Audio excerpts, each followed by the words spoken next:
Welcome to the Deep Dive, the place where we take all the articles, research, and expert insights you need to know and just deliver them straight into your brain, fully digested, ready to go. And today we are tackling a monster of a topic. I mean, it's a concept that causes, I think, untold misery and just so much unnecessary frustration for millions of dedicated learners around the globe. And that concept, which is so surprising, is fluency. Exactly. Specifically, this insidious, pervasive myth that we all seem to carry about what linguistic fluency actually is, and the terrible trap we fall into when we confuse genuine mastery with just sheer velocity. We're calling it the speed trap. Okay, let's unpack this immediately, because I think everyone listening, you recognize this feeling we're about to describe. We've got all this source material, notes detailing the cognitive load of language production, the surprising reality of native speech patterns, and the critical importance of all these non-speed related skills. So our mission today is pretty clear: to dismantle this belief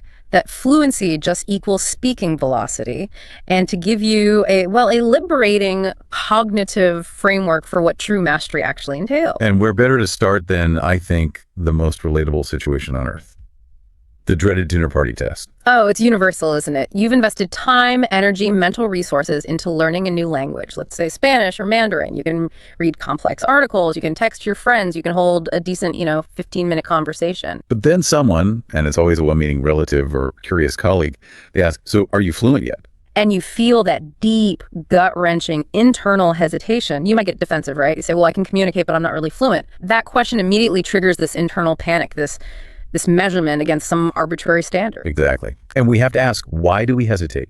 What is that mental image that the word fluent immediately conjures up for us? It's not the person who communicates accurately and politely. It's almost always that rapid, effortless speaker. The words are just flowing like a high-pressure river, someone who can instantly fire back a perfectly constructed reply the moment the other person stops talking. And this isn't just some modern societal pressure. The very etymology of the word, it reinforces this destructive idea. Fluent comes from the Latin fluere, which means to flow. To flow. Right. And that root, while it's descriptive of ease, it just embeds this association of speed and uninterrupted smoothness deep into our subconscious metrics for success. So we're conditioned to believe that if our language isn't rushing out of us like water from a high-pressure tap, we must be failing. We start measuring our progress by response time, and we feel this deep, profound embarrassment when we have to pause for even a second to search for a word. And that's why we have to start this deep dive with our core problem statement. This speed-based definition is fundamentally cognitively and linguistically wrong. It doesn't just mislead us or set unrealistic expectations. It actively sabotages the learning journey. It prioritizes an unsustainable velocity over genuine communicative quality and connection. Exactly. So our mission is to perform an intervention. We're going to use cognitive science, linguistic research, and cultural context to just dismantle this myth of speed-based fluency. And then reconstruct a new, accurate, and I think achievable definition focused on efficiency, on automaticity, and effectiveness, not, racing the clock. Let's do it. So where does this obsessive drive for speed actually come from? Because it's not arbitrary, right? It's rooted in several interlocking misunderstandings. And the biggest one, you argue, is what you call the native speaker fallacy. Absolutely. The illusion is incredibly powerful. When we listen to native speakers conversing casually, especially in groups or during a fast-paced conversation, they appear to be speaking incredibly quickly. Right. It feels overwhelming. It does. Yeah. The words seem to just tumble out effortlessly, creating this rhythmic, unbroken momentum that we feel like we can never, ever match. Yeah, but here's the thing. We are fundamentally mistaking flow for actual velocity. And this is where the data gets genuinely surprising. We hear this continuous stream, but the actual metric, the words per minute, it tells a different, much slower story. So what is the reality of casual native English speech? The cold, hard reality is that native English speakers, when they're in a spontaneous, casual conversation, they average only about 120 to 150 words per minute. Wait, 120 to 150? That feels so slow. It is. Think about that for a moment. A professional, trained audiobook narrator whose job is to read clearly, efficiently, and often a little bit fast to maximize consumption, they read at about 150 to 160 WPM. The average conversational native speaker is actually slower than professional reading speed. So if native speech is only 120 to 150 WPM, why does my brain feel like it's drowning when I listen? What is the illusion made of? Why does it feel so much faster than it actually is? That is the perfect question. The illusion is made of something called connected speech and phonological reduction. Native speakers don't pronounce every single word with equal weight and clarity and separation. They run words together. Like going to becomes goner. Precisely. They reduce unstressed vowels to that schwa sound. They delete sounds. Becomes, I don't know. So it's not the WPM count that's confusing the non-native ear. It's the fact that the boundaries between those 120 words are all blurred. So the learner has to spend cognitive energy just reconstructing those blurred boundaries, which makes the whole process feel frantic, even if the pace is moderate. Exactly. The non-native listener is expending enormous cognitive resources trying to parse where one word ends and the next begins. The native speaker's continuous rhythm, coupled with the blurring of word boundaries, it creates a subjective experience of speed that is physically misleading. It's a critical distinction then. Flow is about rhythm and connectedness. Speed is about velocity. And we reserve the term truly fast speakers for people in very specific roles. Right, where communication quality is almost secondary to just information density. Precisely. Those are the people hitting 250 to 400 WPM auctioneers who are legally required to race through disclaimers or, sports commentators describing rapidly unfolding action. But nobody would suggest that the auctioneer's monologue is the ideal of fluent, nuanced, or thoughtful communication. No, they're just maximizing output, not connection. Exactly. So the speed is an illusion. And when you look closer, when you actually transcribe native speech, you find that the conversation is incredibly messy, which contributes to the feeling of flow, but certainly not velocity. Transcribing native speech is a revelation for learners, isn't it? What looks like this smooth, effortless river of liquid is actually a winding river full of rocks and debris. You find constant repetitions. I was thinking about going. You find false starts and immediate self-corrections. We should probably, I think it makes more sense to just hold off for now. And the fillers, and that we as language learners feel we must eliminate to be considered fluent. But the fillers are constant, and they perform a critical linguistic function. They're not just hesitation, they are turn-holding devices. They signal to the listener, I am pausing to plan my next linguistic move, but I haven't ceded the floor, so please don't interrupt. So they maintain conversational momentum without requiring you to actually produce grammatical sentences. That's a key fluent skill in itself. It is. And the pauses. We, as non-native speakers, often feel like we can't take a pause without signaling failure or inadequacy, but native speakers pause all the time, often for long stretches, right in the middle of a sentence. And they're totally comfortable doing it. Totally. Native speech is often full of syntactically incomplete sentences, fragments, elliptical speech, where the context just replaces the grammatical structure. The communication works because the listener fills in the gaps, the speakers use shared context, and the overall goal of information transfer proceeds without a glitch. So we're striving for this standard of smooth grammatical perfection that even native speakers don't come close to achieving on a moment-to-moment basis. But that pressure isn't just internal, is it? It's reinforced by the systems we learned in. Let's talk about the classroom legacy. Traditional teaching methods bear a significant responsibility for the speed myth, 100%, because they were historically focused on testing immediate recall. Just think about the structure of oral exams, vocabulary quizzes. Right. Rapid recall is rewarded. You see a sentence in the target language, you have to instantly translate it. Any hesitation, even for a millisecond, is often perceived by the teacher and marked down as uncertainty or a lack of mastery. And this creates this deep-seated Pavlovian psychological conditioning that equates speed with success and hesitation with failure. Students are rewarded for reflexively blurting out the answer, even if the answer is slightly less accurate, simply because it was fast. And they internalize this equation so thoroughly that they carry it into their adult self-learning journeys. The psychological pressure to respond instantly just remains embedded in their subconscious long after they've left the oral exam stage. They fear that gap of silence. And if the classroom wasn't enough, media and entertainment have just cemented this myth, making these unrealistic expectations part of our global cultural fabric. We've been fed a diet of cinematic shorthand. When Hollywood needs to establish quickly that a character is linguistically brilliant, a super spy, a brilliant diplomat, a polyglot academic, how do they show it? Through rapid-fire conversations, effortless and instant code switching between languages, and instantaneous responses to complex questions. Yeah, the character who pauses thoughtfully for 5 seconds to construct a nuanced reply is rarely the one portrayed as the linguistic powerhouse. Instead, they give us the West Wing or Gilmore Girls version of speaking, just a barrage of flawless, rapid-fire dialogue. Exactly. And every time we see a protagonist instantly translating some complex geopolitical statement or smoothly navigating a multilingual social situation with speed of thought production, it just reinforces the lie that true fluency means instant, flawless language. It sets an impossibly high and totally manufactured bar. So learners start measuring their own progress against these cinematic expectations. And when their own reality, which is full of necessary pauses, messy grammar, searching for the right word, doesn't match the movie version, anxiety spirals, and it leads to the self-fulfilling prophecy of linguistic failure. It's a vicious cycle. So if we agree that speed is the wrong metric, we need to understand the cognitive alternative.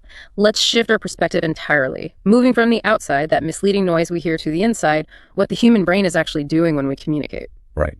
What does the cognitive architecture of language production actually tell us? Walk us through it. The brain is coordinating multiple, highly complex processes simultaneously whenever we speak. In psycholinguistics, we break language production down into three main interconnected and resource-intensive stages. And understanding these stages shows us exactly why rushing is just disastrous. Okay, so what's the first stage? First, you have conceptualization. This is the highest level of planning. It's figuring out the intent, what you want to say. This involves accessing the meaning, organizing your thoughts logically, establishing the general shape of the message, and deciding on the rhetorical goal. Am I persuading? Am I explaining? Am I complaining? And for a non-native speaker, conceptualization can be hampered by an inability to think in the target language, right? Forcing them to conceptualize first in their native tongue. Absolutely, which adds this whole other layer of delay and complexity. But even if they are thinking directly in the target language, they move quickly to stage 2, formulation. And this is where the meaning becomes language. This is the translation stage. You take that organized thought and turn it into linguistic form. This means selecting precise words, lexical selection, and applying the grammar syntactic planning.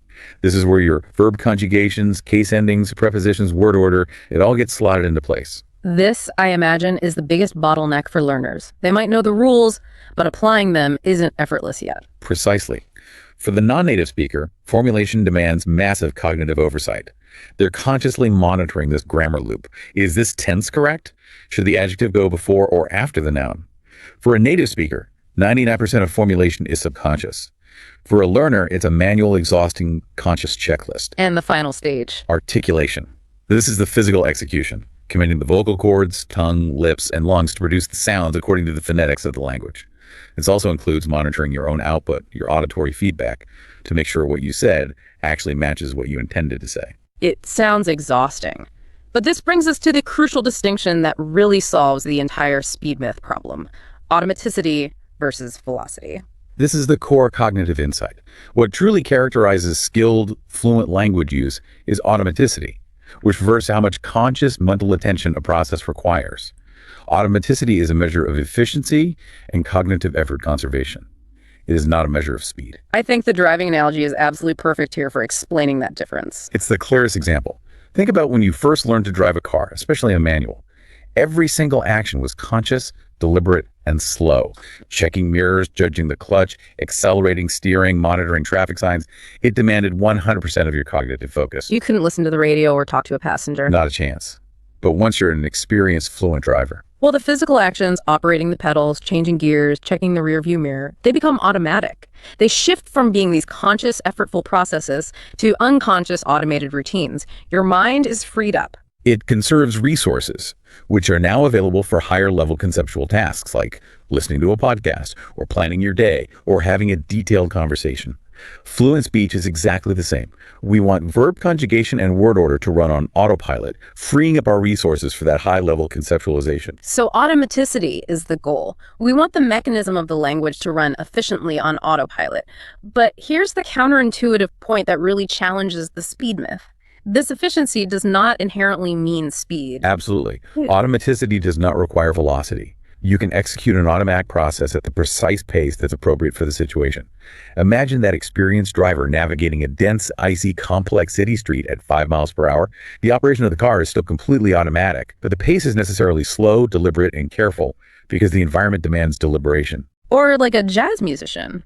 They can play a slow, measured ballad, but the quality of the playing is still based on the complete automaticity of their fingers and scales, which allows their conscious mind to focus entirely on artistic phrasing and emotion.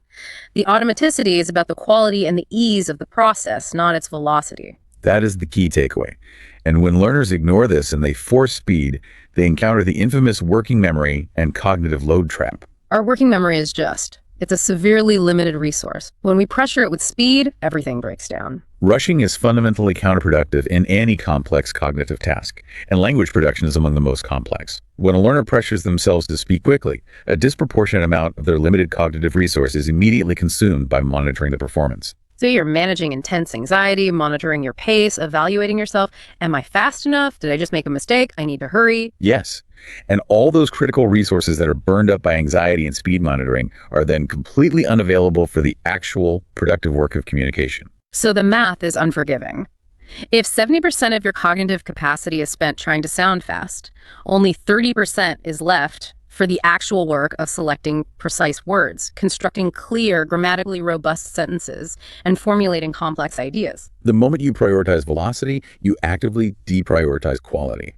You end up saying something fast but vague, or fast but riddled with formulation errors, because you just didn't have the mental capacity to monitor that grammar loop. I can see a listener pushing back on this, though. They might argue, but don't I need to practice speaking fast initially just to build muscle memory? If I always speak slowly, won't I forever be slow? That's a highly logical and a very common misconception. But the goal of practice is not just to build muscle memory, it's to build accurate muscle memory. If you practice fast and inaccurately, you're essentially training your brain that the wrong response is the fastest and easiest path. You're paving the wrong road. You are. The correct trajectory is to practice slowly and accurately until the accurate response becomes automatic. Once accuracy is automatic, the speed can increase naturally and sustainably without the cognitive load collapsing. You have to build a foundation of automaticity first, and speed is the natural byproduct of that efficiency, not the starting point. Okay, so we filed the stopwatch in the trash. If words per minute is irrelevant and automaticity is the process, we need to understand what the actual measurable outcomes of true fluency are. What are the criteria that linguists and communication experts actually use to define mastery? We need to move away from the single metric of velocity and embrace fluency as a comprehensive composite score. There are 5 key components that define a genuinely fluent speaker, and none of them rely solely on speed. Okay, let's start with number 1, which has to be the absolute core purpose of language itself: communicative effectiveness. This is paramount.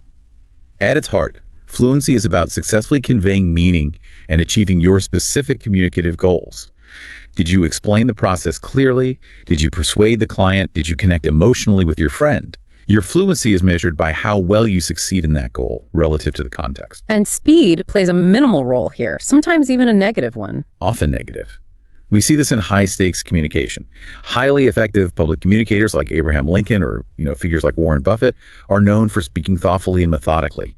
They use a measured pace to increase the impact and allow for surgical word choice. Like a skilled negotiator, they intentionally slow down their pitch or their response. They do this because deliberation signals authority, and it ensures every word is chosen for maximum strategic effect. So effectiveness depends on 4 distinct qualities: clarity, accuracy, appropriateness, and engagement. And rushing undermines all 4 of them. It's a 4-way sacrifice. Rushing ruins clarity by forcing vague phrasing. It ruins accuracy by skipping over grammatical checks. It ruins appropriateness because you don't have time to consider the register. And it absolutely ruins engagement because you're focused on yourself, not the listener. Okay, moving on to component number 2, linguistic range. This is about the depth and breadth of the speaker's available toolkit. A truly fluent speaker has access to a wide range of vocabulary, syntactic structures, and idiomatic expressions. And crucially, they know how to shift between registers formal versus casual, technical versus layperson effortlessly. Which allows them to discuss diverse topics and find alternative, clearer ways to express an idea if the first attempt fails. Exactly. I like the chess grandmaster analogy here. A grandmaster's mastery isn't shown by how quickly they move a piece. Their deliberation, which might take 5 or 10 minutes for a critical move, reflects an enormous depth of strategic understanding. They aren't slow because they lack skill. They are slow because they are considering 20 different high-level options and all their consequences. Precisely. Similarly, the fluent language user has access to this vast repertoire of structures, and they use the pause to select the one that will deliver maximum effect. The time taken reflects depth of strategy, not lack of vocabulary. Component number 3 shifts the focus entirely from output to input. Comprehension depth or perceptive fluency? Right, because fluency is not just about what you say, it's about what you absorb. A truly fluent speaker grasps nuance, detects subtle tone shifts, recognizes implication, and understands complex cultural references or sarcasm. They process the language deeply, not just superficially. And if you're stuck in that anxiety loop of focusing on generating your next response quickly, you completely miss all those subtleties in the input. You are guaranteed to miss them. The speaker who listens carefully and processes the information thoroughly, even if they need a moment to formulate a thoughtful, relevant response, is often far more fluent in that interactive moment than the quick responder who missed a crucial detail or misinterpreted the tone. So true fluency starts with profound listening. It has to. Okay, number 4 is the skill that truly separates the polished communicators from those who only perform well in a classroom. Repair and recovery. This is the essential ability to recognize that communication has hit a roadblock, a misspoken word, a grammatical error, a listener misunderstanding, and to fix it smoothly. All speakers, native or not, hit these road bumps. And the fluent speaker doesn't panic and try to rush past it. No, they stop, they rephrase, they clarify, they provide an example, or they ask a confirming question. This is a skill that absolutely demands patience and strategic deceleration. You have to slow down to repair effectively. It requires strategic deceleration because effective repair is diagnostic. You have to stop the forward momentum, analyze what went wrong, and approach the communication challenge from a different, clearer angle. If you rush past a critical misunderstanding, you haven't demonstrated fluency. You've merely demonstrated an inability to manage real-time feedback. And finally, number 5, the social and cultural layer, which often proves the undoing of fast, highly accurate learners. Pragmatic competence. This is knowing how to use language appropriately in context. It goes far beyond grammar and vocabulary to the invisible conventions of social interaction. This includes understanding politeness markers, recognizing indirect speech acts. You mean like when a boss says, "That proposal looks interesting," they might actually mean, "Go back and rework it." Exactly that. And adapting your speech formality to the specific audience. So you could be grammatically flawless and speak at 300 WPM, but if you fail at pragmatic competence, you are not fluent because you'll just offend or confuse your listener. Absolutely. Consider a learner who speaks quickly, but defaults to overly formal address because that's what they learned in a textbook. If they use highly formal, academic, polite structures with a close friend in a casual bar setting, they create this enormous social distance. Or a learner who rapidly describes a problem using only technical jargon to a non-expert, failing to slow down and shift their register. They've achieved high velocity and high accuracy for that register, but they have completely failed at the goal of communication because they were pragmatically incompetent for that audience. The truly fluent speaker takes their time, they read the room, they adjust their approach, and they carefully select words that bridge the social gap, not widen it. This just reframes the entire discussion. It confirms that velocity is not only irrelevant, but actively detrimental to all 5 components of true fluency. Which leads us to the most counterintuitive truth for learners. The pause is not a mark of failure. It is, in fact, a hallmark of masterful communication. Strategic, purposeful pausing is essential. Learners often view silence in conversation as this psychological chasm, a clear indication that they don't know the word or the grammar. They feel they must fill every millisecond with noise. But skilled communicators, fluent in any language, use silence as a powerful, deliberate tool. What are the primary functions of these strategic pauses in high-quality communication? We can categorize them into 5 critical functions. First, emphasis and impact. A pause placed immediately before or after a key phrase just amplifies its importance. Skilled political speakers, public presenters, they know this instinctively. They deliver a powerful statement, then they pause, allowing the weight of the idea to sink in and resonate with the audience. The silence creates anticipation and gives the words gravity. Yes, and that leads to function number 2, comprehension support. If you are delivering dense, technical, or complex information, pauses are necessary for ethical communication. They give the listener critical time to process what they have just heard, to categorize it, and to integrate it into their understanding. Rushing through complex ideas just ensures the listener misses half of the message. And in the real-time interaction of dialogue, pauses are the necessary infrastructure. Function number 3, turn-taking signals. A deliberate pause signals to your conversation partner that you're open to their response, or that you're transitioning from one idea to the next. It's an essential part of collaborative dialogue. Without them, conversations would just become this frantic, inefficient struggle of interruption and overlapping speech. Exactly. The fourth function speaks to the speaker's internal process thinking time. Which we discussed earlier regarding automaticity. Yes. Pauses allow the speaker to engage in crucial internal planning. They organize subsequent thoughts, retrieve the most precise vocabulary, and structure the sentence effectively, rather than defaulting to the first, easiest, and often vague option. This deliberate thought process vastly improves the overall quality of the speech. And finally, pauses convey emotion and add depth. Function number 5, emotional expression.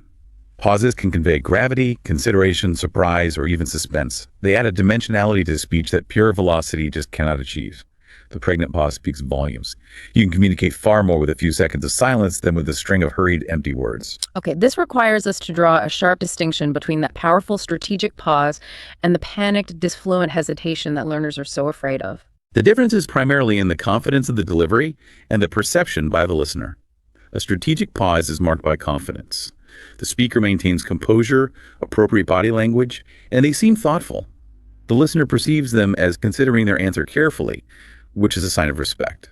But disfluent hesitation is different. It's often externally marked by anxiety. That anxious hesitation is tied to visible markers of stress fidgeting, looking away, uncomfortable self-interruptions, and those drawn-out filler sounds like, The speaker appears lost or flustered, not deliberate. So if I'm a learner struggling with that anxious hesitation, my impulse would be to just speak faster to eliminate the gap. But you're saying the key insight is to do the opposite. Exactly. The solution to anxious hesitation is not to speed up and try to mask it. That only collapses your cognitive resources further. The solution is to become radically more comfortable with silence and transform that anxious, panicked gap into a confident, deliberate tool. The goal isn't to eliminate pauses, it's to transform them from psychological panic signals into confident, purposeful breaks. And you need to internalize this reframe. If I pause, I am not demonstrating failure. I am demonstrating professionalism and thoughtfulness. You are performing an act of self-respect and respect for your conversation partner. So when you pause, you're showing that you care about finding the right words, that you're engaged enough to consider their point carefully, and that you're willing to deliver quality over simple speed. Yes. Native speakers respect thoughtful, deliberate speakers. They only judge the panic-filled hesitation that signals cognitive overload. Simply slowing down and embracing the silence communicates competence, even if the eventual output is imperfect. It's clear that prioritizing speed is conceptually wrong. But beyond the conceptual, we need to address how chasing this false metric actively damages the language learning process in several predictable structural ways. Oh, the damage is significant, and the consequences compound over time. The first and perhaps most devastating long-term effect is what linguists call the fossilization of errors. Okay, let's define that clearly for the listener. When a learner rushes, they do not have the cognitive time necessary to apply the grammatical rules they have painstakingly learned. Because they're stressed for speed, they immediately fall back on the easiest, fastest retrieved patterns, which are often incorrect, simplified, or just approximations based on their native language structure. And if they continue rushing in every conversation, what happens to those incorrect patterns? They become ingrained habits, they fossilize, they shift from being conscious errors to becoming part of the learner's automatic underlying linguistic system. And once these incorrect patterns are integrated into the automated part of the brain, they are extraordinarily difficult to unlearn later. So you've successfully built fluent inaccuracy, you're fast, but you're consistently wrong on the same core structures. Exactly. The learner who chooses to speak slowly, consciously monitoring and applying the correct grammatical forms, even if they sound hesitant or inefficient now, is actually building a far better, more accurate foundation for the future. They're building accurate automaticity. Yes. While the fast but wrong speaker may sound more confident in the short term, they are creating massive long-term structural problems that require immense effort to correct. Speed ensures the wrong habits stick. The second major casualty of the speed trap is vocabulary narrowing. This is particularly insidious because it limits the learner's ability to express nuanced thought. When the priority is speed, the learner defaults to the words that are fastest to retrieve from their memory bank, regardless of precision or rhetorical strength. This is closely related to the tip-of-the-tongue phenomenon. When you rush, you don't allow your brain the necessary search time to retrieve the precise word. You just grab the closest, most common substitute. So they grab good instead of reaching for exceptional. They use the generic thing when they know the precise word is mechanism or phenomenon. Exactly. Their passive vocabulary, the words they recognize when reading, remains large, but their active working vocabulary just shrinks dramatically to the handful of words they can retrieve instantly. They prevent themselves from utilizing their full linguistic range. Whereas the deliberate speaker uses that necessary pause to engage in the search process, reaching for the more precise term, and actively expanding and reinforcing their working vocabulary every time they speak. Right. And the third major damage point is listening degradation, which turns conversation into a unilateral exercise in self-performance. The obsession with achieving a quick response fundamentally damages the ability to listen effectively. The speed-focused learner is anxiously rehearsing their own reply. They're working on their formulation and conceptualization while the other person is still speaking. They are half listening, half rehearsing. They're only processing enough input to know when the other speaker stops, leading to poor comprehension because they are not fully present. Effective conversation requires fully listening, processing the entire input thoroughly, and then responding thoughtfully. The pressure to speed just cuts that critical listening phase short. Which brings us to perhaps the most damaging effect: anxiety amplification. The speed imperative transforms every single conversation into an exhausting, high-stakes performance test where the speaker must constantly prove their fluency through rapid response. And this chronic anxiety, this constant need to monitor the clock, is often a primary cause for learners hitting plateaus and eventually just losing motivation entirely. It creates a state of monitoring language overload. The cognitive function dedicated to self-correction and evaluating performance just goes into overdrive. When practice feels punishing rather than rewarding, learners often quit, or they reach a functional level and simply stop improving, perpetually feeling inadequate because they are measured against an impossible, irrelevant stopwatch standard. So we've established that native speech is messy, that slow and deliberate is often better, and that rushing damages the learning process. Now we need to step outside the classroom and look at the real-world variables, what native speakers actually do, and how culture changes the definition of ideal speed. Reviewing the research on spontaneous native speech is so important for a final reality check. For instance, studies have found that native speakers deploy hesitation markers like approximately once every 4 to 5 seconds during spontaneous speech. Every 4 to 5 seconds. Yes. That means they are planning and hesitating constantly, even when speaking their own language. So those hesitations are not indicators of failure. They are the standard cognitive machinery of human speech production, just running in real time. They are evidence of online planning. The brain is literally starting to speak before the full thought has been linguistically formulated. Native speakers restart sentences. They reformulate mid-sentence. They use filler phrases like "the thing is" and so forth, specifically to buy time while the formulation stage catches up. And their speed varies enormously. Hugely. They might be at 90 WPM when explaining a complex technical subject, but jump to 180 WPM when recounting an exciting story. And the errors, the ones we obsess over and punish ourselves for. Native speakers make errors all the time. Grammatical slips, mispronunciations, using the wrong word choice. But the key difference is that they and their listeners usually overlook them instantly, or the speaker self-corrects seamlessly, and the communication simply proceeds. The goal is information transfer, not linguistic perfection. It's interesting to note that there is data showing that as people become true experts in a field, they tend to slow down, not speed up. Studies of expert communicators consistently reveal slower, more deliberate speech. This is a profound reversal of the speed myth. Expert teachers often speak slower than novice teachers, understanding that pacing increases student comprehension. And expert negotiators are meticulously measured in their delivery. Therapists and doctors use silence and pacing as primary deliberate tools to control the interaction and maximize the impact of key points. If true competence required velocity, experts would be the fastest speakers in the room. Instead, true competence involves knowing when and how to slow down for maximum effect and clarity. Now we have to recognize that the ideal pace is highly culturally and contextually determined. Yes, we need to introduce the concept of high context versus low context communication. Okay, explain the difference and how it affects the perceived value of speed. In low context cultures, like the United States, Germany, or Australia, meaning is expected to be explicit, direct, and efficient. Because communication relies less on shared history or nonverbal cues, velocity is often implicitly valued as a sign of clarity and efficacy. The conversational rhythm tends to be quicker, with less tolerance for long silences. Okay, and high context. Conversely, in high-context cultures such as Japan, China, or many Arab countries, meaning relies heavily on context, relationship, hierarchy, and what is not said. Deliberation and pausing are often explicitly valued as signs of thoughtfulness, respect, in consideration for the relationship. So in Japan, for example, the concept of meaning purposeful, meaningful space or pause is integral to communication. It is. And rapid, direct speech in these contexts can easily be perceived as immature, impolite, or shallow. So a speaker who is measured and thoughtful in Tokyo might feel awkwardly slow and hesitant in New York, and vice versa. The perceived ideal pace is entirely contingent on the cultural environment and local expectations. And this extends to professional registers globally. In a high-stakes professional or academic context worldwide, measured, slower speech consistently signals confidence, control, and expertise. If you speak too rapidly in a global business meeting, it often suggests nervousness, lack of preparation, or that you don't truly value your own words enough to give them space. Slower delivery signals confidence in your message and its value.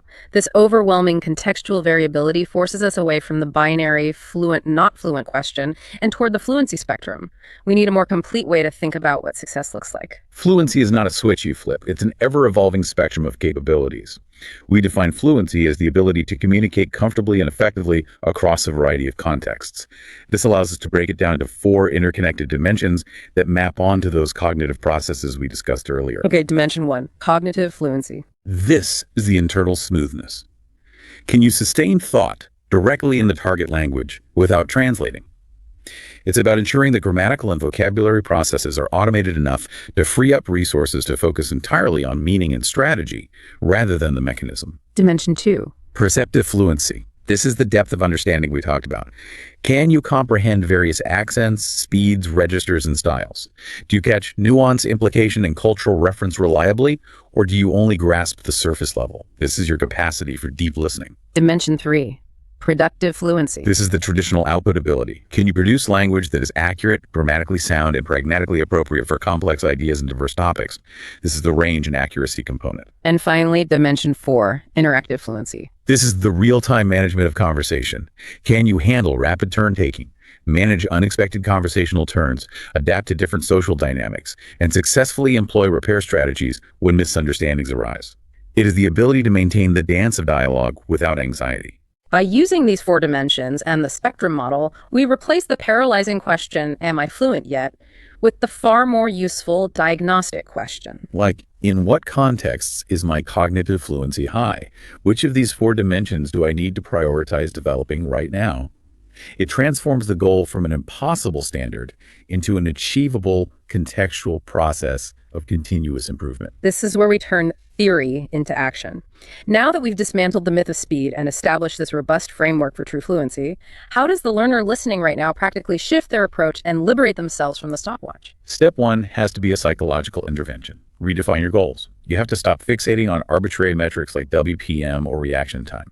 You need to articulate functional, context-based goals that actually reflect communicative effectiveness in the context you care about. Okay, give us some examples of specific, achievable, non-speed-based goals. Instead of aiming for fast Spanish, aim for specifics like, I want to be able to comfortably discuss my work's technical challenges with a colleague in French, or I want to watch 2 specific German movies without subtitles and grasp 80% of the nuance, or I want to be able to tell a 5-minute long complicated story in Japanese without getting stuck. Those goals require comprehension, appropriate vocabulary, accurate structure, and confidence, none of which mandate maximum velocity. They focus on function. Exactly. Step 2 is an active exercise in counter-conditioning that addresses the fear of silence. Practice slow production deliberately. You need to actively embrace slow speech, even though that Pavlovian conditioning will make it feel profoundly uncomfortable and wrong at first. But slow practice has compounding crucial benefits for building accurate automaticity. We need to turn this into a structured drill. How does the learner make this deliberate and concrete? We recommend the 5-second pause challenge. During any practice conversation with a tutor, a language partner, or even just speaking to yourself, intentionally pause for a full 5 seconds after your conversational turn before you start speaking. Force yourself to sit in the silence. And use that time not to panic, but to consciously engage the conceptualization and formulation stages. Give yourself the time necessary for accuracy development, to consciously apply the grammar rules, and for vocabulary stretching, to retrieve the precise term. That deliberate timeout is also a powerful form of confidence building. You're proving to yourself repeatedly that pausing is not a catastrophe. Yes, and the slow pace also forces pronunciation improvement. Rushing often covers up clarity issues and encourages phonetic sloppiness. Speaking slowly reveals issues that rushing hides, allowing you to build better articulation habits. Which leads directly to step 3, develop comfort with silence. Beyond the 5-second challenge, the psychological ability to hold space is a critical component of confident interactive fluency. You must practice transforming those anxious gaps into deliberate tools. When you speak, maintain eye contact and composure during the pauses. Don't avert your eyes or fidget. Project confidence while you are thinking. The goal is to notice that your conversation partner respects the pause, rather than judging it. You're trading a panicked, rushed, low-quality response for a measured, high-quality, thoughtful response. Exactly. Step 4. Focus on comprehension. Perceptive fluency is power. We established that listening and reading fluency is at least half the battle. So pour massive amounts of time into extensive listening and reading.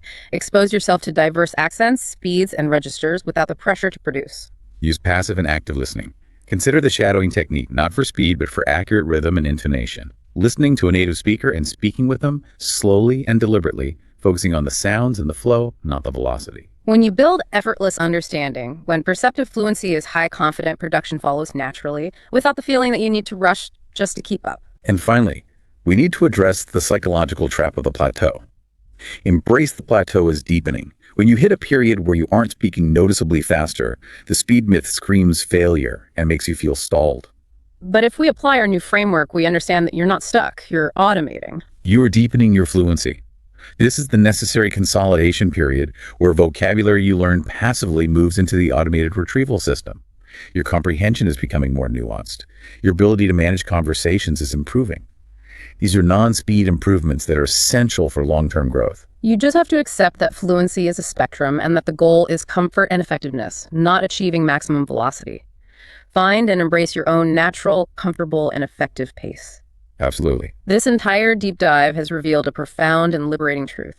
The moment you stop measuring fluency by speed and stop fixating on performance metrics, the immense pressure just dissipates, and progress often accelerates. The paradox is undeniable. When you stop obsessively trying to speak faster, you become a more fluent, effective, and thoughtful communicator. This is a direct function of cognitive resource shift. The resources you were previously spending on anxiety, speed monitoring, and performance evaluation, that massive cognitive tax that sabotaged your accuracy, is now entirely available for authentic communication. You are now able to focus entirely on the person you are talking to, on the full meaning they're trying to convey, and on selecting the most precise, appropriate words that best express your ideas. You become profoundly present to the conversation, rather than to your own performance anxiety. And presence, authentic, attentive, engaged presence, is perhaps the best single-word summary of what true fluency actually is. You're not distracted by the stopwatch. You are simply there, connecting. We can leave that dinner party scenario with a new definition. Fluency is the ability to communicate comfortably and effectively. It is having enough automaticity to focus on meaning rather than mechanism. It is understanding deeply enough to grasp nuance. And it is having enough range to handle diverse contexts. It is managing the flow, not maximizing the velocity. But fundamentally, language exists for connection, to share ideas, to build understanding, to coordinate action, and to experience the world together. Speed is, at best, irrelevant to that ultimate mission, and at worst, actively harmful because it destroys the time needed for thoughtful selection and accurate production. The speaker who rushes may miss the connection entirely.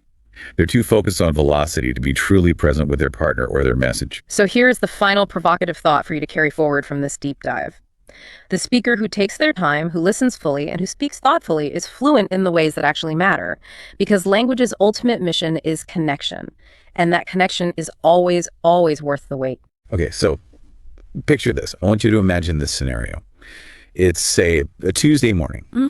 You finally settled into your favorite chair, maybe that ergonomic one you finally splurged on. Oh yeah, the good one? The good one. You've got your noise-canceling headphones on, fresh cup of coffee, steaming just right. And you are mentally ready to tackle that hour-long recording of a crucial meeting. The perfect setup. It is the perfect setup. Or maybe it's a really dense, technical deep dive you've been meaning to get to for weeks. You press play, you feel productive, you feel sophisticated, you are ready. Sounds like the absolute ideal start to a productive session. It is. Yeah. Until you kind of glance down at your watch and realize 15 minutes have just vanished. And then this cold horror sets in. You haven't heard a single word. The phantom was, that is a universal experience, I think. It is the absolute worst. Because you realize your eyes have been open, the audio's been playing, but your mind has been, I don't know, planning dinner or replaying an argument from 3 years ago, or literally just wondering why zebras have stripes. Right. So you sigh, you rewind, and you listen again. And then, and this is the part that drives me completely crazy, you zone out at the exact same spot again. It is incredibly frustrating. But I really want to start by validating that feeling for everyone listening. This isn't some kind of personal failing. You aren't bad at listening. It feels like it, though. I know, but it's actually a very specific cognitive challenge, especially when we're talking about long-form audio. And if you're listening to that audio in English, and English isn't your first language, that difficulty level just skyrocketed. Right. It's like you're playing the game on hard mode. Yeah. But that is exactly why we're here today. We're doing a deep dive into this comprehensive guide on how to stay focused during long English audio. And the mission today is, I think, pretty cool. We want to help you stop being a passive passenger who just lets all these words wash over them and turn you into an active driver of the experience. Exactly. We're looking at a stack of research here that covers, well, everything. From the neuroscience of why we zone out to environmental hacks, some of which are really surprising, and very specific, actionable note-taking strategies. So we're not just talking about trying harder. No, not at all. We're talking about re-engineering the way you listen from the ground up. And the stakes are actually pretty high here, right? I mean, we live in a world that's just drowning in content. You can actually consume, understand, and retain long-form audio. That's a massive competitive advantage. It really is. It's the difference between just hearing noise and actually acquiring knowledge.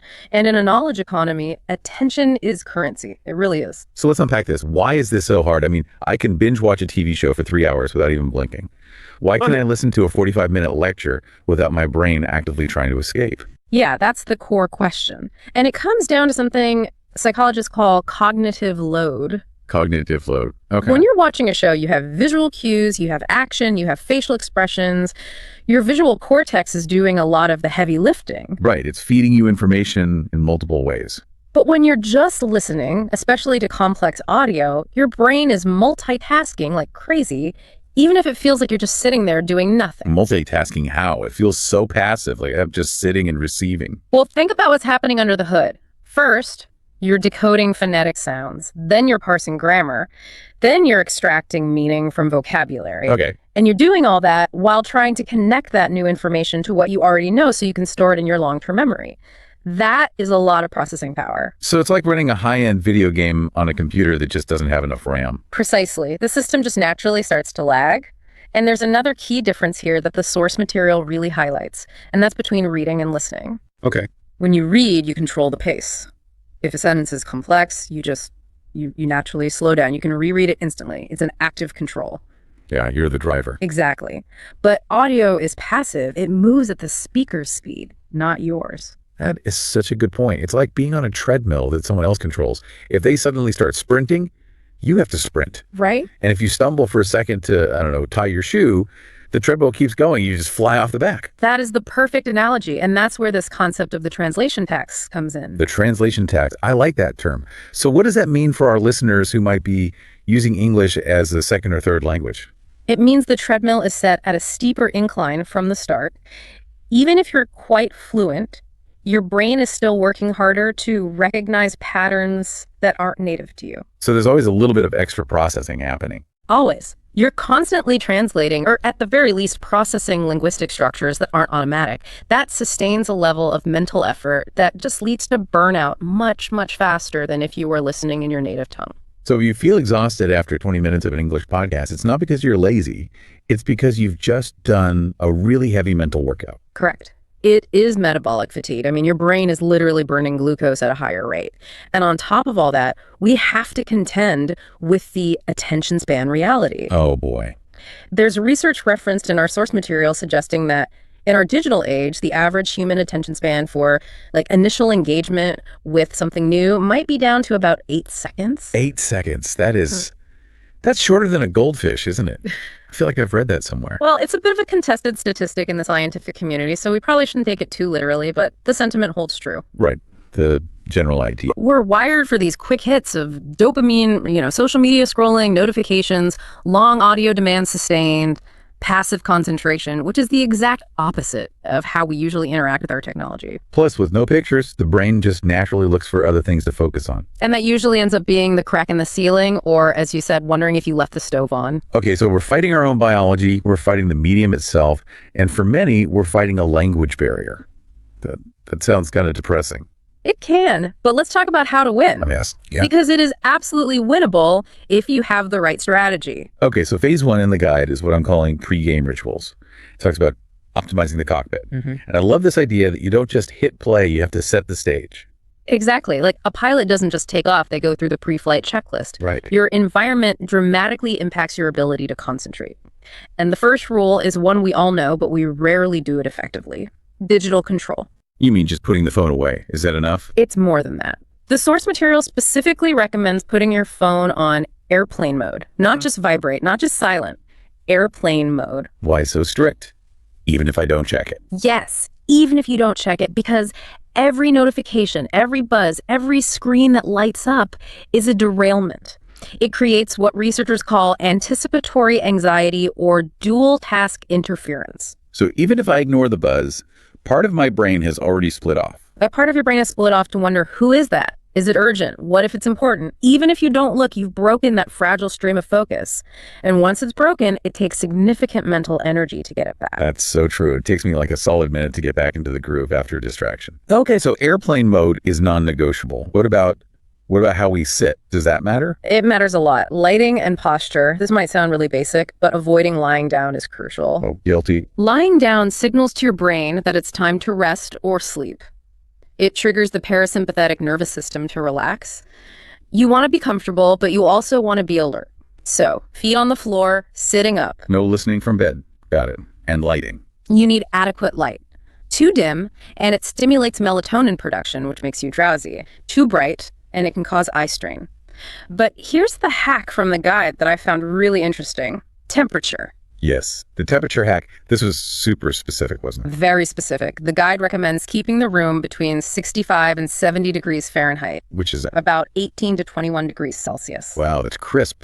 That's a bit chilly for me. That is definitely put on a light sweater weather. And that's exactly the point. Cooler temperatures keep you alert. Warm rooms induce sleepiness. I mean, think about how you feel in a warm lecture hall right after lunch. Instantly sleepy. So if you're struggling to stay awake during a dense financial report, maybe try dropping the thermostat a few degrees. Okay, so we're sitting up, phone is off, room is chilly. Now, what about our brains? The source talks a lot about priming the brain. Right. This is about building a scaffold before you try to build the house. If you just pour concrete on the ground, it goes everywhere. You need a form, a structure. So what's the form for audio? The recommendation is to take a 3-minute preview. Before you hit play, scan the description. Look at the chapter titles if they're available. If there are slides or a transcript, just look at the subheadings. So you're creating a mental framework. You're giving the new information a place to stick before you even hear it. That makes total sense. It's like looking at the picture on the jigsaw puzzle box before you start digging for pieces.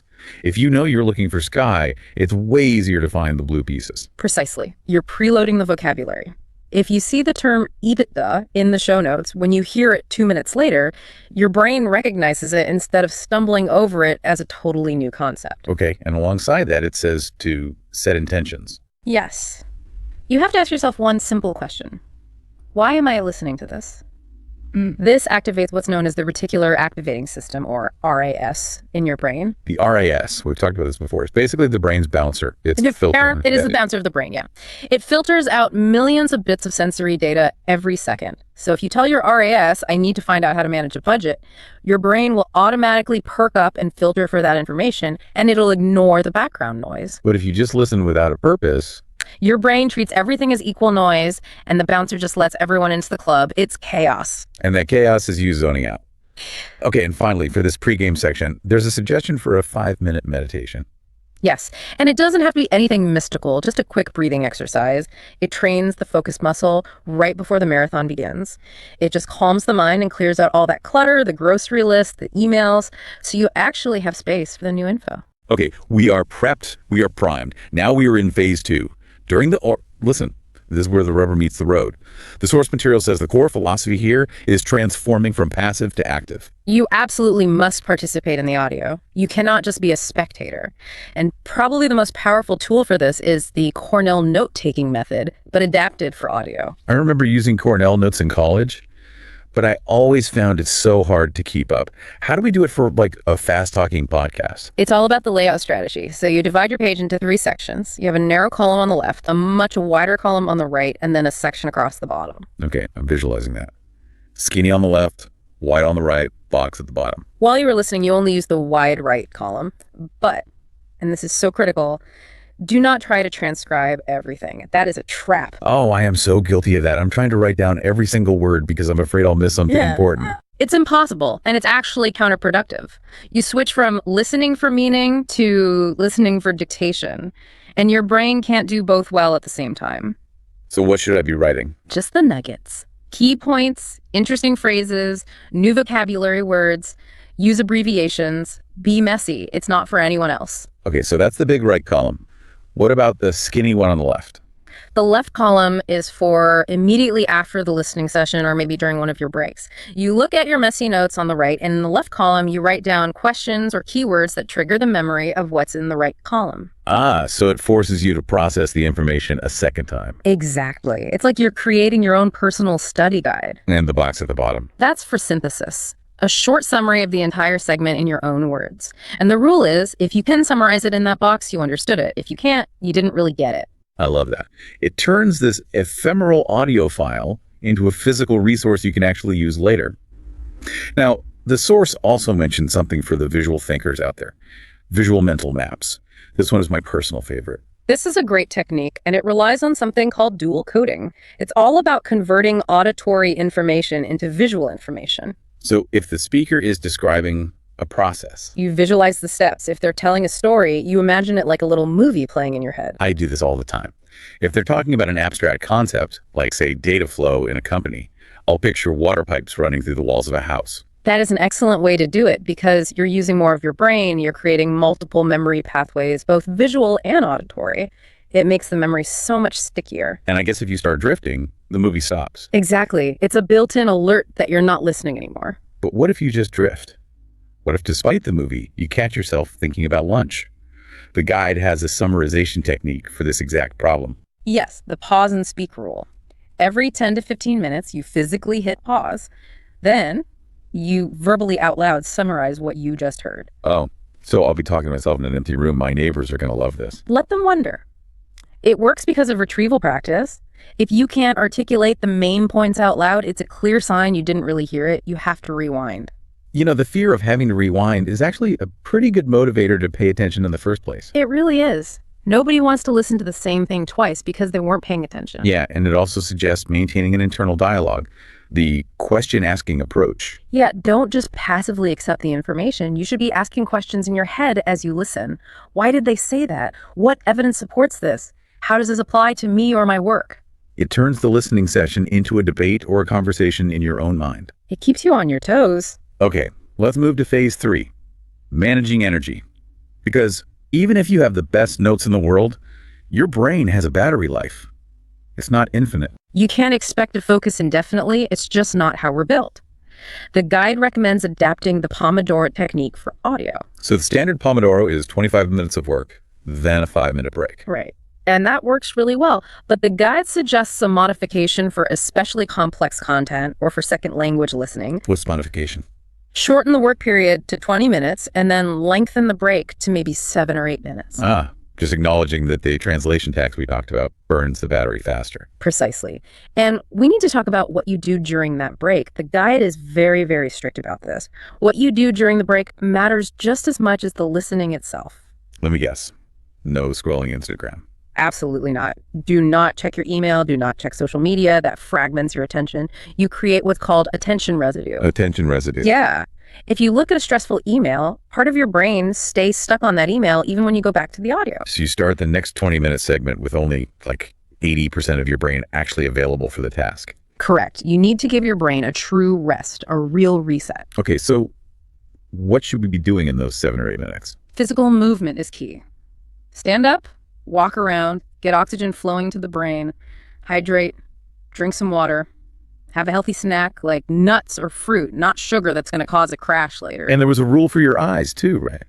Since we might be staring at notes or a screen. The 20-20-20 rule. It's great. If you're taking notes on a screen, every 20 minutes, you look at something that's 20 feet away for 20 seconds. What does that do?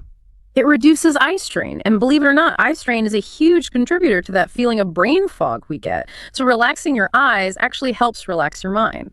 I love that. It's so simple and easy to remember. Now, how do we know when we've just hit the wall? When is it time to stop for the day? You need to learn to recognize the signs of genuine fatigue. If you start rereading your notes and they just don't make any sense, or you feel physically restless, or your mind is wandering every 30 seconds, don't push through. So the no pain, no gain mentality doesn't work for focus. It is completely counterproductive. You'll retain less and just burn yourself out for the next day. You aren't building muscle, you're just depleting neurotransmitters.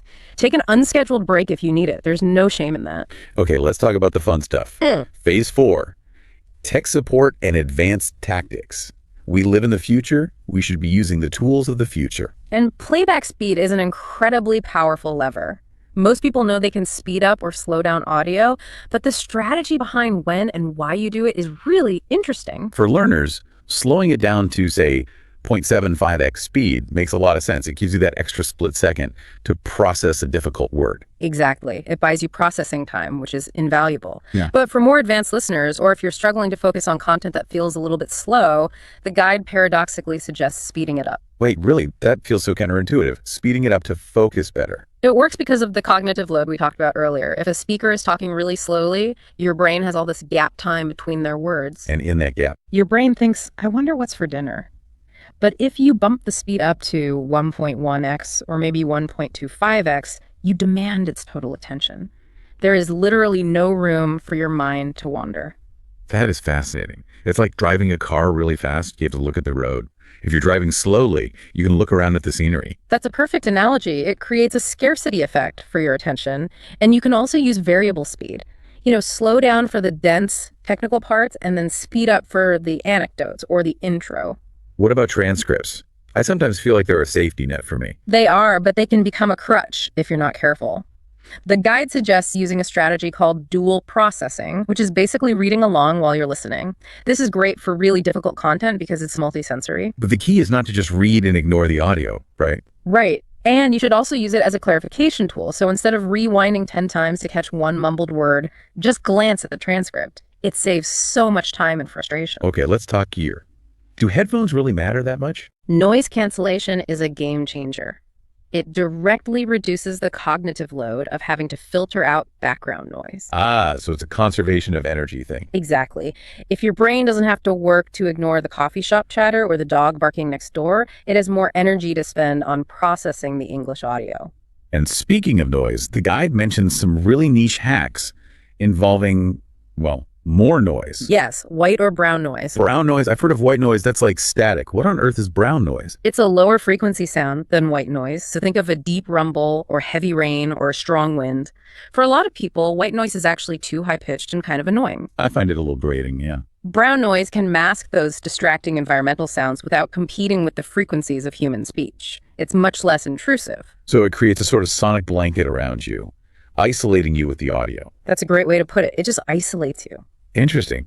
And there was a mental hack in here called memory palaces. This sounded very Sherlock Holmes to me. This is actually an ancient technique. It's called the method of loci. You mentally place facts in specific rooms of your house. So let's say the speaker talks about a marketing strategy with 3 pillars: price, product, and promotion. Okay, price, product, promotion. I have to remember this. So you imagine walking up to your house. On your front doormat, there is a giant glowing price tag. That's price. Okay, got it. Price tag on the mat. Then you walk into your hallway and there's a giant wrapped box of the product blocking your way. And then you walk into your kitchen and there's a huge billboard on your fridge for the promotion. It sounds a little wild, but I can see how that would work. It uses our spatial memory, which is usually much stronger than our auditory memory. Exactly. Later, when you want to recall those points, you just mentally walk through your house again. What was on the mat? Oh, right, the price tag. It's incredibly sticky. And the final advanced tactic listed is meta attention. This is really the master skill. It's the skill of monitoring your own focus in real time. It's metacognition thinking about your thinking. So it's just noticing when you drift. And noticing it without judgment, just observing it.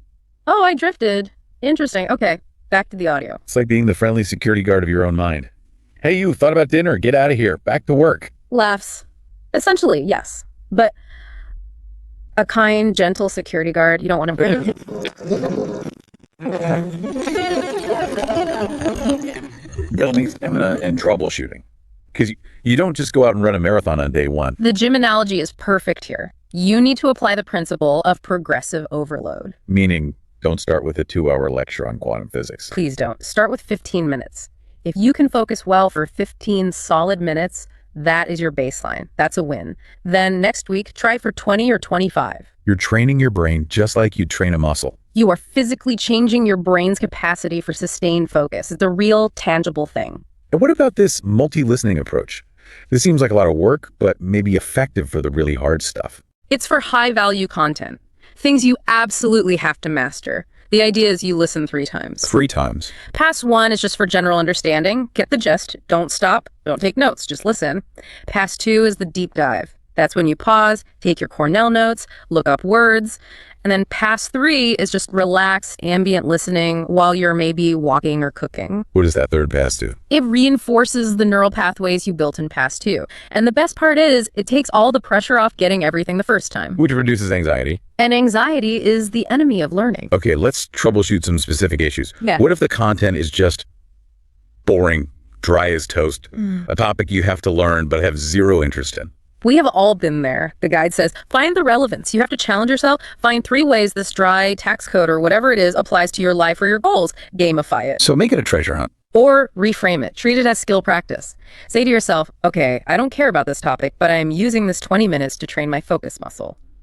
The content just becomes the dumbbell. It stops being about the boring tax law and starts being about improving your mental discipline. That is a fantastic reframe. What about difficult accents? That can be a huge barrier and really fatiguing. Exposure therapy.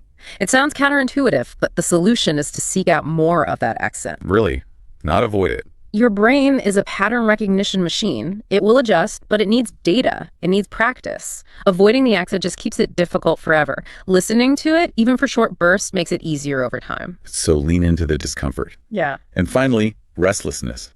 I'm a fidgeter. I can't just sit still for an hour. Then don't. The answer is productive fidgeting, doodling, using a fidget toy. For non-technical content where you don't need to take notes, even walking can be great. How does that help? For kinesthetic learners, moving the body actually helps lock the mind in place. It occupies that restless part of the brain that wants to run away, which frees up the rest of your brain to focus on the audio. We have covered a massive amount of ground here. I mean, from chilling your room to 65 degrees to drawing Cornell notes to listening to brown noise.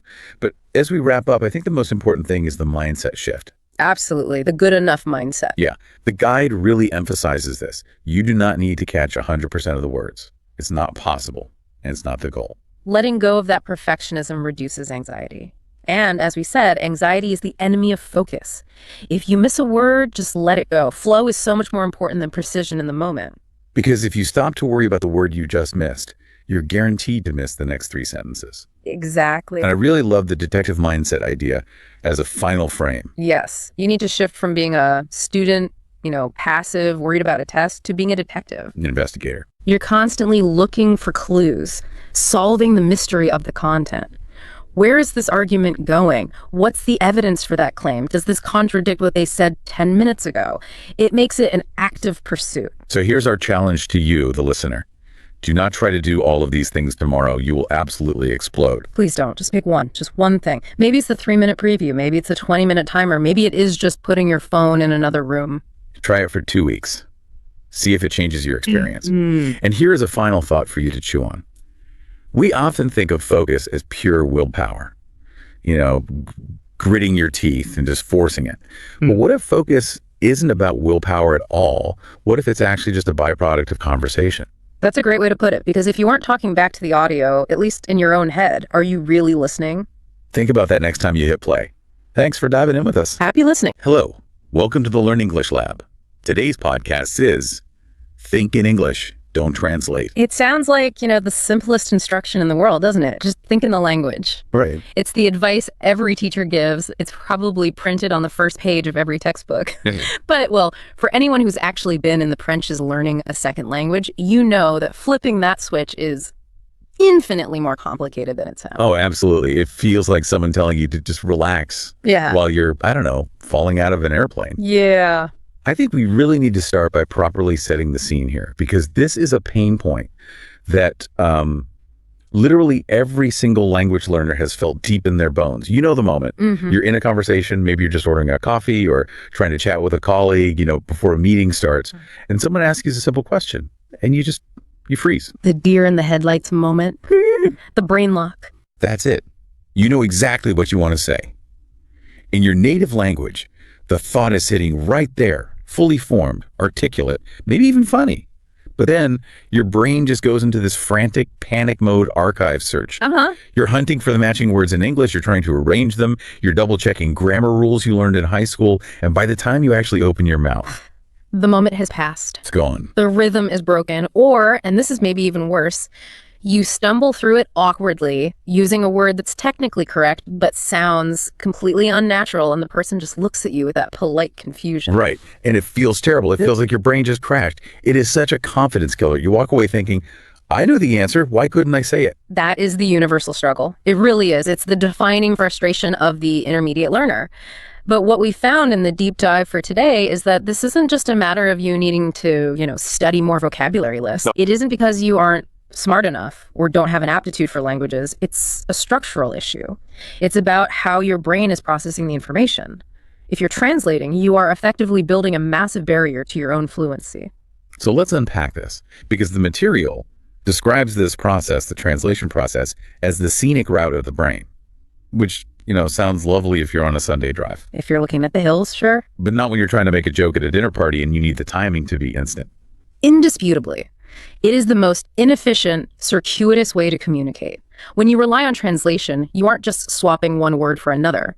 You are running a massive 7-step background process in your brain for every single sentence. 7 steps. That seems high. I think most people assume it's just hear word, translate word, speak word, 3 steps. Maybe 4 if you count breathing. Right. I wish it were that streamlined, but let's break down what's actually happening under the hood. So, step 1, you receive the English input, you hear the sounds. Step 2, you have to convert that input into your native language just to understand it. You aren't understanding the English, you're understanding the translation of the English. Okay, so right off the bat, you're adding a whole extra layer of processing. A huge one. Then, step 3, you process the actual meaning, the emotional or logical content, but you're doing that processing in your native tongue. You are thinking about the answer in Spanish or Japanese or German. Okay, so you're already 3 steps deep, you're burning energy, and you haven't even started thinking about your reply yet. Not at all. You're just at the comprehension stage. Yeah. Now comes the output. Step 4, you formulate your response. But again, you draft it in your native language. You build the sentence perfectly in your head in your mother tongue. Step 5, you then have to translate that draft back into English. And this is where the wheels usually fall off, I'm guessing? Often, yes. Because step 6, and this is the killer, you mentally check the grammar and vocabulary. You're trying to make sure you didn't mess up the structure. You're auditioning the sentence in your mind, scanning for errors. Oh, wow. And finally, step 7, you speak. That is exhausting just to hear you list it out. It's no wonder people hesitate. It is. Think about it like this. It's like trying to run, high-end video editing software on a computer from 1995. Yeah. It just eats up all your RAM. The processor is overheating. The fan is spinning like crazy. That's why learners feel physically drained after speaking English for just 30 minutes. It isn't the language itself that's tiring. It's that massive processing load. It's the spinning wheel of death for the human brain.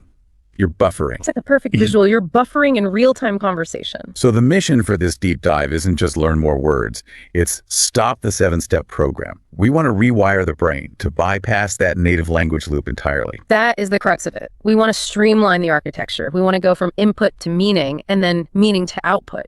No detour through the native tongue. It's all about direct connection. But why is that detour so dangerous? I mean, apart from it being slow, we get that it causes lag. Why does it actually lead to bad English? Because the research suggests that translation creates this illusion of understanding. You think you know what you're saying, but you're actually saying something slightly off. This is where it gets really fascinating. We tend to think of languages as just codes, like a cipher, where A equals B, dog equals Perot or Hund. Sure, a simple swap. We think if we just swap the labels, the reality underneath is the same. But languages do not map one-to-one. They They carve up reality differently. I love the example in the research about the word home. It seems so simple. Everyone has a word for where they live. Yes, but the concept isn't identical. In English, home is a very heavy word. It implies comfort, belonging, home sweet home. It's emotional. It's where the heart is. Absolutely. You can say, I'm going home, and it feels warm.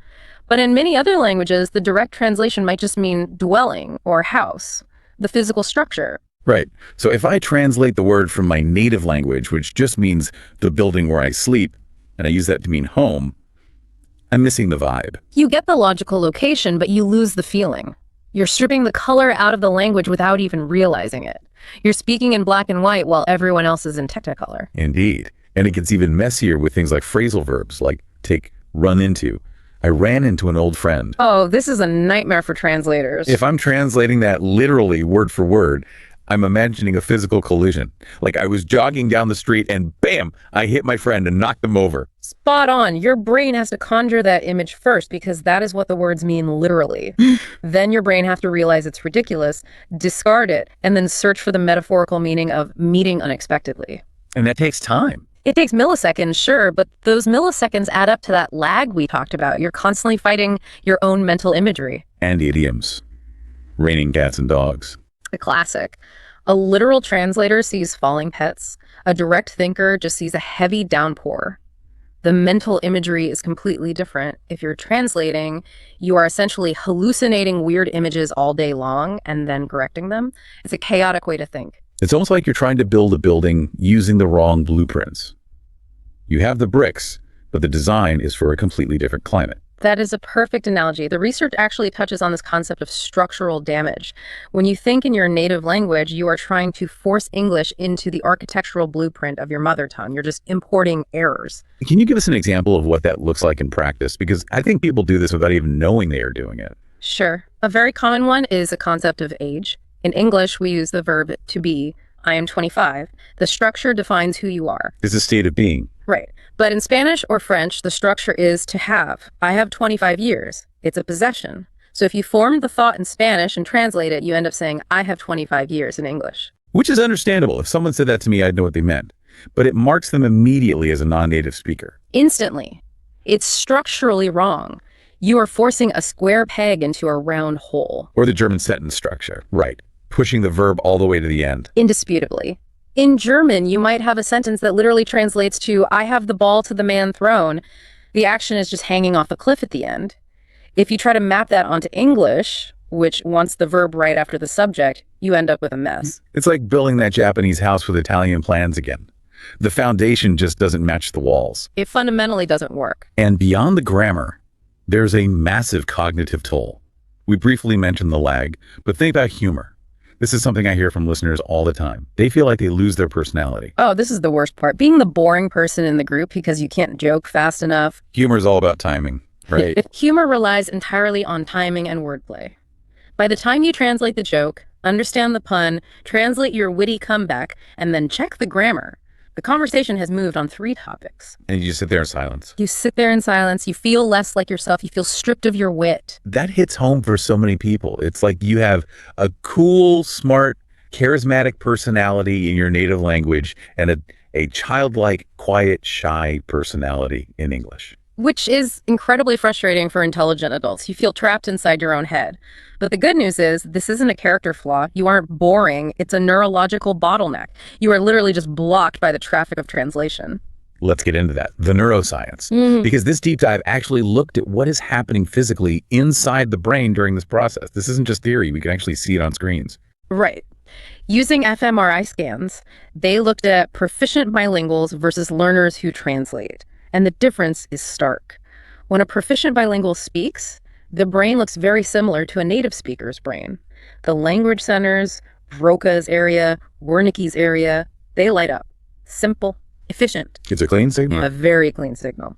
Now you look at the translators, the ones doing the 7-step program. Their brains are lighting up like a Christmas tree, but in all the wrong places. What are they activating? They're activating regions associated with cognitive control and working memory places like the dorsolateral prefrontal cortex. Essentially, their brain is panicking. It's problem solving, not speaking.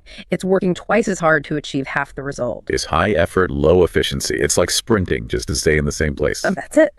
And there's also the concept of switching costs. Every time you toggle between your native language and English, there is a measurable drop in accuracy and speed. You're burning glucose just flipping that switch back and forth. It's like paying a toll every time you want to say a sentence. It is. And eventually, you run out of change. So the goal is to create a separate neural pathway, a highway just for English, so we don't have to route all the traffic through the downtown of our native language. I love that visualization. Yes. And the brain is plastic. That's the most important takeaway here. It rewires itself based on usage. If you stop using the old road, the translation road, and you force the traffic onto the new road gets paved. It becomes faster, it becomes the default. Okay, so we know why we need to do it. It saves energy, it improves accuracy, and it lets us actually be funny again. But before we get to the tactics, the how, we have to talk about the mindset shift. Because the research highlights that most people don't translate because they have to. They translate because they are afraid not to. That is a profound insight. It starts with the idea of functional versus perfect understanding. Right, the fear of missing a single word. I think we're all guilty of this. You hear a sentence with 10 words, you know 9 of them, but you panic over the one you don't know. Learners are often perfectionists. They want the dictionary definition of every single word in a sentence. They treat a conversation like a math problem where every variable must be solved. But here's the truth. Native speakers don't know every word. Wait, really? We kind of assume native speakers have the entire dictionary downloaded into their brains? Of course not. If I read a complex technical manual or a medical journal or even a dense novel from the 1800s, there are words I don't know, maybe archaic adjectives or specific jargon, but I don't stop and translate them. I don't panic. So what do? I get the gist. I follow the plot. That is functional understanding. You need to be okay with ambiguity. If you understand the idea, you understand the language. That is surprisingly comforting. So if I'm reading a book in English, I don't need to stop and look up every single adjective. Please don't. It kills the flow. If you understand the story, keep going. Your brain will fill in the gaps. That is actually how you learn new words from context, by seeing them in the wild, not by looking them up. Then there's truth number 2. Mistakes are necessary data. This is the hardest one for people to accept. Mental translation feels like a safety net. It feels safe because you can double check your sentence before you say it. Taking away that safety net feels incredibly risky. You feel naked. You're just blurting things out without the quality assurance check. But you have to. Research shows that learners who take risks and make mistakes learn significantly faster.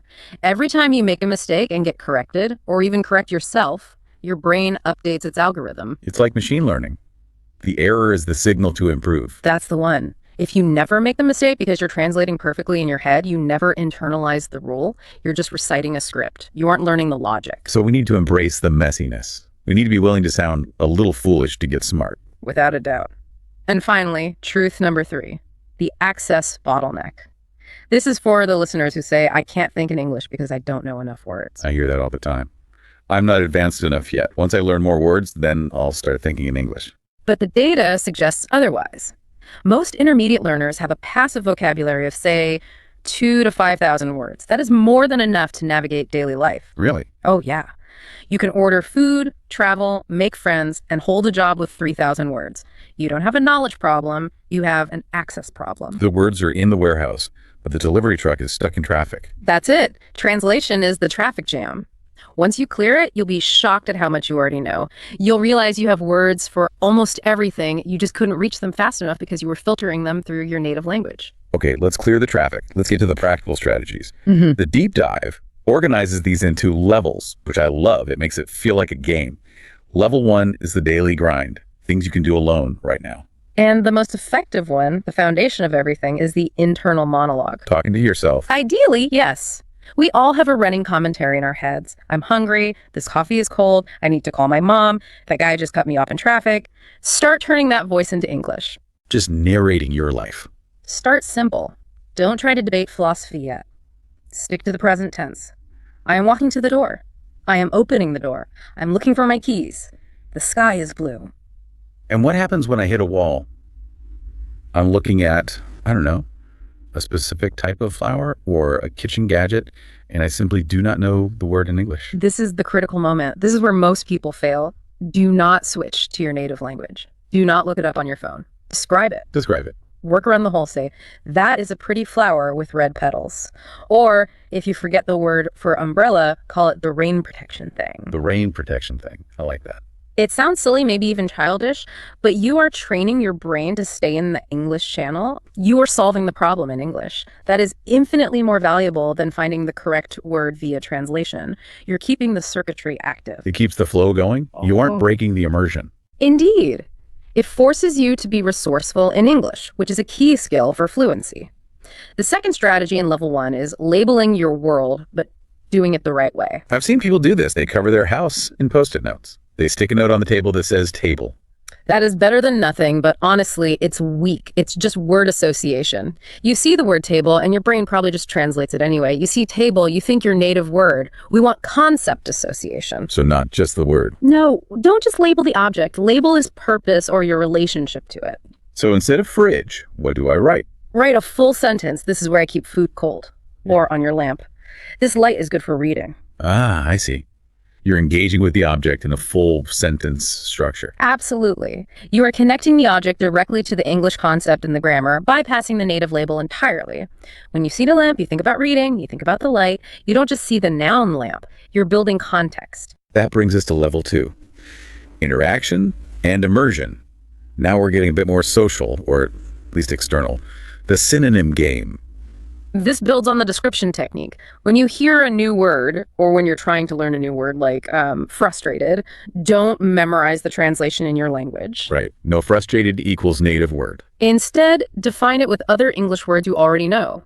Frustrated means feeling upset because something isn't working. This is where those monolingual dictionaries come in handy, right? The English to English ones. They are essential tools. If you use a bilingual dictionary, you are reinforcing the translation link. You are telling your brain English is just a code for my language.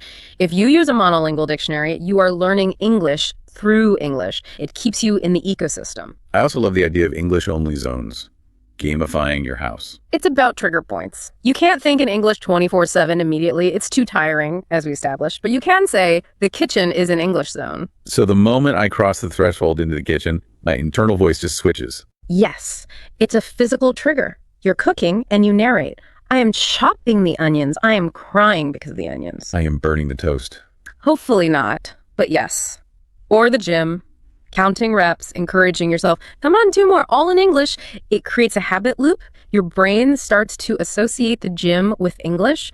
Eventually, you won't even have to try. You'll walk into the gym and your brain will switch modes automatically.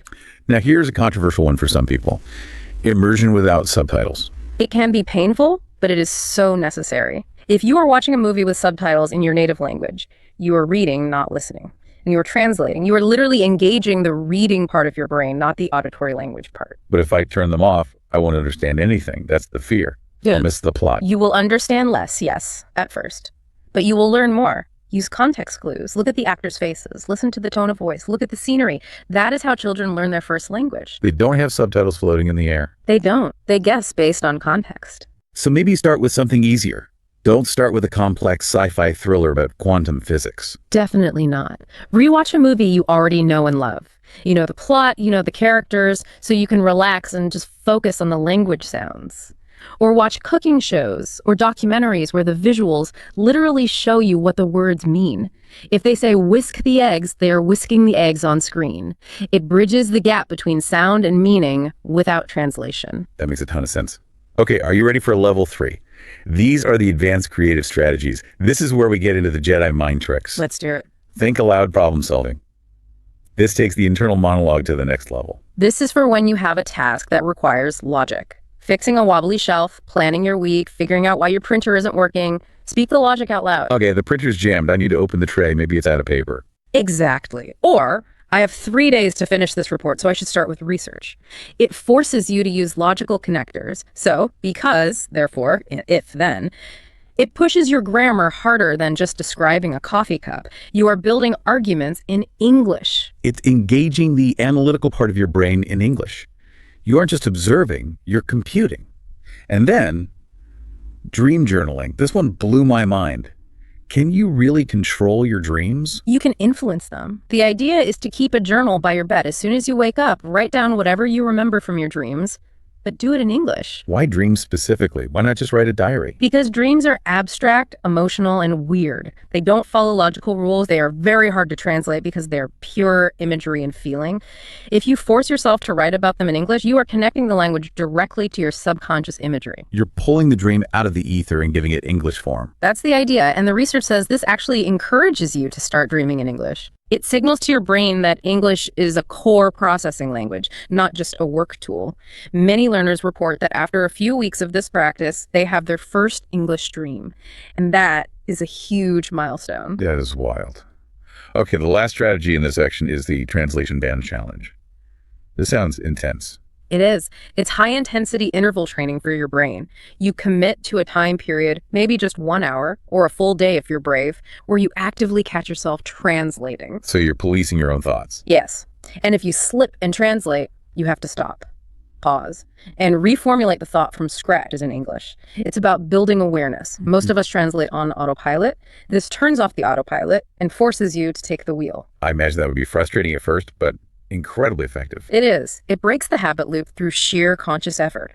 You might have a quiet hour because you're afraid to think, but that silence is better than the noisy translation loop. We've covered the how, but I want to talk about the emotional side of this again, because there are obstacles that aren't just about vocabulary. We touched on this earlier, the personality crisis. This is a very real psychological hurdle. You feel boring. You feel simple. You feel like a toddler. I've heard people say they feel stupid in English because they can't express their complex, nuanced thoughts. They can't be sarcastic or witty. And it's temporary. You have to remember you are painting with fewer colors right now. But here is the beautiful part. As you persist, you don't just rediscover your old personality. You often discover a new facet of your personality. The new English self. Exactly. Different languages can trigger different cultural associations and attitudes. You might find you are more direct in English, or more polite, or even funnier in a different, drier way. You aren't losing yourself, you are expanding yourself. That's a great way to frame it. You aren't losing the old you, you're gaining a new avatar. Speaking of expansion, let's talk about context-based vocabulary. The source used the word serendipity. I love this example. Serendipity is a hard word to translate directly into many languages because it's such a specific concept. A happy accident. Finding something good without looking for it.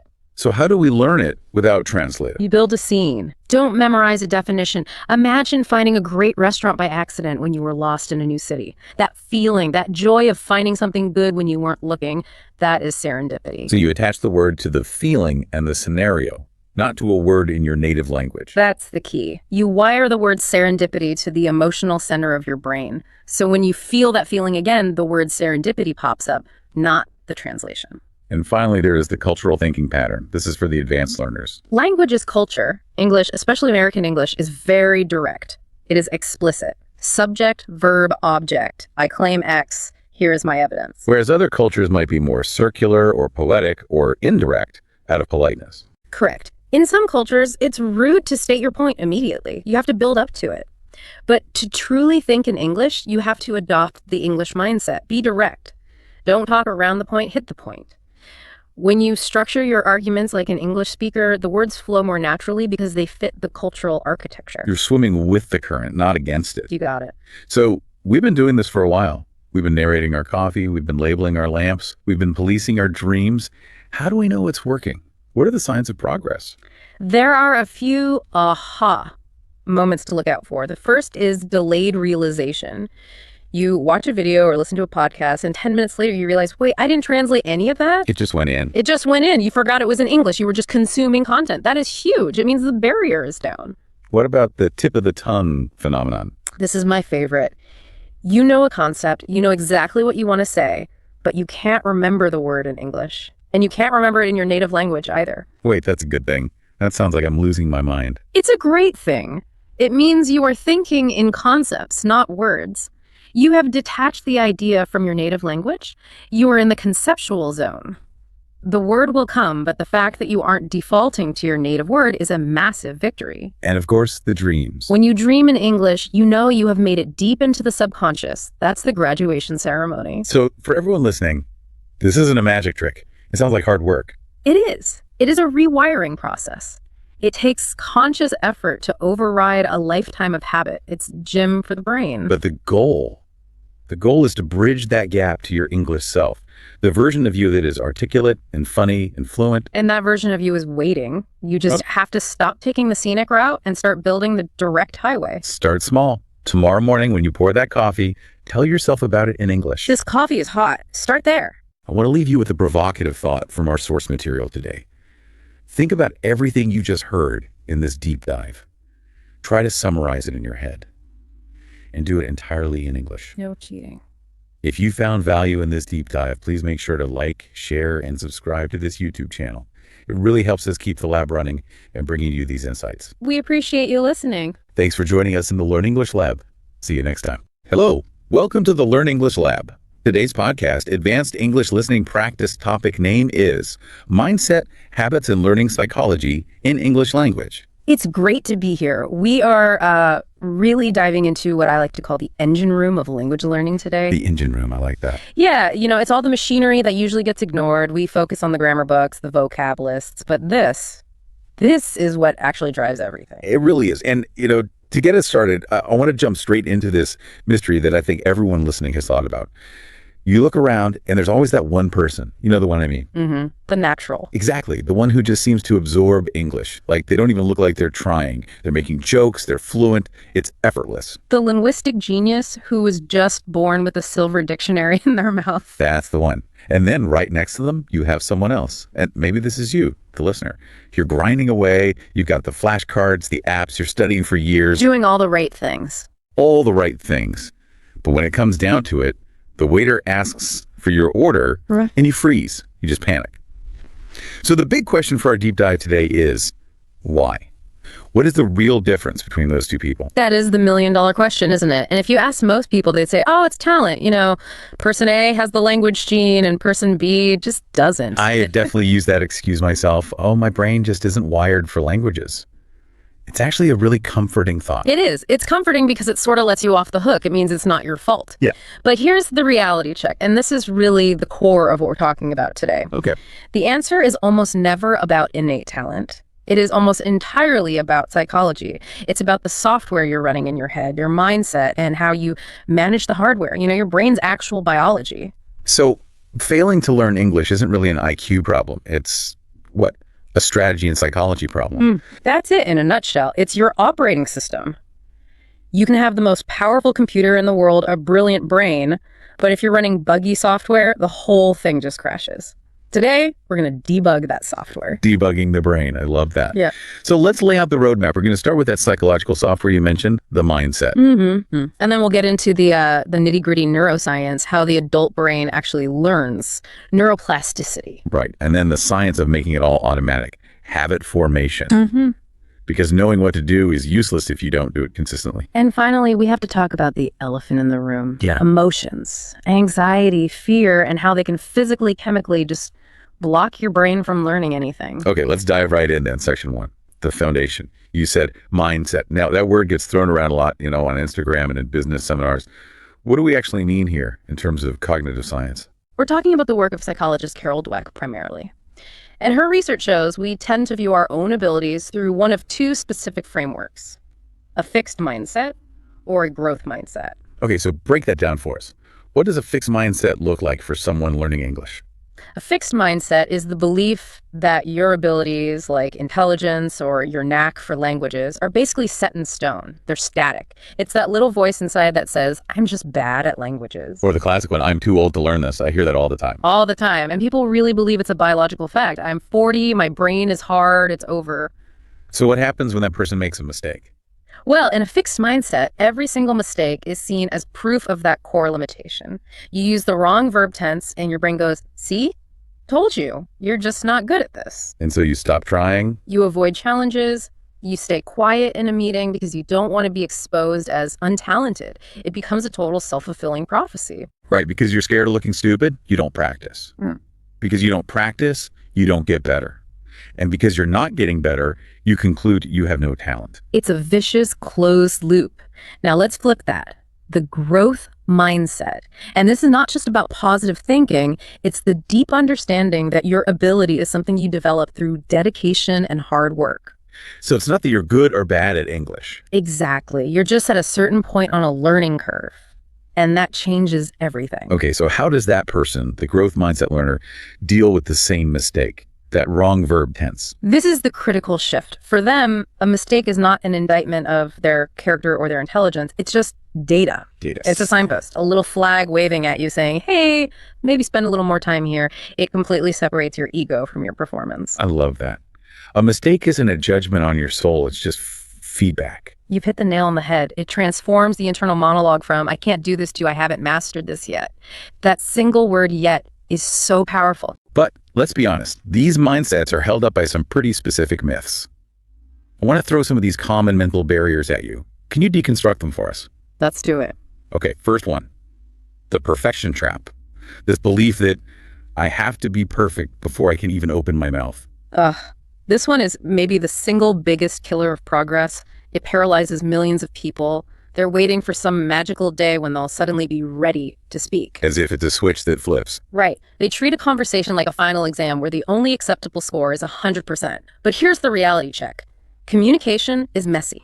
Even native speakers stumble over their words. That is so true. If you actually read a raw transcript of two native English speakers talking, it's a mess. It's a complete disaster. It's full of ums and ahs and half-finished sentences. So if you're holding yourself to a standard of perfection that native speakers don't even meet, you are setting yourself up for silence. The goal is connection, not perfection. Okay, next myth. The idea of one correct English. Oh, this is a big one. This sort of colonial hangover that there's one single pure version of English, usually received pronunciation from the UK or, standard American broadcast English. And if you sound like you're from Singapore or Nigeria or India, you feel like you're doing it wrong. Which is just absurd. English is a global language. It belongs to the world now. An accent isn't an error. It's a variety, a marker of your identity. As long as people can understand you, you're speaking valid English. That leads right into the grammar first myth. The idea that you have to swallow the entire rule book before you can even play the game. Yeah, that one completely reverses the natural order of how humans learn. I mean, think about a 2-year-old child. Do they study a textbook on subject-verb agreement before they say, I want milk? No, they just start screaming milk. Exactly. They learn patterns through exposure and use. The rules come way later, just to give a name to the patterns they already intuitively know. We adults try to hack the code before we even heard the music. All right, one last one before we move on. The immersion myth. The belief that I can't possibly learn unless I move to London or New York. The ultimate excuse. Well, I live in a non-English speaking country, so it's impossible for me. Total myth.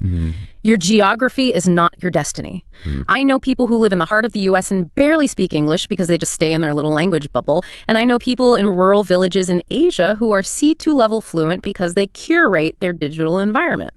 So it's about the quality of your engagement, not your GPS coordinates. 100%. If your phone, your music, your movies, your news are in English, you are immersed. Okay, that is a fantastic foundation. So we need a growth mindset. We need to kill these toxic myths. But let's look under the hood. You mentioned the hardware. What's actually going on in the brain? This brings us to section 2, the neuroscience of learning. The big headline here is one word: neuroplasticity. A word we hear a lot. What does it actually mean? That the brain is like plastic. Basically, yeah.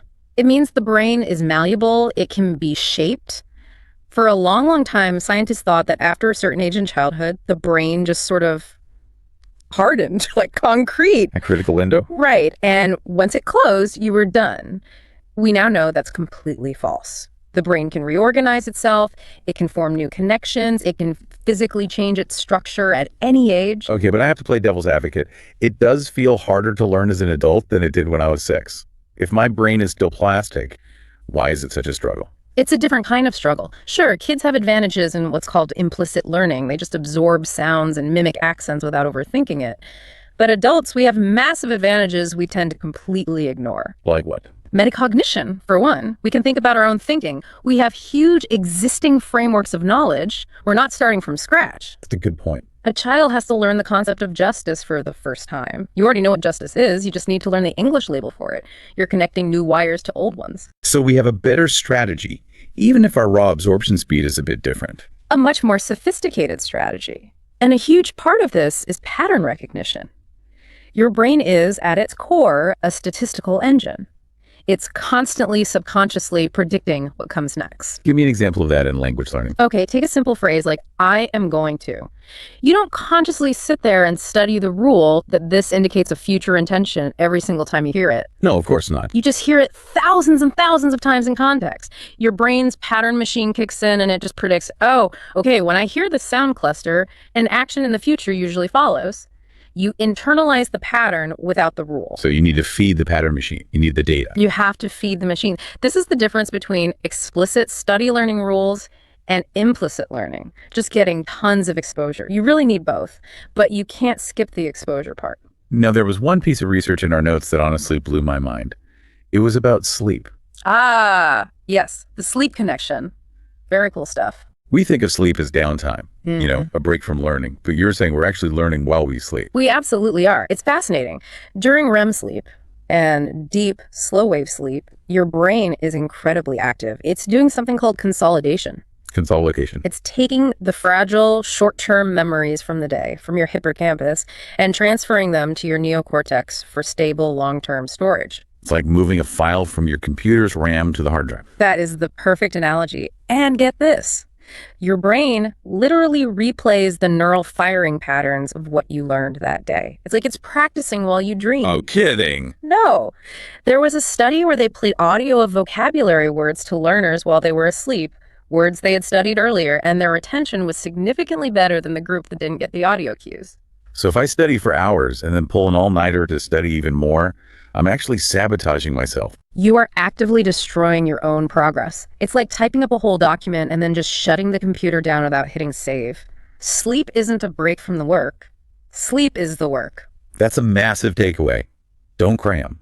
And speaking of not cramming, that brings us to the spacing effect. Yes, this is one of the most solid, robust findings in all of cognitive psychology.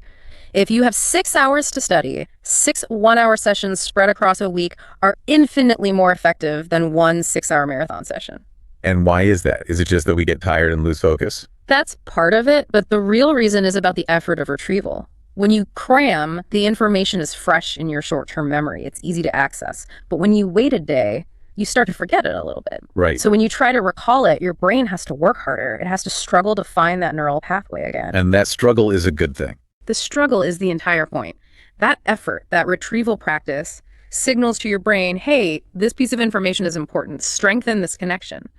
Rereading feels easy, but the struggle to remember is where the real learning happens. Okay, so we've got the mindset. We understand the brain's hardware.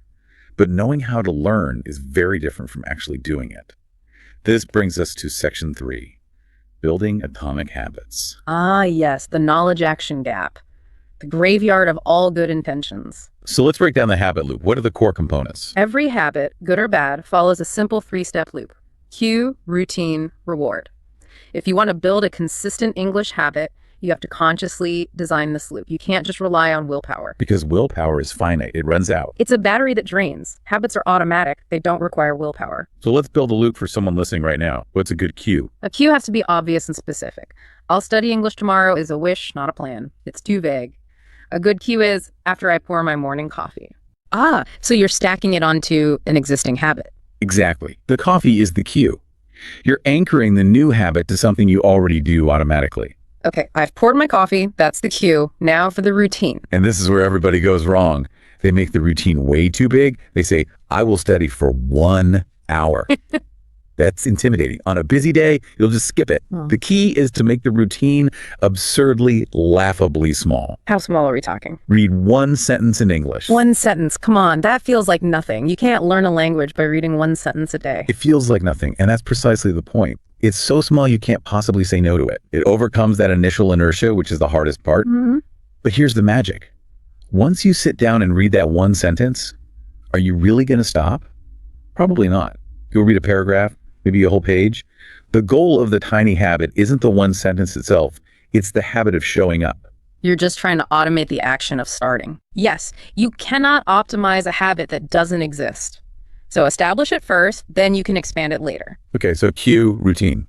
What about the reward? The brain needs a little dopamine hit right away to close the loop and say, hey, that was good, let's do it again. It can be intrinsic, just the feeling of satisfaction. I understood that. Or it can be a small, tangible treat. but it needs to be immediate. There's another layer to this in our notes that I found really profound. The idea of identity-based habits. This is moving from focusing on what you want to achieve to focusing on who you want to be. Can you give us an example of that? Instead of a goal-based approach like, I am trying to learn English, you adopt an identity. I am an English learner. That feels like a subtle shift in words, but a huge shift in mindset. It's massive because it changes how you make dozens of small decisions every day. If you identify as a runner, you go for a run even when it's raining because, well, that's what runners do. If you identify as an English learner and you have 5 minutes waiting for the bus, you ask yourself, what would an English learner do right now? And you open a podcast instead of scrolling Instagram. Your identity guides your actions. That's powerful. Let's also touch on environmental design. This is about making the good habit the easy, lazy option, right? It's all about friction.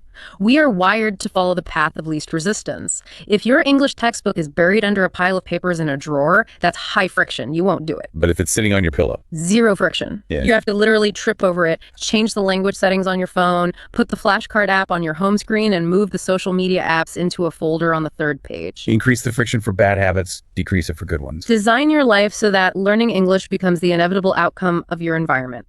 Don't fight your laziness, weaponize it. I love that. Okay, so let's move into section 4. We've built the habits. Now, what should we actually be doing with the language? Let's talk about input, output, and interaction. This has to start with the concept of comprehensible input. And the magic formula for that is I+1. Can you explain that? So I represents your current level of English. If the input you're getting is just at level I stuff you already understand perfectly, you're comfortable, but you're not learning, you're just reviewing. If the input is at I+10, like you're a beginner watching a university physics lecture, it's just noise. You get overwhelmed and learn nothing. The Goldilocks zone. Exactly. You need I+1. The material should be just slightly above your current level. You should understand maybe 70 to 80% of it, and your brain has to stretch and use context to figure out the rest. That stretch is where acquisition happens. But just listening and reading isn't enough, is it? We also need output. This is critical. This is the output hypothesis. Listening and reading give you semantic understanding. You get the gist, the general meaning. You can understand a conversation without actually knowing how to construct those sentences yourself. That describes so many learners. I understand everything, but I can't speak. Because speaking forces you to engage in syntactic processing. You have to become the architect. You have to choose the right words, conjugate the verb, get the word order right. Speaking immediately highlights what you don't know.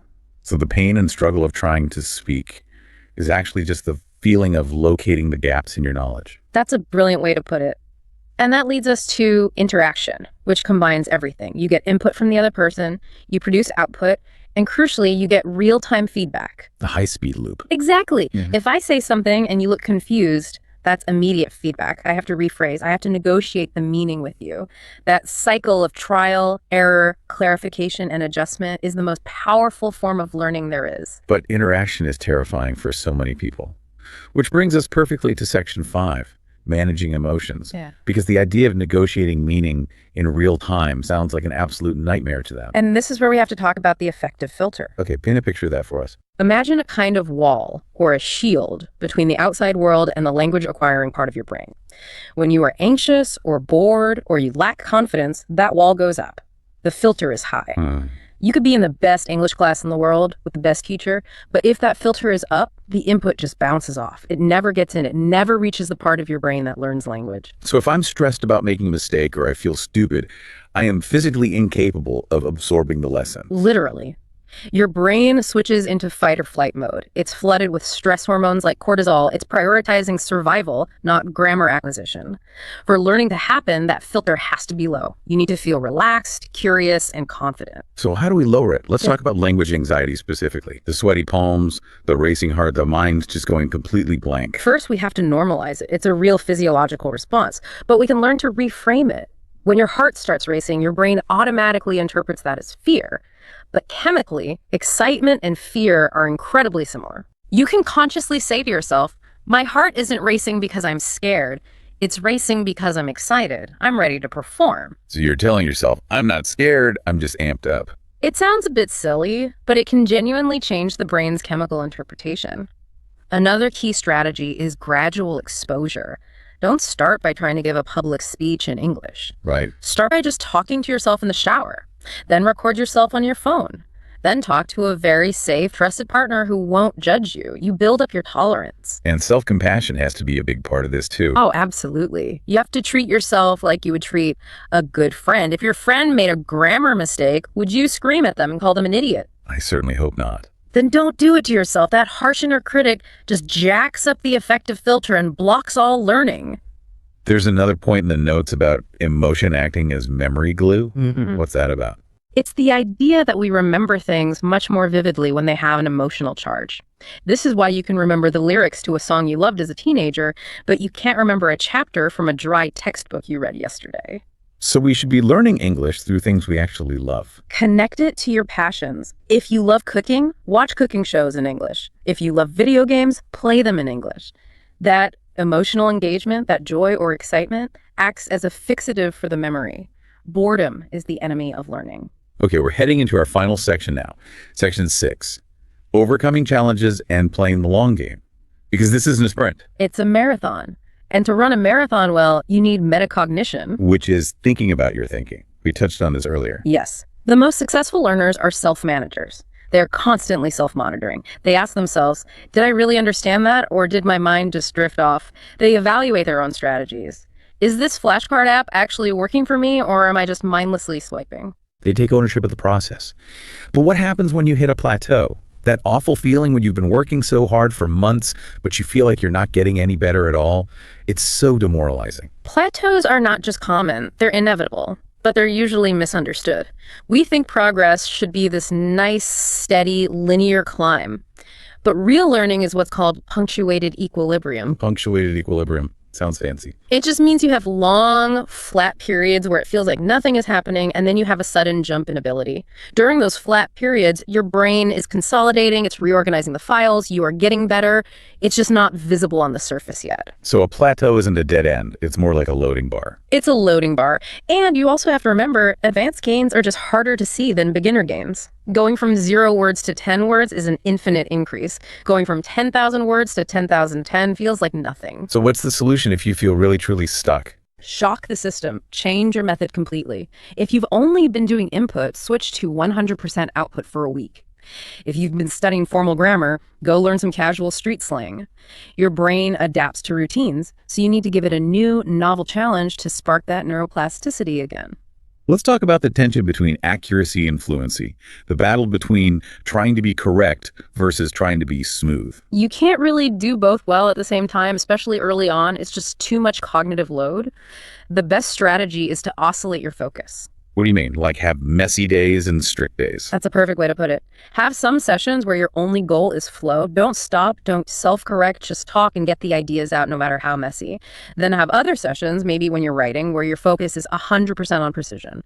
But don't let the quest for accuracy paralyze your fluency in a live conversation. We've touched on motivation, but let's dig into intrinsic versus extrinsic. Right. Extrinsic motivation is things like, I need to pass this exam, or I need English for a job. It's great for getting you started. It's a powerful kick, but it has a shelf life. Right. It burns out. And intrinsic. Intrinsic motivation is learning for the love of it. I love this music. I find this culture fascinating. I just enjoy the challenge. That's the fuel that will keep you going for years. It's sustainable. So to wrap this all up, to bring everything we've discussed together, what's the summary for our listener? I think it comes down to this. It is not about talent. It's about cultivating a growth mindset, believing you can improve. Right. And it's about working with your brain's hardware, not against it, sleeping, spacing out your practice. Building tiny atomic habits so that consistency becomes automatic and doesn't rely on your limited willpower. And managing your emotions, lowering that affective filter so the language can actually get in. And finally, playing the long game. The power is completely in your hands. You can design your own environment. You can reshape your own identity. You are not a victim of a lack of talent. That is an incredibly empowering place to end. Before we sign off, do you have one final thought for our listeners to take away with them? I do. I'd like to suggest that learning English, or any language, isn't just about acquiring a new skill, like learning to use a software program. You are literally rewiring your brain. You're building new neural pathways. You're expanding your identity to include new perspectives, new ways of expressing yourself. You are becoming a slightly different, more complex, more interesting version of yourself. And that is a profound journey. It's a transformation that is absolutely worthy of your patience and your self-compassion. A more complex version of yourself. I love that. Thank you so much for this incredible deep dive. It was my pleasure. And before we go, please remember to like, share, and subscribe to this YouTube channel. It really helps us out. Thanks for listening. Hello. Welcome to the Learn English Lab. Today's podcast is how to organize your answer before you speak. It's a pleasure to be here. This is one of those topics that feels a bit like a secret weapon. A secret weapon? How so? Well, it's a skill that, once you have it, it really changes the way you move through the world. But until you do, the lack of it can be, well, genuinely painful. I think we need to start right there in the pain. Because the source material for this deep dive, it touches on something very specific and I think very universal. We have all been there. You're in some kind of high stakes conversation. Maybe it's a job interview, it could be a performance review, or maybe you're just, I don't know, meeting your partner's parents for the first time. Right, the pressure is on. The pressure is definitely on. And someone asks you a question, and it's not even a hard question, but your brain just, it stops. The static, the freeze. Yes, exactly. It's like the gears just grind to a halt. You open your mouth, and instead of this golden nugget of wisdom, you get this tumbling stream of consciousness. You start rambling. You ramble, you repeat yourself. You can literally see the other person's eyes start to glaze over. And then the conversation ends. You walk out of the room, you're feeling terrible, and 5 minutes later, boom. The perfect answer appears out of nowhere. The perfect sentence, complete with the right vocabulary, the perfect tone, but it's too late. The moment's gone. It's gone. That experience is so fundamental to the human condition that the French, they actually have a specific idiom for it. Oh, really? Yes, they call it l'esprit de l'escalier. Okay, my French is a little rusty. What does that translate to? It means staircase wit. Staircase wit. Yeah. It captures that specific agonizing frustration of thinking of the perfect comeback or the smartest argument just as you're physically walking down the staircase leaving the building. That is painfully accurate. But why does that happen? Is it just bad luck? Or is there something, chemical going on upstairs? It's biology. It's actually a completely predictable physiological response. So it's not just me? Not at all. Yeah. When you're in that high pressure moment, the interview, the confrontation, your brain perceives a threat. Yeah. It doesn't matter that it's just a question. Your amygdala, which is the primitive part of the brain responsible for the fight or flight response, it just lights up. So it interprets the social pressure as actual danger. As danger, spot on. So my brain thinks the interviewer is a saber-toothed tiger. Essentially, yes. And when that amygdala takes over, it hijacks resources from the prefrontal cortex. Okay, and the prefrontal cortex that's the important bit for speaking, right? It's the CEO of your brain. It's where all the logic, structure, planning, and critically language organization happens. So in the exact moment you need it most, your structure center is effectively offline. And that explains the rambling. I'm not thinking, I'm operating on pure instinct, which is basically survive this moment. Correct. Your goal is escape. And then once you leave the room and you hit that staircase, the threat perception just vanishes. The amygdala calms down. The CEO comes back online. The prefrontal cortex is back in business. And suddenly, clarity. Staircase wit is just your brain functioning normally again, but with, just terrible timing. That honestly makes me feel a lot better knowing it's not just me being inadequate. But here's the thing. I look around and I see people who don't seem to have this problem. You look at certain CEOs or politicians, or even just that one friend we all have who's just effortlessly charming. They get asked a tough question and they don't freeze. They speak in paragraphs. They do. They really do. And the assumption, I think, for most of us is that they were born that way, that it's some kind of talent. You either have the gift of gab or you don't. And if you don't, well, tough luck. And that right there is the single most persistent and I think damaging myth in communication. That it's a gift. That it's a gift. We treat articulate speaking like it's a personality trait, like having blue eyes or being tall. But the reality, and all the research bears this out, is that organizing your thoughts is a technical skill. A skill. It's no different than learning to write code, learning to play the piano, or, learning to bake a souffle. So the smooth talkers aren't wizards. They didn't just wake up like that. They are mechanics. The people you admire, the ones who sound so effortless, they are not winging it, I promise you. They are running internal scripts and frameworks, often subconsciously, that they have practiced thousands and thousands of times. They have a toolkit that they pull from. I love that idea, a toolkit, because a toolkit is something I can go out and get, or in this case, I can learn. And that is really the mission of this whole deep dive. We're going to dismantle that myth of natural talent. We're going to hand you the blueprints. By the end of this hour, we want you to be able to move from that rambling mess state to being, persuasive, confident, and sharp. Okay, so we're talking specific frameworks. We are. We're going to cover specific frameworks, PrEP, STAR, the rule of three. But maybe more importantly, we're going to discuss how to deploy them when your heart is pounding and your brain wants to shut down. Before we get to the how, though, can we stick with the why for just a bit longer? Because I think there's a temptation to say, okay, so I ramble a little bit. I'm a chatty person. Is it really that big of a deal? It is a massive deal. I mean, the stakes are incredibly high. Every single time you answer a question, whether it's, what do you think of this project, or tell me about yourself, That one always gets me. you are shaping the listener's impression of your entire professional capacity. That sounds a little harsh. It is harsh, but it's just how the human brain works. We use heuristics or, mental shortcuts to make judgments.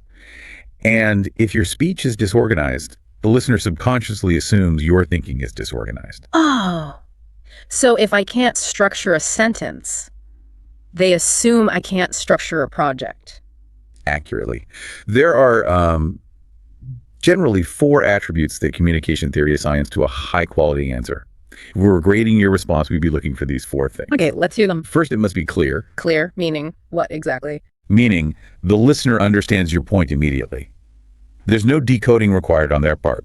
If they have to work to figure out what you mean, you've already lost half the battle. Okay, clear. That makes sense. What's number 2? Second is concise. And I want to be a little careful with this word because I think people often misunderstand it. I'm guessing most people, including me, just assume concise means short, like the shorter the better. And that's the trap. It doesn't necessarily mean short. Concise means efficient. It means a high signal-to-noise ratio. Signal to noise. Okay. You could speak for 5 minutes and be perfectly concise if every single sentence adds value. Or you could speak for 1 minute and just be rambling if you're just filling the air with fluff. I feel personally attacked right now. I am definitely guilty of the fluff. We all are sometimes. I get nervous that if I give too short an answer, I'll look like I don't know what I'm talking about, or maybe that I'm being rude or dismissive. And that's a very common anxiety. We over-explain because we want to prove we did the work, we have the knowledge. But the listener, especially if they're a busy executive, they value time above almost anything else. Right. So if you bury your main point under 3 minutes of context, they don't interpret that as you having an abundance of knowledge. They interpret it as a lack of confidence. Wow. Okay, so concise is really about respecting the listener's bandwidth. Indeed. The third attribute is persuasive. So not just stating facts. Right. A good answer isn't just a data nerd. It has a point of view, and it's backed up by some kind of evidence. And the fourth, and this is a tricky one, is memorable. Memorable seems like a really high bar. I mean, I'm just answering a question about a spreadsheet. Does it really need to be memorable? Well, if you want to get that promotion, Yes. think about it. The human brain is a sieve. Research shows we forget something like 50% of what we hear within an hour. 50% in an hour. That's incredible. It's huge. A structured answer provides these little hooks that can stick in the memory. If you just ramble, the information passes right through that sieve. No hooks. So we have clear, concise, persuasive, and memorable. Those are the pillars of a good answer. Now let's talk about how we knock those pillars down. What are the specific pitfalls people fall into? We mentioned rambling. That feels like the obvious one. Rambling is definitely number one. It usually happens because you start speaking before you know how you're going to finish. Yeah. You're essentially thinking out loud. So you're discovering your own opinion at the same time as the person listening to you. Yes, and that's a very uncomfortable ride for the listener. It's like getting in a car with a driver who has no map and is just hoping they eventually find the destination. That is a spot-on analogy, and it's exhausting for the passenger. What's another one? Another major pitfall is repetition. You make a point, but then you feel a little insecure. Maybe I didn't say it smart enough. Maybe they didn't get it, so you say it again in slightly different words, then a third time. I do this. I know I do this. It's like I'm trying to hammer a nail in, but I just keep hitting the wood all around it. And what that signals to the listener is insecurity. You're basically telling them non-verbally, I don't trust that I made sense the first time. Which is not a great look. Not at all. Mhm. But there's one trap that I think is even more dangerous than rambling or repetition. I call it the wrong question trap. The wrong question trap. Is that where you just completely misunderstand what was asked? Sometimes. Yeah. But more often, it's psychological. We get so anxious about what we want to say or, what we prepared to say that we just stop listening to the actual question being asked. We answer the question we wished they had asked. Oh, I've seen this a million times in job interviews. The interviewer asks, so what would you say is your biggest weakness? The classic. And the candidate immediately says, I work too hard, or I'm a perfectionist, Which is just a humble brag and completely avoids answering the real question. Correct. Or a boss asks, is the project on schedule? And the employee answers, well, we've been working really, really hard and the team morale is great. Deflecting. Completely. The boss didn't ask about effort. They asked about the schedule. So by answering the wrong question, you're not just being unhelpful, you are signaling that you either aren't listening or you're hiding something. And I have to imagine the cost of all this isn't just, a bit of awkwardness. It has to have real career consequences. Immense consequences. There's a lot of research in organizational psychology that shows listeners directly conflate organization with intelligence. Wait, really? Absolutely. If you speak clearly and with a logical structure, you are perceived as having a higher IQ, being more trustworthy, and having more leadership potential. So hold on. I could actually be smarter than the other person, but if they use a better structure in their answer, they will look smarter to the boss. In the short term. In that crucial meeting, yes. Because in that moment, perception is reality. If you come across as scattered, you're perceived as scattered. If you are architectural in your speech, you're perceived as solid and reliable. Architectural. I really like that word. It implies a plan, a design. Okay, so we are sold on the why. We don't want to look scattered. We want to look architectural. Let's start building. Before we get to the fancy acronyms like PRE-P and STAR, what are the core principles? What's the foundation we're building on? I'd say the foundation consists of 3 fundamental mental shifts. The very first one is intentionality. Intentionality. Most people speak by accident. They react. The phone rings, they pick up, they start talking. And affect the speaker. Before they speak, they pause and establish a clarity of purpose. Which means asking yourself, what? What's the question? The question is, why am I opening my mouth right now? Am I trying to inform? Am I trying to persuade? Am I trying to defend my position? Am I just trying to entertain or build rapport? If you don't know the goal of the play, you can't possibly score. It sounds so simple, but in the heat of the moment, I can tell you I definitely do not ask that question. I just think, oh no, there's silence. I need to say something. And that is the exact habit we need to break. Because if you're trying to persuade someone, you need a very different structure than if you're simply trying to inform them. The second principle flows from that. Focus on the listener. Empathy. It is essentially empathy. We often suffer from something called the curse of knowledge. The curse of knowledge, what's that? It's a cognitive bias where, because you know something inside and out, you unconsciously assume that the other person has all the context and background to understand it. Or that they even care about the little details as much as you do. Right. And this leads to the dreaded info dump. Oh, the info dump. Yeah. I have been on the receiving end of that so many times. Someone telling me about the intricacies of their coding problem for 20 minutes straight. And you're just sitting there thinking, I just asked how your day was. An organized speaker mentally flips the script. They ask, what does this specific listener need to hear from me right now? Not what do I want to tell them? That's the key shift. If you're talking to the CFO, they need the financial risk and the bottom line. They do not need the technical specs of the server migration. If you're talking to the lead engineer, it's the opposite. So read the room, adjust your dial based on your audience. Correct. It's not about what you want to say. It's about what they need to receive in order to make a decision or understand your point. And the third and final principle is logical order and signposting. Signposting. We hear this term a lot in public speaking courses. And for good reason. Think of a conversation as a journey through a dark forest. You are the guide. The listener is the tourist. They've never been here before. If you just start walking randomly, they're going to get lost and, frankly, anxious. But signposts are the verbal cues that light up the path. They light up the path. Simple words like first, second, on the other hand, in conclusion. They seem so basic, but you're saying they have a big impact. A huge psychological impact. When you say, I have 3 reasons for this decision, the listener's brain actually relaxes. It thinks, okay, great, there are 3, I can track that. It dramatically reduces their cognitive load. It's like a GPS for the conversation. In 200 meters, we'll get to the second point. That is a perfect analogy. Without signposts, the listener is spending half their brain power just trying to figure out how your sentences are supposed to connect to each other.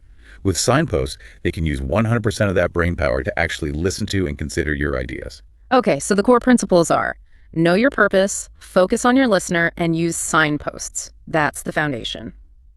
Now let's get into the toolkit. The actual frameworks we can use when the pressure is on. The source material mentions mind mapping as a starting point. Now, when I hear mind mapping, I think of a giant whiteboard with colorful markers and bubbles. But you're saying we can do this in our heads, in real time. You can? And for complex or multi-part questions, you almost have to. It's a rapid visualization technique. Think of it as taking a mental snapshot of your answer, before you begin speaking. Okay, walk us through it. I'm in a meeting. My boss asks me a really complex two-part question. My first instinct is to panic. What do I do instead? First, you pause. Don't speak. Take a breath. In your mind's eye, visualize a blank canvas. In the very center of that canvas, you place the topic, the core of the question they ask. Got it. The topic. Branching off from that center, you immediately identify your main idea. What is the one single headline you want them to remember, even if they forget everything else? Yeah, headline. Key takeaway. Then you visualize just 2 or 3 supporting points, not 7, not 10, 2 or 3 key things that prove your main idea. And finally, you visualize one last branch, the summary, which is the so what, or the call to action. Can we try this with a real example? Let's say I ask you, what is the biggest challenge facing our industry right now, and what should our top priority be in response? Okay, it's a 2-part question. I pause. I might even say, that's a great question. While I say that, my brain is mapping. Industry challenge and priority. The rapid pace of AI integration is the challenge. Supporting point 1. There's a huge skills gap in the current workforce. Supporting point 2. The regulatory environment is uncertain and lagging. Therefore, our top priority must be internal training and upskilling. So you have that map in your head. I have that 4-part map. Now, I can open my mouth and speak with structure. I'd say the biggest challenge is undoubtedly the pace of AI integration. This presents a problem for 2 main reasons. First, we have a significant skills gap in our workforce, and second, the regulatory landscape is lagging far behind the technology.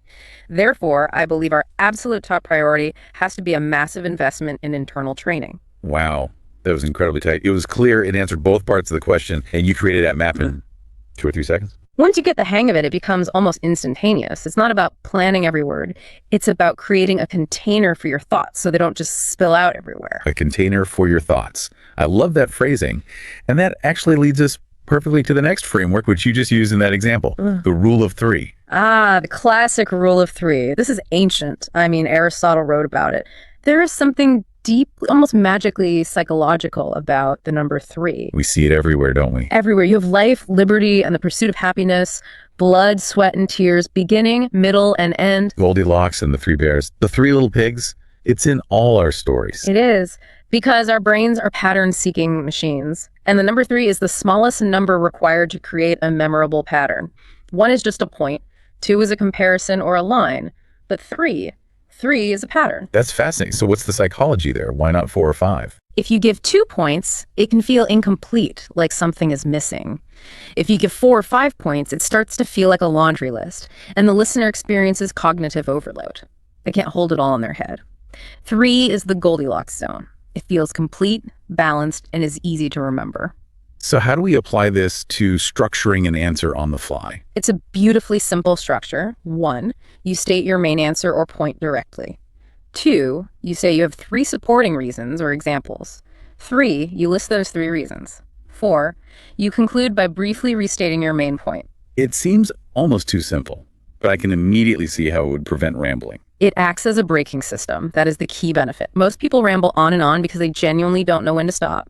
With the rule of 3, once you've delivered point number 3, you know you were done. It's your cue to land the plane. Let's contrast this. Give me a bad version of an answer where you don't use the rule of 3. Let's use the question from the outline. Why do you enjoy living in this city? Okay, here's the unstructured, rambling version. Adopts a rambling tone. Oh, well, I really love it here. The food is just great. I mean, the pizza places alone are amazing, and the parks are really nice. I go walking there a lot with my dog. Plus, a lot of my friends live here, which is, that's huge.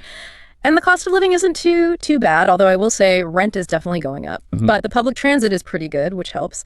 And the weather, well, the summers are nice. The winters are a bit rough. Okay, please stop. I'm already bored. My eyes glazed over.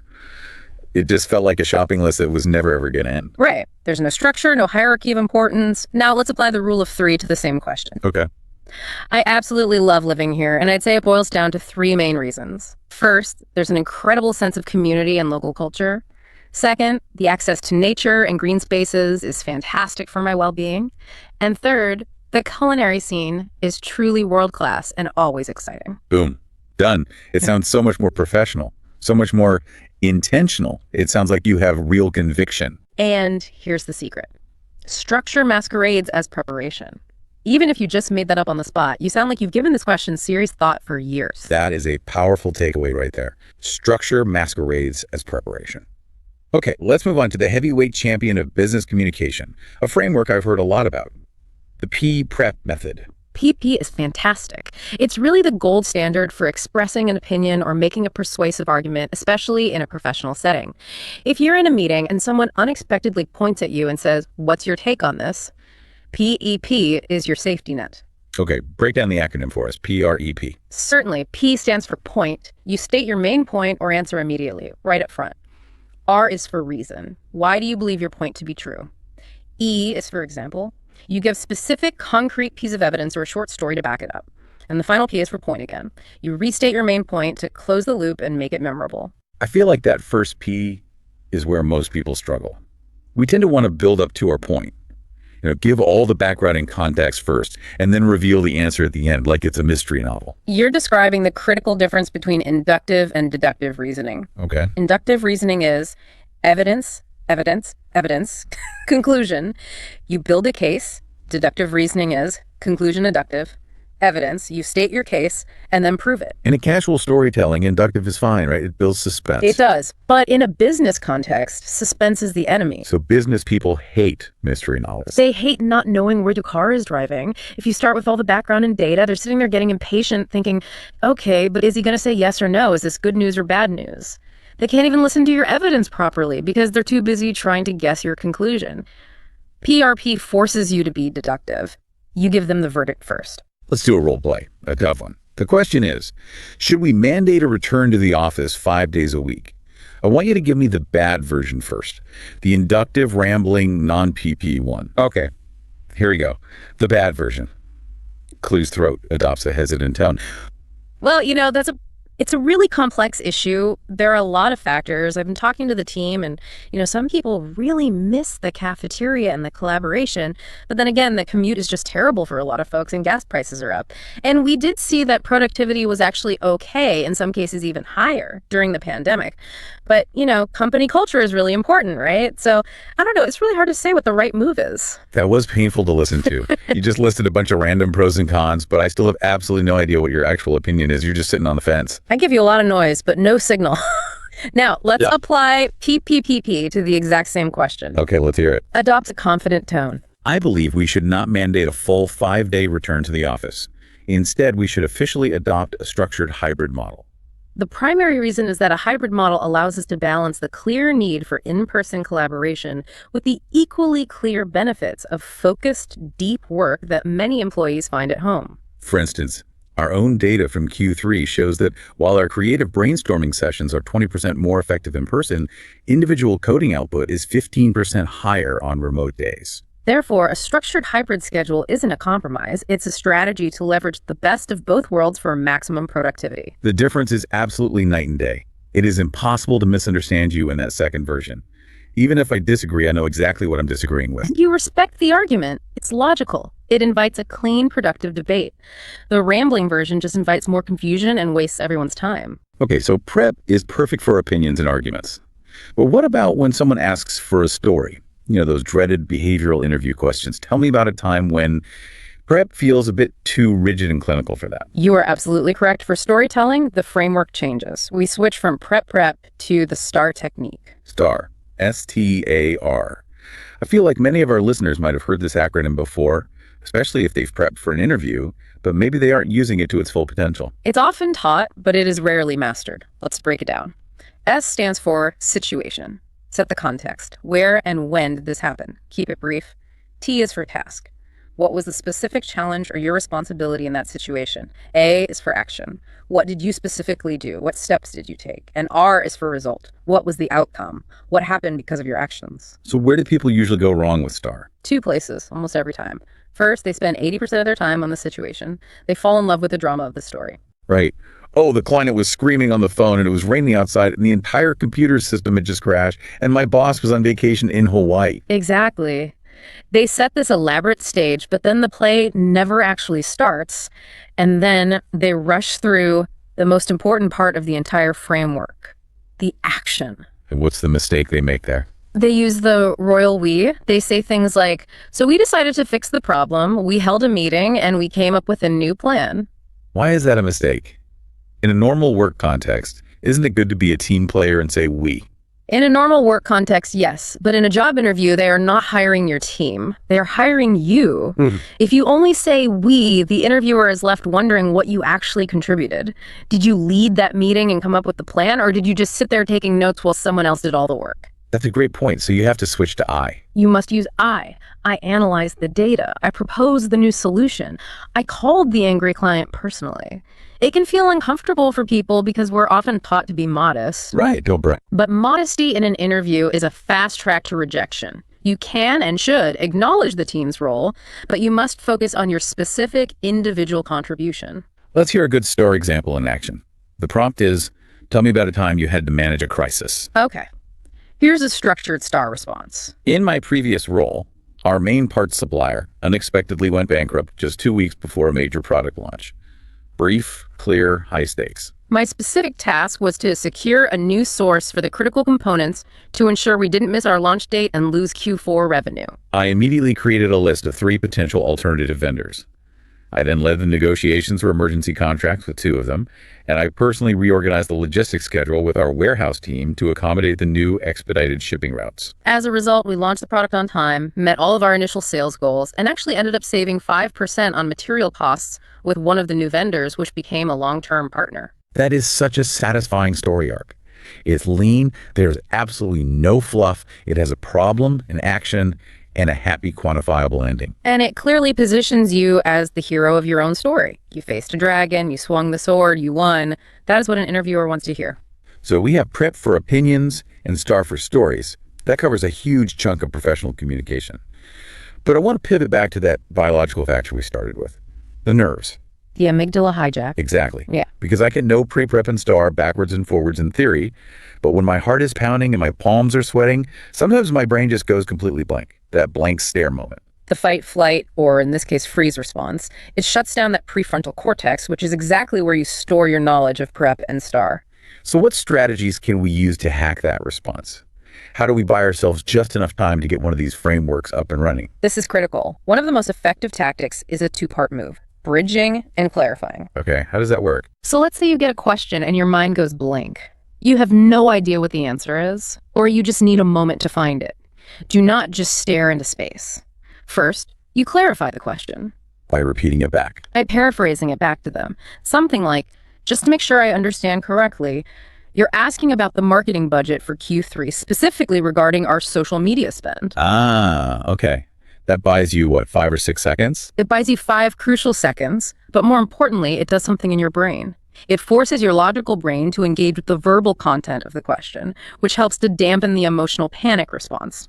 You are forcing the CEO to get back online. Okay, so that's clarifying. What's the bridge? The bridge is a phrase that connects the difficult question you were asked to a related topic that you are more comfortable and prepared to talk about. A classic bridge is, that's a very interesting question about the budget. What I think is really the core issue here is our overall return on investment. Ah, so you're steering the conversation. Politicians are masters at this, almost too good at it. They are. And you don't want to be evasive or dishonest, but bridging allows you to gracefully pivot from a gotcha question to your safe ground, where you might have a structured answer ready to go. Another thing you mentioned in the outline is something I find really difficult. The power of the pause. I feel like this is the hardest piece of advice to actually follow, because silence in a conversation feels terrifying. It feels like a void, like a failure. In our own heads, a 3-second pause feels like an hour of dead air. We think the audience is judging us, thinking we've forgotten our own name. Yes, exactly that. But we need to completely reframe how we think about silence. Think about it this way. In any room, who is it that rushes? The junior person, the intern, the person who's anxious and trying to prove they belong there. Correct. The junior person rushes because they feel their time isn't valuable. They feel like they need to get the answer out as fast as possible before they get interrupted.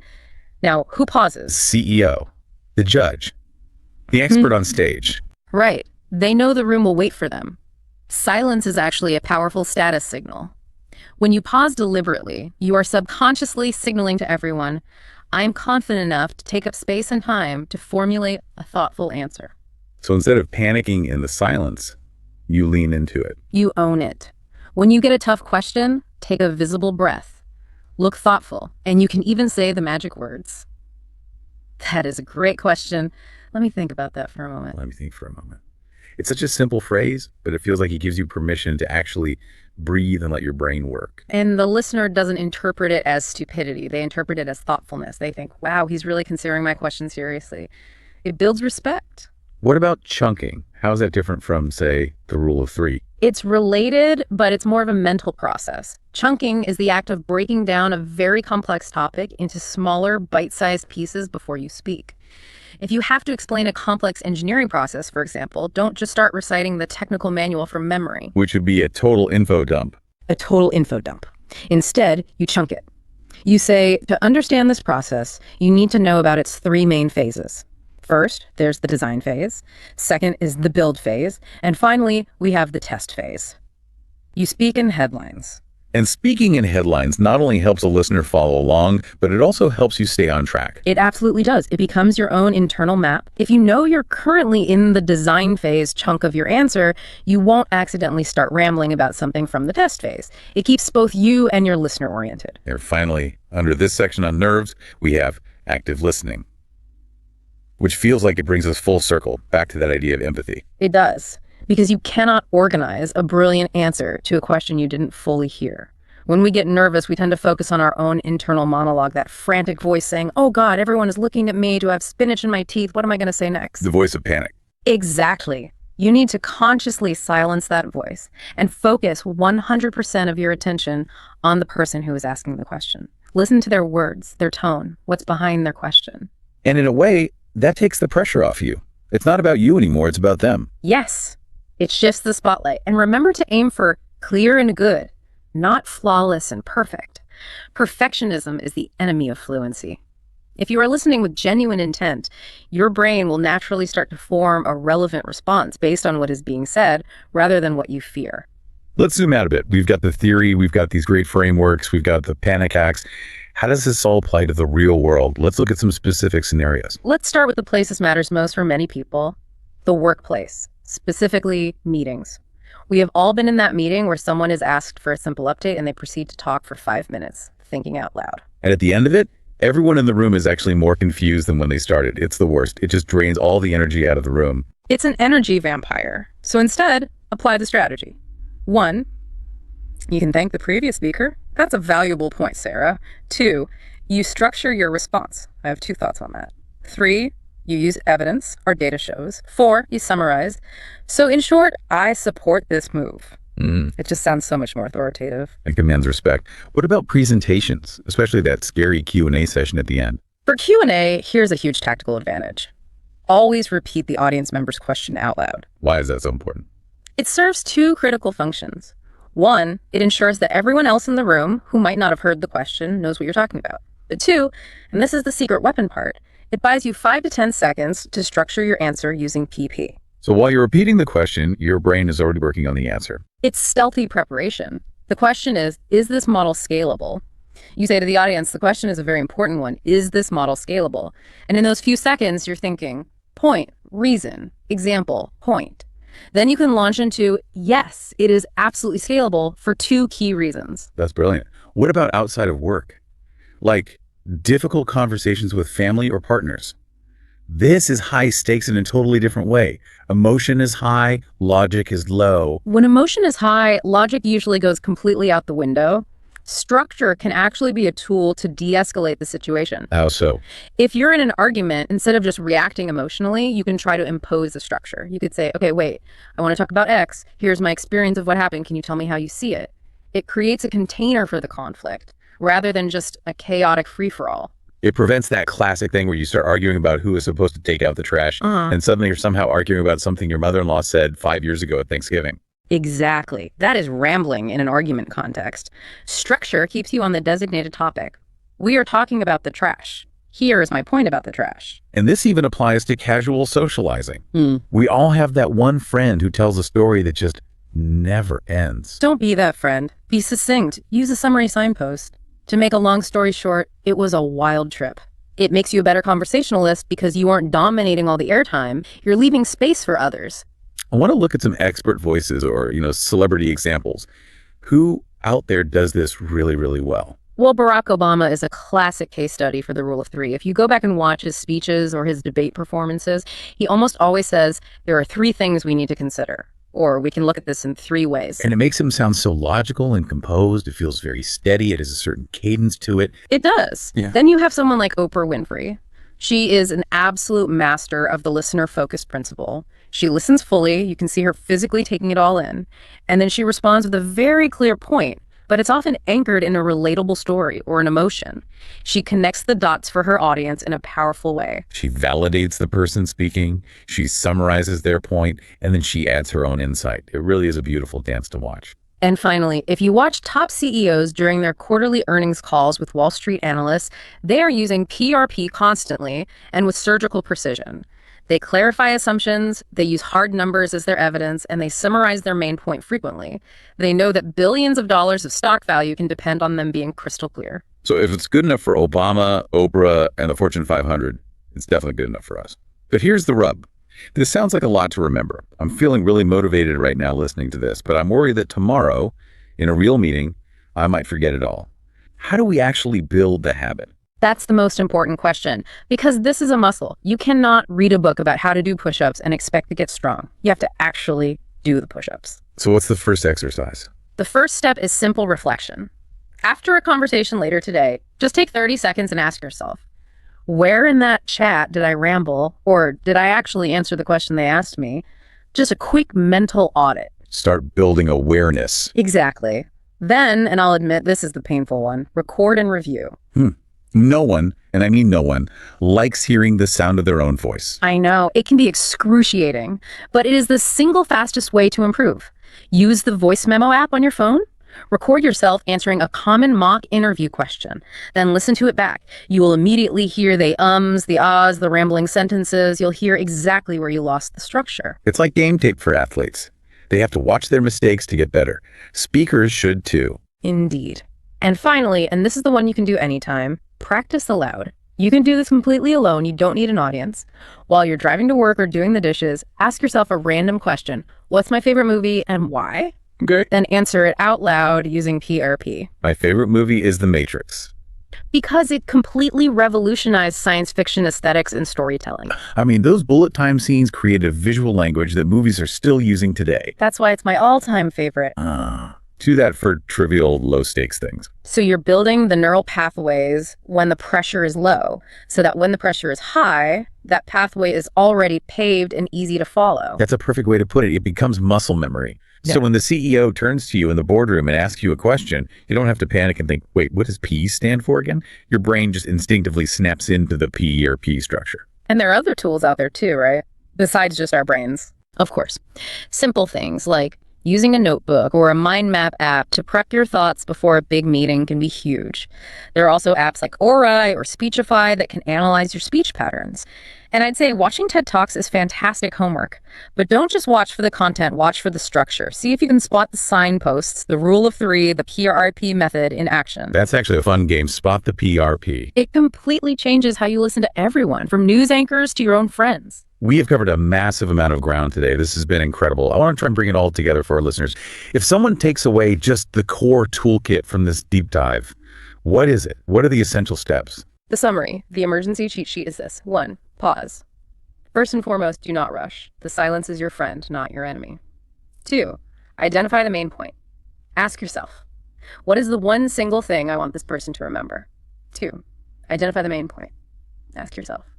3, select a structure. Is this an opinion? Use PRP. Is it a story? Use STAR. Is it a list? Use the rule of three. 2, identify the main point. Ask yourself. 4, and after you're done, check for understanding. A simple, does that answer your question, shows confidence and ensures you were clear. 4 simple steps. It sounds so manageable when you put it like that. Simple steps, but with a profound impact. They really do. And I'll leave you with this one final thought. We often think that power in a room comes from volume, from speaking loudly or speaking first or interrupting. But true authority, true influence comes from architecture. The next time you're asked a tough question, don't rush to fill the silence. Take that pause, structure your thought, and just see how differently people look at you when you speak with architecture rather than just with noise. Speak with architecture. I love that. That is a fantastic note to end on. If you found this useful, please remember to like, share, and subscribe to this YouTube channel. It really helps us keep unpacking these important topics for you. Absolutely. Now go out there and practice those frameworks. You've got this. Thanks for listening. We'll see you next time. Hello. Welcome to the Learn English Lab. Today's podcast is how to combine listening, speaking, and vocabulary. It sounds like a bit of a mouthful, doesn't it? Yeah. But, if we're being honest, this is the holy grail. Yeah, it really is. This is the single most requested topic we get, and I think for a very, very good reason. Oh, absolutely. And I think it comes from a place of deep, deep frustration for a lot of people.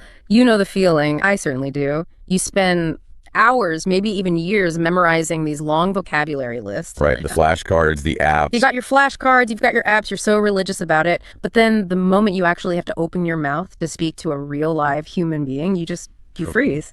It's the classic brain freeze. It's like the hard drive just crashes right when you need to access the file. That is the perfect way to describe it. The words are in there somewhere, you know they are, but they're buried under layers of panic and you just can't find them. Or, on the flip side, you have the podcast junkies. And these are the folks who listen to hours and hours of English content every single week. Right. They're consuming constantly. Constantly. They feel like they understand everything. They're nodding along with the news. They're laughing at the jokes in a sitcom.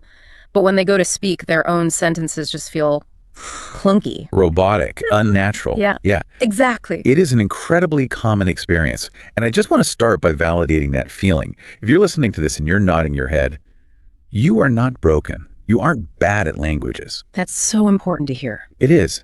The problem isn't usually a lack of effort. In fact, most people who are suffering from this are probably working harder than anyone else. The real problem is a lack of integration. Integration. Okay, that's the key word for today, because I think most of us, myself included, we treat these skills, listening, speaking, and vocabulary, as totally separate buckets. That's it. That is the root of the issue. We treat them as silos. Tuesday is vocabulary day, so we sit and stare at a list of words in a complete vacuum. Yeah. Wednesday is listening day, so we put on our headphones and just kind of tune out the world. Thursday is speaking day, maybe, if we're feeling brave that week. If we can find someone to talk to. Right. But the brain doesn't work in silos. Language is an ecosystem. Everything is connected. So our mission for this deep dive is to basically smash those silos. We are going to take a wrecking ball to that whole Tuesday is vocab day model. We are dismantling it completely. We're looking at a comprehensive guide on how to treat these skills as one single interconnected loop. Because when you combine them, learning, it stops feeling like rote memorization. It stops feeling like a chore. It does. It stops feeling like work. It starts to feel a little bit like magic. I love that, moving from memorization to magic. It's all about creating a system where your listening directly feeds your vocabulary. And that vocabulary, in turn, directly feeds your speaking. It becomes a self-reinforcing engine. Okay, so instead of pushing a boulder up a hill every day. You're building a flywheel that just starts to spin faster and faster on its own. Okay, I love that image. So before we get into the how, and I know we have a ton of really practical strategies to share, things like shadowing and the echo chamber method, we really need to talk about the why. Mm-hmm. Why does this isolation model fail so spectacularly? I mean, why can't I just memorize the dictionary and then suddenly be fluent? To understand that, we have to look at the true masters of language learning. And they're not professors. They're not famous polyglots. They're toddlers. The toddler model. I love this analogy. Think about it. A 2-year-old never sits down with a stack of flashcards. Yeah. You never see a toddler saying, okay, mother, today I will be memorizing the furniture category. Please quiz me on ottoman versus couch. Right. Table, chair, lamp. It's just absurd to even picture it. It's absurd because it doesn't happen. The child learns through this seamless kind of chaotic mix of input and output. They hear a context, a parent pointing and saying, look at the big red ball. Yeah. And immediately they're trying to process that meaning. They're connecting the sound to the object. Exactly. They see the object, they hear the sound. Then almost instantly they attempt to produce that sound. Boof, bo. And it's that interplay, isn't it? They hear it, they see it, they try to say it, and then they get corrected or they get reinforced. It's messy. It's incredibly messy, but that mess is the method. The vocabulary cements itself through that constant interaction. Mm-hmm. The listening provides the raw material. The speaking reinforces the memory, and the vocabulary is just the result of that loop. So vocab isn't the starting point. No, it's the residue of the interaction. It's what's left over after the process. Now, obviously, as adults, we have jobs, we have lives. We can't just crawl around on the floor pointing at red balls all day. People might look at us funny. They would. We can't fully replicate that childhood immersion. But what you're saying is we can replicate the mechanism. I can't replicate the environment, but we can absolutely replicate the mechanism. We can design what you might call artificial immersion. And this isn't just some nice theory. There's some pretty heavy neuroscience that backs this all up. I knew you were going to bring up the brain science. Okay, let's dig into that. The multisensory approach. I think people really underestimate how physical language actually is. You are spot on. When you learn in isolation, let's say you're just reading a list of words silently in your head, you're only engaging a very small part of your brain. Mostly the visual cortex, some semantic processing areas. Okay, so just one little corner is lighting up. A tiny little corner. But when you integrate, you light up the whole switchboard. Explain the switchboard. What's lighting up when we do it this way? Okay, so imagine you're listening, right? That's your auditory cortex firing. You're understanding the meaning of what's being said. That's Wernicke's area coming online. Got it. But then if you immediately speak that word aloud, you're activating the motor cortex to physically move your mouth, your tongue, your diaphragm. And at the same time, you're engaging Broca's area for speech production. So it's like a full body workout for your brain instead of just doing, a single bicep curl. That is a perfect analogy. And because you're firing all those neurons together, the auditory, the motor, the semantic, you create a much stronger, more durable memory trace. It's just stickier. The brain pays more attention. The brain basically says, oh, wait a minute, we're using sound, sight, and muscle movement for this one. This must be important. Let's keep this file at the top of the pile. Okay, that makes so much sense. Now, there's another concept from the research that you put in the prep notes that really caught my eye. Transfer appropriate processing. It sounds a bit academic, but what does it actually mean for us, the learners? It's a fancy term for a very simple, very powerful truth. We learn best when our study method matches how we will actually use the information. So train how you play. Exactly that. If your goal is to pass a written exam where you have to fill in the blanks, then sure, studying written lists makes sense. But that's appropriate transfer. But if your goal is to have a spontaneous conversation with another human being, studying a static list is terrible preparation. Sure. It's like studying for a swimming competition by reading a book about fluid dynamics. You'd know all the theory about water, but you're still going to drown. You're going to drown. Unquestionably. Your brain needs to practice retrieving that word in a high-pressure conversational context. You have to simulate the game conditions. So if I only practice recognizing a word when I see it written down, then your brain builds a super efficient pathway from your eyes to meaning. But it does not build a pathway from your idea to your mouth. And that's a huge distinction. We're literally building the wrong pathways for our goals. We build these beautiful, efficient highways for reading, and then we stand there wondering why they don't work for speaking. They're literally different roads in the brain. That makes total sense. And that leads right into the third piece of science, the production effect. This is one of my favorites because it's so incredibly actionable. The research consistently shows that if you rate a word silently, you have a certain level of retention. Let's call that the baseline. Okay.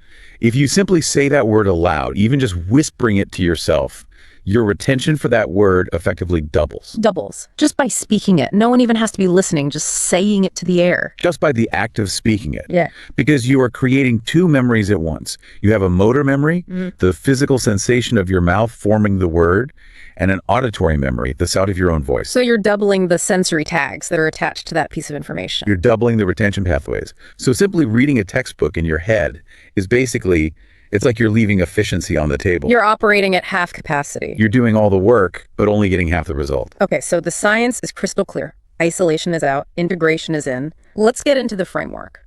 The core of this deep dive is what you call the input-output loop. Can you walk us through the shape of this? Absolutely. This is the foundation. If you take nothing else away from this whole discussion, just remember this visual. Imagine a circle. Okay, I'm visualizing a circle. At the very top, you have input. For our purposes, that's primarily your listening. That flows clockwise into the next stage, which is processing. And processing is where we understand and acquire the vocabulary. Exactly. That's where you investigate the words. That then flows into the third stage, which is output. That's your speaking. And here's the crucial part. The output generates feedback. Feedback like, did I say that right? Or did the other person understand me? Precisely. And that feedback then refines the whole process and changes how you listen next time. So it's a cycle. Input, processing, output, feedback, and then back to a more refined input. And it is self-reinforcing. The more you listen strategically, the more vocabulary you have to speak. The more you speak, the better you get at hearing the subtle nuances when you listen. Okay, let's break this down stage by stage, starting with stage 1, the input, or as we're calling it, strategic listening. Now, we have to make a very hard distinction here, right, between passive listening and strategic listening. Yes, this is a huge trap. Passive listening is what most of us do most of the time, is when you have a podcast on in the background while you're washing dishes or jogging. Right, your mind is wandering. You can hear it, but you aren't really listening. You're not engaged. Passive listening is what I do when I turn on the news and then immediately start scrolling through my phone. It's just background noise. Okay. Now look, passive listening isn't bad. It's definitely better than silence. It can help with the rhythm and intonation of the language subliminally. But it has very, very minimal learning value for vocabulary because your brain just filters it out as ambient noise. So strategic listening is focused, it's intentional. It is designed specifically to feed that loop we just talked about. So how do we listen strategically? I assume it starts with choosing the right material, because I think people sabotage themselves right at the beginning here. They really do. They often make one of two mistakes. They pick something way too hard because they have this no pain, no gain mentality. They'll put on a PhD level philosophy lecture or a frantic political debate. And they understand maybe 10% and just feel completely demoralized. Overwhelmed. Or they go the other way. They pick something made for children that's incredibly boring. You know, the cat sat on the mat. And your brain just tunes out because it's not stimulated. Both are fatal errors for motivation. Yeah. You need to find what we call the sweet spot. All the research points to material where you have about 70 to 80% comprehension. 70 to 80%. Okay, let's define that. So I should be able to understand the main gist of what's happening, who's doing what to whom, but there are still specific words or phrases that are just slipping past me. That is the perfect zone. If it's 100%, you're not learning anything new, you're just reviewing. It's too easy. If it's 50%, you're just overwhelmed. Your brain panics and stops trying to parse the meaning at all. It just becomes noise. But that 70 to 80% range means you can still follow the story, which keeps you engaged, but there are just enough unknown words, those gaps, to push you forward. And what about the other factor here, which is interest? How much does it matter if I actually care about the topic? Oh, it's crucial. I would argue it's maybe even more important than the difficulty level. If you love cooking, listen to cooking shows. If you are a total tech nerd, listen to tech reviews on YouTube. Because that emotional engagement, it acts like a kind of glue for your memory, right? It absolutely does. If you care about the content, your brain automatically tags that vocabulary as important. It says, hey, I need to know this word saute because I really want to know how to cook this chicken properly. Whereas if you're bored, your brain tags it as junk to be deleted. Yeah. We are biologically wired to ignore things that bore us. It's a survival mechanism. Okay, so we've got our cooking show, we've got our tech podcast, we're in that sweet spot of difficulty. What are we physically doing while we listen? We're not just sitting there passively. No, absolutely not. Strategic listening is an active sport. We are doing something called active note-taking. This is what transforms listening from just consumption into a real interaction. So I need a notebook out or a document open on my computer. You do. And you're hunting. You are hunting for 3 specific things. First, obviously, new words. But here's the key, and this is going to sound really counterintuitive. Do not worry about spelling. That goes against every fiber of my being from school. The red pen was always waiting for the spelling mistake. I know. It triggers that old trauma. But think about it. If you stop the audio to Google the correct spelling of a complex word like bureaucracy or maneuver, you've lost the flow. You've missed the next 3 sentences. You've broken the loop. Yeah. The goal in this phase is capture, not perfection. So just write a phonetic approximation. Write what it sounds like to you. So for schedule, I could write schedule or something. For maneuver, may never, whatever works to just jog my memory of the sound later. That's it. You can clean it all up later. Right now, your only job is to capture the sound. Okay, capture the sound. Don't worry about spelling. What else are we hunting for? Second, you're looking for interesting expressions. And I think most importantly, collocations. Collocations. That's a term we're going to hear a lot today. Let's define it really clearly for everyone listening. It's just a fancy word for words that naturally hang out together. They're like best friends in the language. Huh, like peanut butter and jelly. That's a great comparison. Or in language, think about rain. In English, we say heavy rain. We don't say thick rain. We don't say dense rain. even though logically those adjectives might make sense. Right. Thick rain sounds weird. It sounds weird. We say strong coffee, not powerful coffee. Even though powerful and strong are synonyms, powerful coffee sounds really strange to a native speaker. And it marks you as a learner immediately. It's one of those little tells. It's a dead giveaway. It just sounds off. So when you're listening, you want to catch those chunks of language. Don't just write down the word rain. Write down the phrase heavy rain. Or not just decision, but make a decision. Exactly. Because in some languages, you take a decision or you do a decision. In English, we make them. Capturing that whole chunk is vital. Okay, got it. So we've done our strategic listening. We have this messy list of phonetic scribbles and interesting phrases. This moves us to stage 2, the processing. This is the vocabulary part of the loop. And this is where we usually go so wrong. The traditional student takes that list, they look up the definitions in a dictionary, they memorize apple means fruit, and then they move on. Guilty as charged. I've done that 1,000 times. We all have. We need to stop doing that. That is creating dead knowledge. It's useless. Instead, we're going to use what I call the context investigation method. Sounds like we're becoming detectives. We are. We're treating words as living elements, not as isolated specimens into a board. So step 1, replay the context. Go back to that specific minute in the podcast where you first heard the word. Why do I need to go back? I already heard it once. You need to hear how it was used. What was the speaker's tone of voice? Was she angry? Was she being sarcastic? Was she joking? What was the broader situation?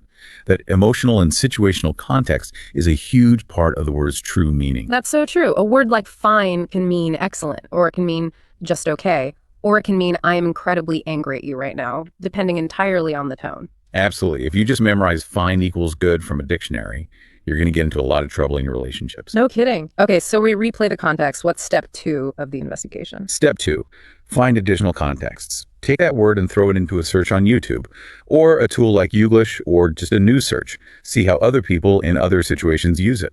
So you get a 360-degree view of the word. You see its range. Precisely.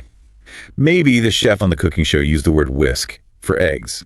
Does a car mechanic ever use the word whisk? Probably not. You need to see the boundaries of the word.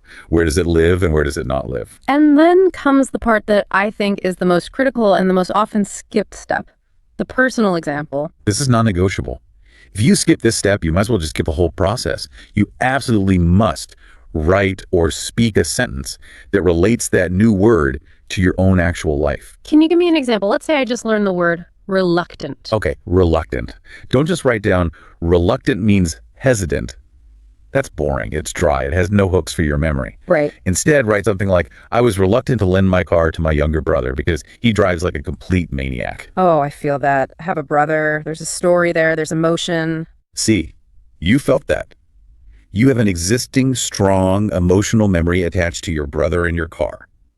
By linking the new, weak word reluctant to that existing, strong emotional memory, you've anchored it. You've hooked it onto something stable in your brain. It's like mental Velcro. It just makes it so much stickier than a dry definition. And the final piece of the processing phase is to record audio references. Use your phone. Record yourself saying the word. Or even better, capture a little clip of the native speaker saying it. You need to hear it, not just see it written down. Okay, so we've done our input, we've done our deep processing. Now we have to face the beast. Stage 3, the output speaking. The output. This is where the rubber meets the road. And this is where, unfortunately, most people just stop. And this is where that passive-active gap lives, right? That incredibly frustrating space where I know the word when you say it, but I can't produce it myself. It's right there on the tip of my tongue. That gap exists for a simple biological reason. Recognizing a word is primarily a sensory task, but producing a word is a motor task. They are different skills using different biological hardware in your brain. And the only bridge between them is practice. The only bridge is deliberate speaking practice. There are no shortcuts. But here comes the big excuse, the one we hear all the time. I don't have a speaking partner. I live alone. I can't afford a tutor. My friends don't speak English. I hear this every single day, and I'm here to tell you, you do not need a partner to bridge this gap. In fact, sometimes it's actually better to do this initial practice alone. It's lower stakes. Less pressure. Far less pressure. We have 4 specific techniques here that you can do in a completely empty room. Okay, let's run through them. First on the list is shadowing. We've mentioned it a few times. Let's break it down. Shadowing is the gold standard for this kind of work. It's basically mimicking, but it's like aggressive, intense mimicking. So how does it work? Step by step. You take a short segment of audio, maybe 30 seconds of that podcast you were listening to, and you repeat it immediately after the speaker. But, and this is the absolute key, you don't just repeat the words. You have to mimic the rhythm, the pauses, the emotion in their voice, the intonation. So if the speaker's voice goes up at the end of the sentence, my voice has to go up. Your voice goes up. If the speaker sounds excited and a little breathless, you should sound excited and breathless. You are an actor. You are inhabiting the character of the speaker. And this trains your ear and your mouth at the same time. Simultaneously. Yeah. And it forces you to use the connected speech patterns. You know, how words blend and smash together in natural speech that you usually miss completely when you're just reading. It forces you to stop sounding like a robot reading a script. You nailed it. Robots pronounce every word perfectly and separately. Humans smash words together. Shadowing teaches you how to smash them correctly. Okay, love that. Next technique, monologue practice. This is exactly what it sounds like. You set a timer for 2, maybe 3 minutes. You pick a topic, ideally the topic of the podcast you just listened to, so the vocab is fresh, and you just go. Just talk to the air. Talk to the air. Talk to your cat. Talk to your reflection in the mirror. It doesn't matter who the audience is. The goal is to force your brain to retrieve those words you just studied without looking at your notes. It's going to be messy. It will be messy. You will stumble. You will pause. You will say a lot. That's the point. That's where the learning happens. It's like a dress rehearsal before the main performance. It is. And crucially, you have to record it. Listening back to your own monologue is painful. I know it can be super cringeworthy, but it is the single fastest way to spot your own errors. You hear things you didn't even know you were doing. Things like, oh my gosh, why do I keep saying every 3 seconds? Or I really mispronounced that word. Okay, third technique, conversation simulation. This one sounds a little bit theatrical. It is. And you have to embrace the silliness of it. It involves role-playing both sides of a common scenario. Let's say you just learned vocabulary about booking a hotel room. Okay. You play the guest and you play the hotel receptionist. I'd be like, hi, I'd like to check in, please. And then I switch voices. Certainly, sir. Do you have a reservation with us? Yes, it's under the name Smith. That is exactly the idea. It feels ridiculous. You will feel silly doing it, but your brain doesn't care that it's fake. It is practicing the retrieval pathways just as if it were in a real conversation. You're building the muscle memory. You're building the muscle memory of that interaction so that when you actually get to a hotel check-in desk, your brain goes, oh, wait, we've done this before. I have a script for this. The panic is gone. It's like visualizing success, but you're doing it out loud. And the final one for this stage, read aloud. So simple, but so effective. You find an article or maybe the transcript of the podcast that uses your target vocabulary, and you simply read it out loud. Focus on your pronunciation on the flow. And that helps bridge the visual of the written word with the sound of the spoken word. It connects the eye to the mouth. It's a critical link in the chain. So that's the full loop. Input, processing, output. It sounds simple, but I can see how the magic is in the repetition. Now, what if we want to go deeper? Let's talk about some advanced integration strategies for the listeners who are really hardcore. Okay, ready to level up. Let's do it. First up, you have something called the layered listening approach. And this is for when you want to squeeze every single drop of juice out of one piece of content. Right. Instead of listening to 5 different podcasts one time each, which is what most people do, the idea here is you listen to one podcast 5 times. But each time you listen, you have a different mission. You're peeling back the layers of an onion. I like that. So walk us through the 5 layers. Let's say we have a 5-minute audio clip. What's layer 1? Layer 1, just comprehension. For this first listen, you put your pen down, no notes, just listen for the overall flow. Don't stop. Don't rewind. Just get the vibe. What's the story about? Okay, so just enjoying the ride the first time. Layer 2. Layer 2, vocabulary capture. Now you listen again, but this time you pause frequently. You have your notebook out. This is where you do your active note-taking. You're mining for the gold, for those new words and collocations. Got it. Layer 3. Layer 3, pattern recognition. On this listen, you're not listening for individual words anymore. You're listening for grammar and sentence structure. How did the speaker connect those 2 sentences? Where did they pause for effect? Why did they use the past perfect tense in that specific spot?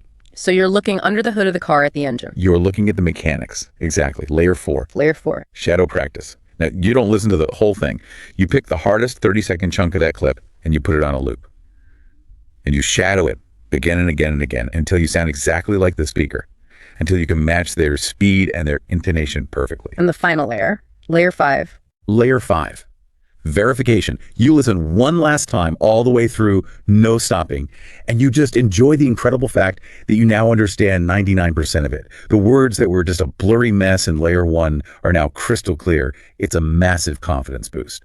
Wow, that's intense, but I can see how incredibly effective that would be. You would really own that piece of content by the end. You own it. It becomes part of your active knowledge forever. Okay, next advanced strategy. The echo chamber method. This sounds very immersive. This is an immersive theme week. The idea is that instead of bouncing randomly from topic to topic, Monday you listen about sports, Tuesday about politics, Wednesday about cooking, you pick one specific topic for the entire week. Okay, let's pick one. Let's say entrepreneurship.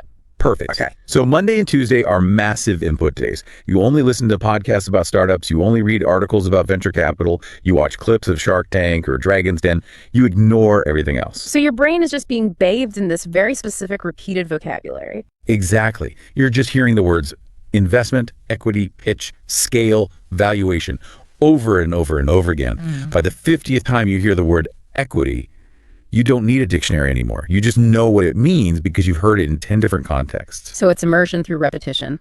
Okay, what about Wednesday and Thursday? That's your deep processing time.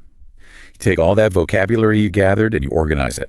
You make flashcards. You study the contexts. You look up the collocations for investment. Is it a heavy investment, a sound investment, a risky investment? And then the weekend is for output. Maximum output. On Friday, Saturday, and Sunday, you have to produce. You give a presentation to yourself, to a friend, to a camera about a new startup idea. You write a blog post analyzing a business. You force yourself to actively use all those words you've been soaking in all week. The huge benefit here seems to be the natural spaced repetition that's built in. That's it. You don't have to force yourself to memorize the word equity because the environment, the echo chamber you created, do all the heavy lifting for you. It just sinks in naturally. I love that. And the last advanced strategy, conversation mining. Now, this one requires a partner, right? Ideally, yes. If you have a tutor or a language exchange friend, the first step is to ask them if it's okay for you to record your conversations. With permission, of course. Very important. Don't be a spy. Absolutely. With permission. Then afterwards, you mine that conversation for gold. Most people have a lesson and then they just forget about it. But the real learning is in that recording. So I listen back and I find the moments where I struggled. Exactly. The moments where you were grasping for a word, where you said, ugh. I wanted to say frustrated, but all I could think of was sad. You note that gap. That gap becomes your personalized curriculum for the next week. And you should also pay attention to what they said. Yeah. The other person. Yes. Did they use a cool phrase or an idiom you didn't know? Steal it. Write it down. Your goal is to create a study list for the next conversation that is based directly on the problems from the last conversation. That creates such a direct, powerful feedback loop. It does. It stops you from making the exact same mistakes for 6 months in a row, which is what so many of us do. You fix the leaks in your boat one by one. Okay, now I can hear the listeners saying, this all sounds amazing, but you people are crazy. I have a job, I have kids, I have a commute from hell. I do not have 2 hours a day for layered listening. And that is a completely valid concern. We are all busy. But here's the good news. This integrated approach doesn't require massive blocks of time. It requires short, frequent sessions and a technique called habit stacking. Let's talk about the morning ritual. How can we stack these habits into a busy morning? You can do a powerful, complete loop in just 15 or 20 minutes. Let's break it down. 5 minutes of listening warm-up while you make your coffee. Just get your ears working. Listen to a short news summary podcast. Okay. Coffee is brewing. News is playing in the background. Then 5 minutes of vocab review, reading your personal sentences aloud while you eat your breakfast. Don't scroll through social media. Open your Anki deck, your notebook, and just read the sentences aloud between bites of toast. And then the output. 5 minutes is its output while you're in the shower or getting dressed. Describe your plans for the day using your target vocabulary. Today, I need to attend a meeting about the budget. I am reluctant to sign the new contract until I see the final numbers. Boom. Input, processing, output, done before you've even left the house. What about the commute? For so many people, that's just dead time. Or rage time, depending on the traffic. Let's turn that rage time into productive time. The commute system is great for this. You can split it by days. Day 1 of your commute, listen and note. Use a voice recorder on your phone so you don't have to write while you're driving. Please do not write and drive. Safety first, yes. You just speak to your phone. Note. He said the phrase, cut to the chase. Or note, I need to check the pronunciation of the word schedule. That's so smart. You're just leaving notes for your future self. Exactly. Then, day 2 of your commute. Review and shadow. You play back that same podcast from yesterday and you shadow the dialogue in the car. You're in a private metal box. No one can hear you. It's the perfect place to practice. Or scream. Or scream. And day 3, monologue practice. You just talk to yourself for the whole drive. Describe the traffic. Wow, that car just cut me off. What a reckless driver. It's perfect real-world practice. And habit stacking is just the general principle of attaching these new habits to things you already do automatically. Yes. The formula is simple. After I current habit, I will new language habit. So after I pour my morning coffee, I will listen to 5 minutes of a podcast. While I'm chopping vegetables for dinner, I will review my vocabulary. If you wait to find time, you never will. You have to attach it to an existing trigger. And for those who do have a bit more time, there's the weekend project. Right. If you have a bit of free time on a Saturday, pick a TED Talk or a short documentary. Spend Saturday analyzing it. That's your input and processing. And spend Sunday creating and presenting a summary of it. That's your output. It's a great way to cap off the week with a deep dive. Let's shift gears now to overcoming common challenges. Because even with a perfect plan, things go wrong. People hit walls. Always. The map is not the territory. You will face obstacles. Okay, challenge number 1, and this is a big one. The fast native speaker. I hear this all the time. I understand the textbook audio, but real people talk like machine guns. It's a processing speed issue, pure and simple. And the first solution is to use the technology we have. Slow it down. So using the 0.75x speed setting on YouTube or a podcast player. Start there. There's absolutely no shame in it. It gives your brain just that extra millisecond it needs to process the sounds. Then, as you get comfortable, you nudge it up to 0.9x, and then finally to normal speed. And we mentioned connected speech earlier. This seems to be a huge factor in why we perceive speech as being so fast. It's massive. Native speakers do not say, "What are you doing?" They say, "What you doing?" They don't say, "I'm going to go to the store." They say, "I'm going to go to the store." What y'all doing? Gonna, wanna, dunno. All those reductions. If you are listening for the T sound in what, you're going to miss it every time. You have to actively study those reductions. And shadowing helps immensely here because you start to feel in your own mouth why we reduce those sounds. It's just physically easier. Your mouth is lazy. So when you shadow what y'all do and you realize, oh, that's just the most efficient way to get those sounds out. Exactly. And once you realize that, you stop hearing it as fast. You just start hearing it as efficient. Okay, challenge number 2, the goldfish memory. You know, I learn a word on Monday, and by Tuesday, it's completely gone. It feels like I have a sieve for a brain. This is the most natural thing in the world. Forgetting is the brain's default setting. Your brain is designed to clean house constantly. It deletes anything it deems irrelevant to save energy. So how do we stop the cleaning crew from throwing out our new words? Spaced repetition. You have to repeatedly signal to your brain that this piece of information is important and worth keeping. You need to see it today, then again in 2 days, then again in a week, and so on. But here's the trick. Okay. Don't just review the word in isolation. Review the context. Review your personal sentence. Remind yourself of the scene where you learned it. So I should think, oh, right, reluctant. That was the word about my brother and my car. Yes. That scene, that story, is the hook that helps you retrieve the word. And you have to accept the numbers. The research suggests you need between 10 and 20 meaningful encounters with a word before it truly sticks in your long-term memory. 10 to 20. Wow. So if I forget it after just 3 or 4 times, I shouldn't beat myself up about it. Not at all. You're just early in the process. You're at rep 4 of 20. Just keep going. Okay, that's very reassuring. Challenge number 3, the embarrassment factor.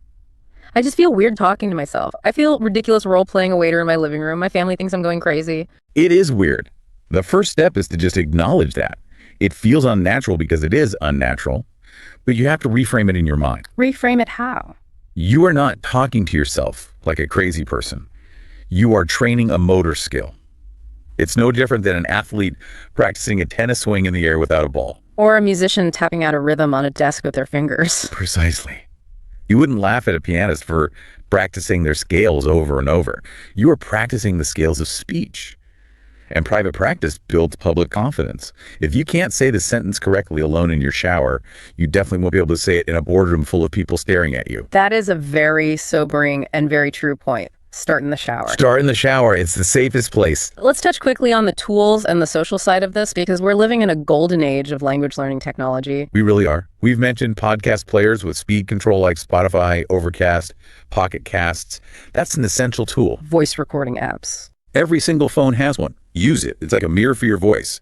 You can't fix what you can't hear. Transcription tools are also getting amazing. Tools like Otter.ai or even just the auto captions on YouTube, being able to see the text of what you just heard is huge for verification.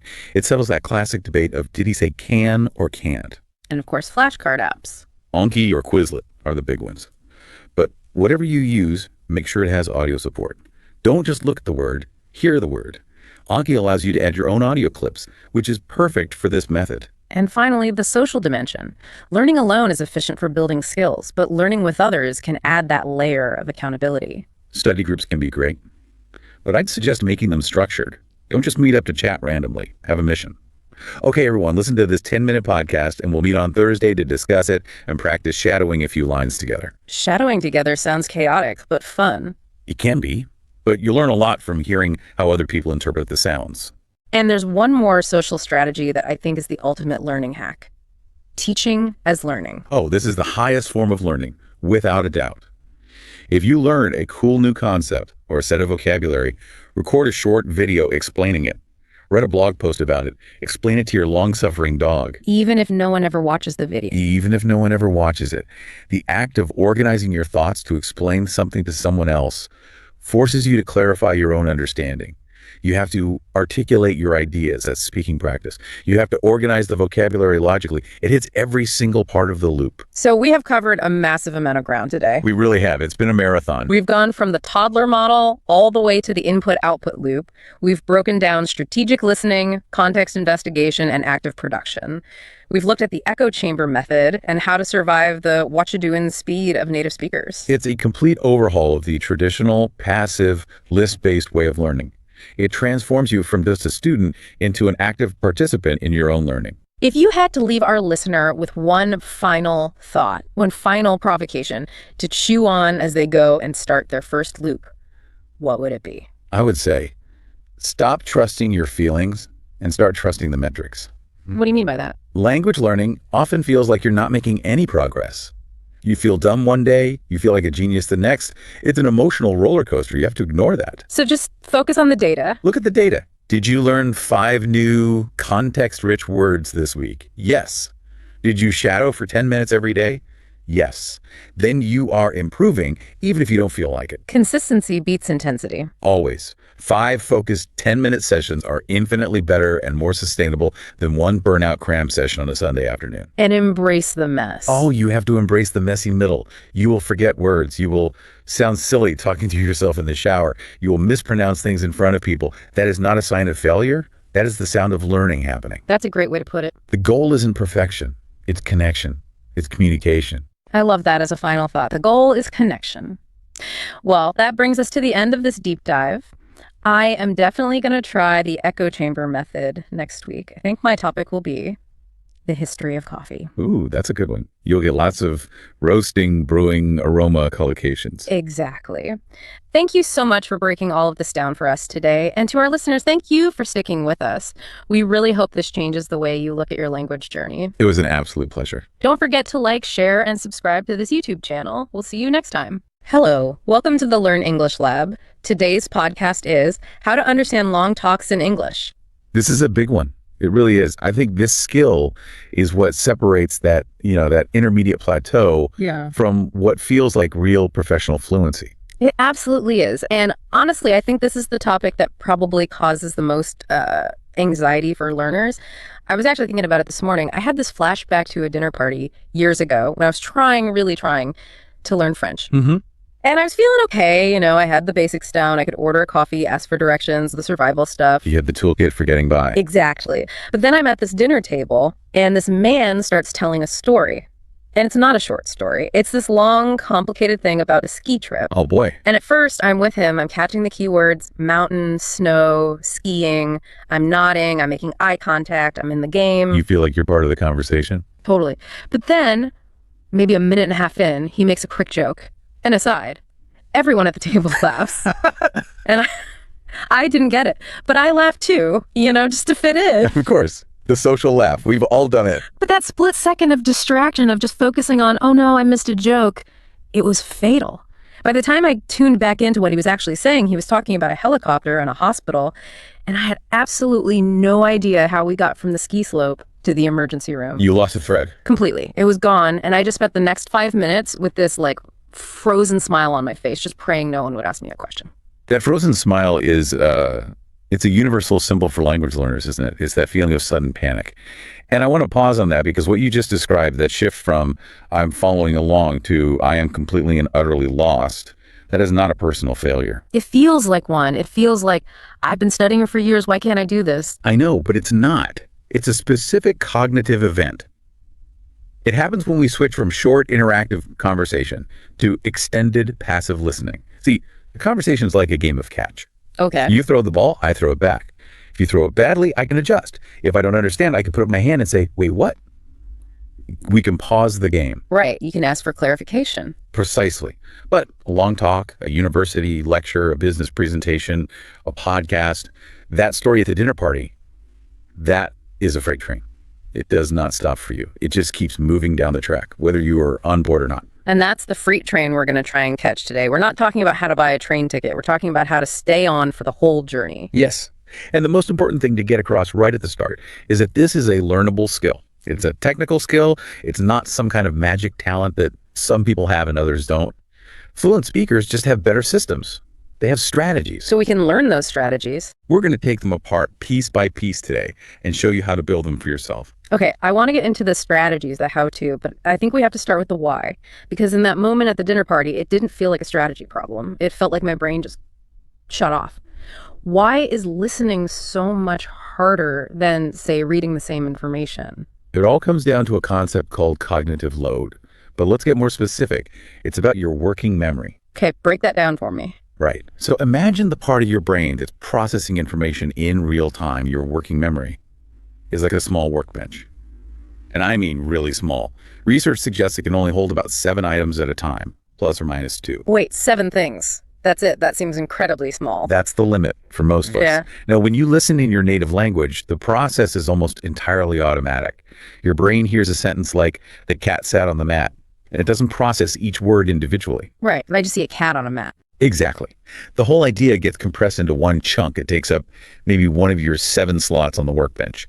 So you've got 6 other slots free to think about the speaker's argument or what you want to say next or what you need to pick up from the grocery store. You have all this extra mental space. You have a ton of surplus capacity. Yeah. But in a second language, that automation is gone. You hear the one cat. Okay, wait, what's cat? Sat. The past tense of sit. On a preposition. All of a sudden, just decoding that one simple sentence is taking up 5, maybe 6 of your 7 slots. So my whole workbench is just full of individual parts of the sentence. There's no room for anything else. And that's where the disaster strikes. Because while your workbench is totally full trying to piece together that first sentence, the speaker's already moved on. They're delivering the next sentence. But you have no empty slots. There's nowhere for that new information to go. So it just bounces off. It doesn't even register. It literally evaporates. It's not processed. Yeah. This is the core reason you can read a sentence and understand every word, but when you hear it spoken, you miss it. It's not a vocabulary problem. It's a bandwidth problem. Yeah. Your system is overloaded. That explains so much, that feeling of, wait, I know all those words. Why didn't I understand? It's because I was still busy with the last sentence. Yes. And then it gets worse because then the emotional part kicks in. Psychologists call it the affective filter. When you realize you've missed something, what happens? What did you feel at that dinner party? Panic. Just pure panic. My heart started beating faster. I felt my face get hot. Right. A classic stress response. Your body releases cortisol. Yeah. And here's the really cruel part. Anxiety has been shown to reduce your working memory capacity even further. So now, instead of 7 slots on your workbench, you might only have 3 or 4 available. So the more I panic about not understanding, the less capable your brain becomes of understanding.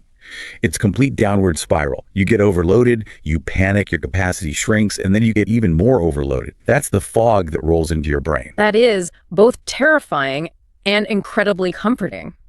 Because it means I'm not broken. My brain is just doing what brains do under extreme load. You're not broken at all. You're just asking your brain to perform at an Olympic level without training. There's a metaphor I really like for this. Listening in a second language isn't just listening. It's like juggling while riding a unicycle. Okay, I'm intrigued. Tell me more. The unicycle is the main thread of the conversation, the central argument or story. You have to keep pedaling forward to maintain your balance. If you stop, you wobble and fall. Okay, that makes sense. You have to keep up with the flow. And the balls you're juggling. Those are all the little mental tasks. Recognizing sounds, identifying words, understanding grammar, holding the last sentence in your head. So in my native language, I'm not on a unicycle. I'm, driving a car? You're at a luxury sedan with cruise control and lane assist. The whole process is automated.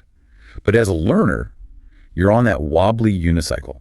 And at the start of the talk, maybe you're doing okay. You're pedaling, you're juggling. It's hard work, but you're managing. Right. But then the speaker says a word you don't know, or they use a complex grammatical structure.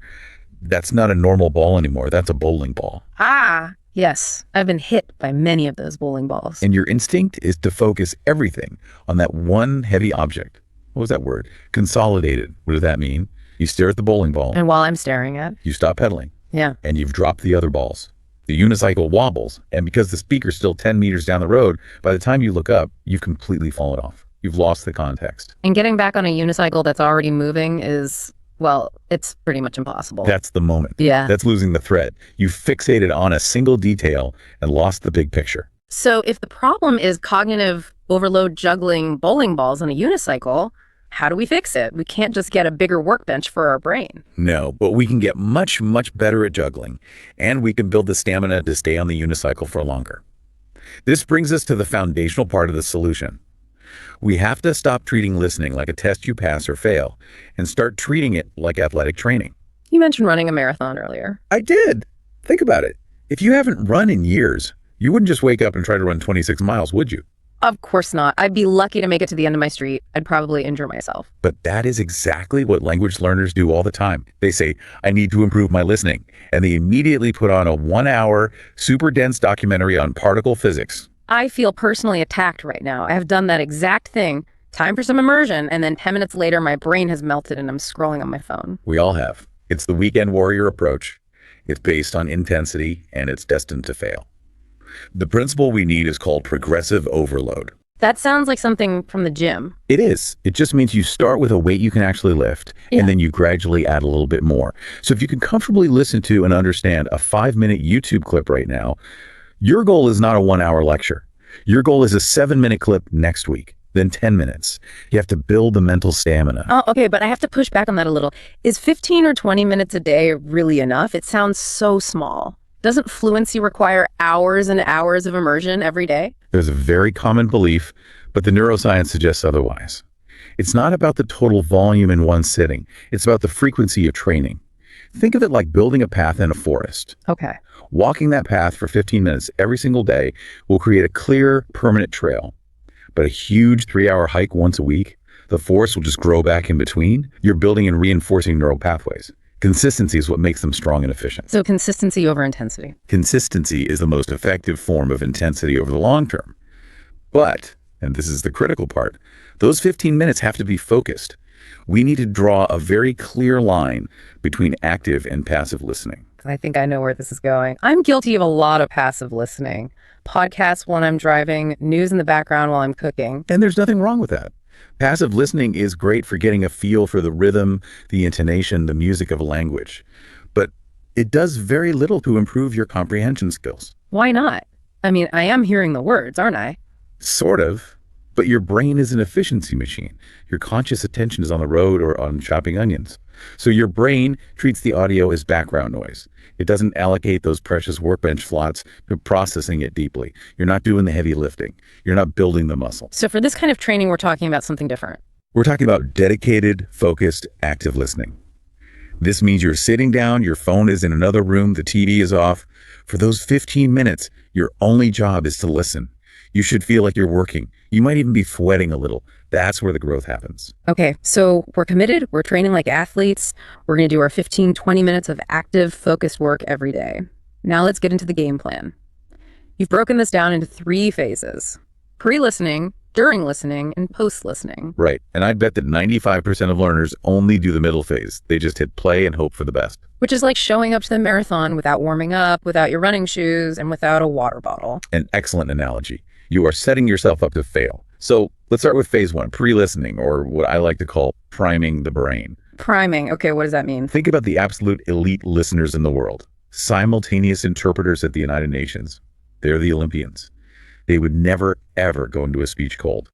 They spend hours beforehand priming their brains. How do they do that? The main technique is called activating your schema. Your brain stores information in interconnected networks, like a giant mind map. If I say the word beach, your brain instantly activates a whole network of related concepts. Right. Sand, ocean, sun, waves, seagulls. Exactly. Now, if you just hit play on a documentary about marine biology without doing this first, your brain has to scramble to find that ocean file in the basement of your mind while also trying to process new information. You're starting with a disadvantage. So you want to pull that file out and put it on the desk before you even start. You want that file open and ready to go. So before you listen, you take literally 2 minutes. Look at the title, The Economics of Renewable Energy. Close your eyes and just brainstorm. Think sun, wind, solar panels, cost, money, green. You're just warming up the relevant part of your brain. You're getting the neurons firing. And then you add another layer. I call it vocabulary tasting. I like that. It sounds much nicer than studying vocabulary. It is. You're not trying to memorize a list. You just look at the title or description and predict maybe 5 to 10 keywords you think you'll hear. So for that talk on renewable energy, I'd expect to hear solar, wind, investment, grid, maybe sustainability. perfect. So you quickly look them up if you need to. You say them out loud. You remind your brain what they sound like, because recognizing a word you just saw takes a fraction of a second. But processing a word that feels brand new can take several seconds and derail you completely. That feels like such a simple thing, but I can see how it would make a huge difference. It's a massive return on investment for 2 minutes of your time. And the final piece of priming is to set a purpose. My purpose is usually practice my English. That's too vague. Your brain doesn't know what to do with that. You need to give it a specific mission, a question to answer. For example, I am listening to find out the speaker's main objection to solar power. Or, I need to identify the 3 steps you recommend for businesses. So it turns you from a passive receiver of information into an active hunter. A hunter is the perfect word. You're not just waiting for the information to wash over you. You are actively searching for something specific. It focuses your attention like a laser. Okay, so we're primed. We've activated our schema, we've tasted the vocabulary, we have our mission, we hit play. We are now in phase 2. During listening, this is where we're on the unicycle. This is the trench warfare. And the first, most powerful strategy here is something that most learners don't do. It's prediction. Prediction? You mean guessing? I mean, constantly, actively guessing what the speaker's going to say next. This is something native speakers do unconsciously all the time. Let's try it. I'll start a common phrase. To be or be. Not to be. Easy. An apple a day keeps that. Knocked her away. See? Your brain is a prediction machine. It loves completing patterns. When you're listening in English, you need to turn this machine on deliberately. As you listen, you should be asking yourself, okay, he just stated a problem. What's next? Probably a solution. Or she's listing points. She said firstly, so a secondly must be coming soon. But wait, doesn't that take up more mental energy? I'm already struggling just to keep up with what's being said now. You want me to think about the future too. It feels counterintuitive, but it actually reduces your cognitive load. This is called top-down processing. If you correctly predict what's coming, your brain doesn't have to work as hard to decode it. If you guess, he's about to give an example, and then you hear the words, for instance, your brain gets this little jolt of confirmation. It can relax. It doesn't need to process, for instance. It just confirms the prediction. And what if I guess wrong? Even better. The element of surprise makes the information stickier in your memory. You think, oh, I thought he was going to offer a solution, but instead he introduced another problem. That surprise wakes you up and forces you to reevaluate, which deepens your engagement. So whether you're right or wrong, predicting keeps you leaning forward on the unicycle. It keeps you pedaling. And to make good predictions, you need to learn to spot the road signs in the language. These are called discourse markers. These are the words that learners often ignore, right? They don't seem as important as nouns and verbs. They ignore them at their peril. Words like, however, therefore, in contrast, furthermore. Or phrases like, to sum up, or the key takeaway is. Yes. These are the speaker giving you their GPS coordinates. They're telling you, get ready, a U-turn is coming, or we're about to get on the highway. They signal the structure of the argument. Okay, but a lot of natural speech has filler words too. People say, basically. How do you tell the difference between a meaningful road sign like however and just a verbal tick-tick like? That is a fantastic and very important question. You need to learn to distinguish between a signal and a stall. A stall like is just the speaker buying time to think. The intonation is usually flat. They're just filling silence. But a signal, a true discourse marker, is delivered with intention. There's often a change in pitch and a slight pause right after it. However, Pause, we need to consider the opposite view. Or, in conclusion, pause, there are 3 main points. You need to listen for the music, not just the words. So when you hear that signal, it's like a trigger. It lets you know what kind of information is coming next. It gives you permission to organize your thoughts. If you hear "to sum up," you know you can stop worrying about new details and just focus on the main points. It helps you manage your workbench. Okay, speaking of managing the workbench, let's talk about what I think is the single most important concept in this whole deep dive. Yeah. The difference between content words and function words. This is the great liberation. This is the idea that will free you from so much anxiety. Because my instinct is to try and catch every single word. The of, in, at. I feel like if I miss one, I've failed. And that instinct is what causes the unicycle to crash. Let me prove it. I'm going to say a pretty dense academic sounding sentence. Just listen. Okay, I'm ready. The subsequent implementation of sustainable agricultural practices has been demonstrably hindered by significant and unforeseen financial constraints. Ugh, okay. My brain immediately went into panic mode. I heard implementation and financial constraints and a lot of noise in between. Exactly. Yeah. A learner tries to process every one of those 16 words. But let's do an experiment. Let's throw away all the grammar glue, the prepositions, the articles, the auxiliary verbs. Let's only keep the heavy lifting words. The nouns, the main verbs, the adjectives. Okay. That leaves us with implementation, sustainable.agriculture.hindered, financial.constraints. Implementation.sustainable.agriculture.hindered financial constraints. Do you understand what the original sentence meant? Yeah, pretty much. Putting green farming into practice was stopped by money problems. You understood 100% of the meaning while only catching about 40% of the words. Wow. Let's see, that is genuinely liberating. The function words are just the scaffolding. The content words are the building. And you are here to see the building. Stop obsessing over the scaffolding. Your brain is incredibly good at filling in the grammatical gaps if you just give it the main pillars. Focus your energy on catching the content words. Let the little words go. Stop obsessing over the scaffolding. I love that. Okay, one more strategy for while we're in the trenches. Note-taking. A very useful tool, but also a very dangerous one. Dangerous. How? Because most people fall into the stenographer trap. They try to write down everything the speaker says, word for word. I'm guilty of this. I have notebooks full of frantic, half-finished sentences. I'm so afraid I'll forget a detail. But think about what's happening when you're writing. You are not listening. Your brain cannot simultaneously listen to a new sentence and write down an old one. It's impossible. So for every second you spend writing, you are effectively deaf. So my attempt to remember more is actually causing me to hear less. In many cases, yes. The purpose of notes is not to create a transcript. It's to create memory triggers. You should never write full sentences. So what should I write? Keywords, symbols, abbreviations, arrows to show connections. If the speaker says, the company's profits increased by 15% last quarter, which led to a rise in stock price, you don't write that sentence. You write, profit a 15% of stock. That's it. It takes 2 seconds and it captures the entire idea. You're just creating a simple map to jog your memory later, not a detailed report. Exactly. Your notes should be mostly empty space. If you're looking down at your paper more than you're actively listening, you're doing it wrong. Okay, wow. We have survived the talk. The speaker says thank you. The applause happens. We are mentally exhausted. We're done. Absolutely not. If you stop here, you leave most of the learning on the table. Phase 3, the post-listening phase, is where you consolidate your gains. This is the cool down for the athlete. It's the most important part. And the first thing you have to do right away is give yourself the summary test. Okay, what's that? Can you, either by speaking out loud to yourself or by writing it down, summarize the main argument and the key supporting points of the talk you just heard? And if I can't do it? Then you didn't truly understand it. Ouch. That's a tough standard. It's a reality check.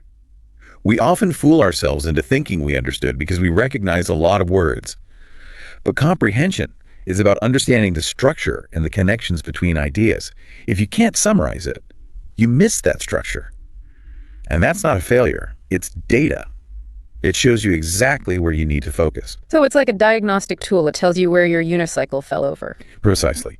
And once you know where you fell, you can go back and do what I call the vocabulary harvest.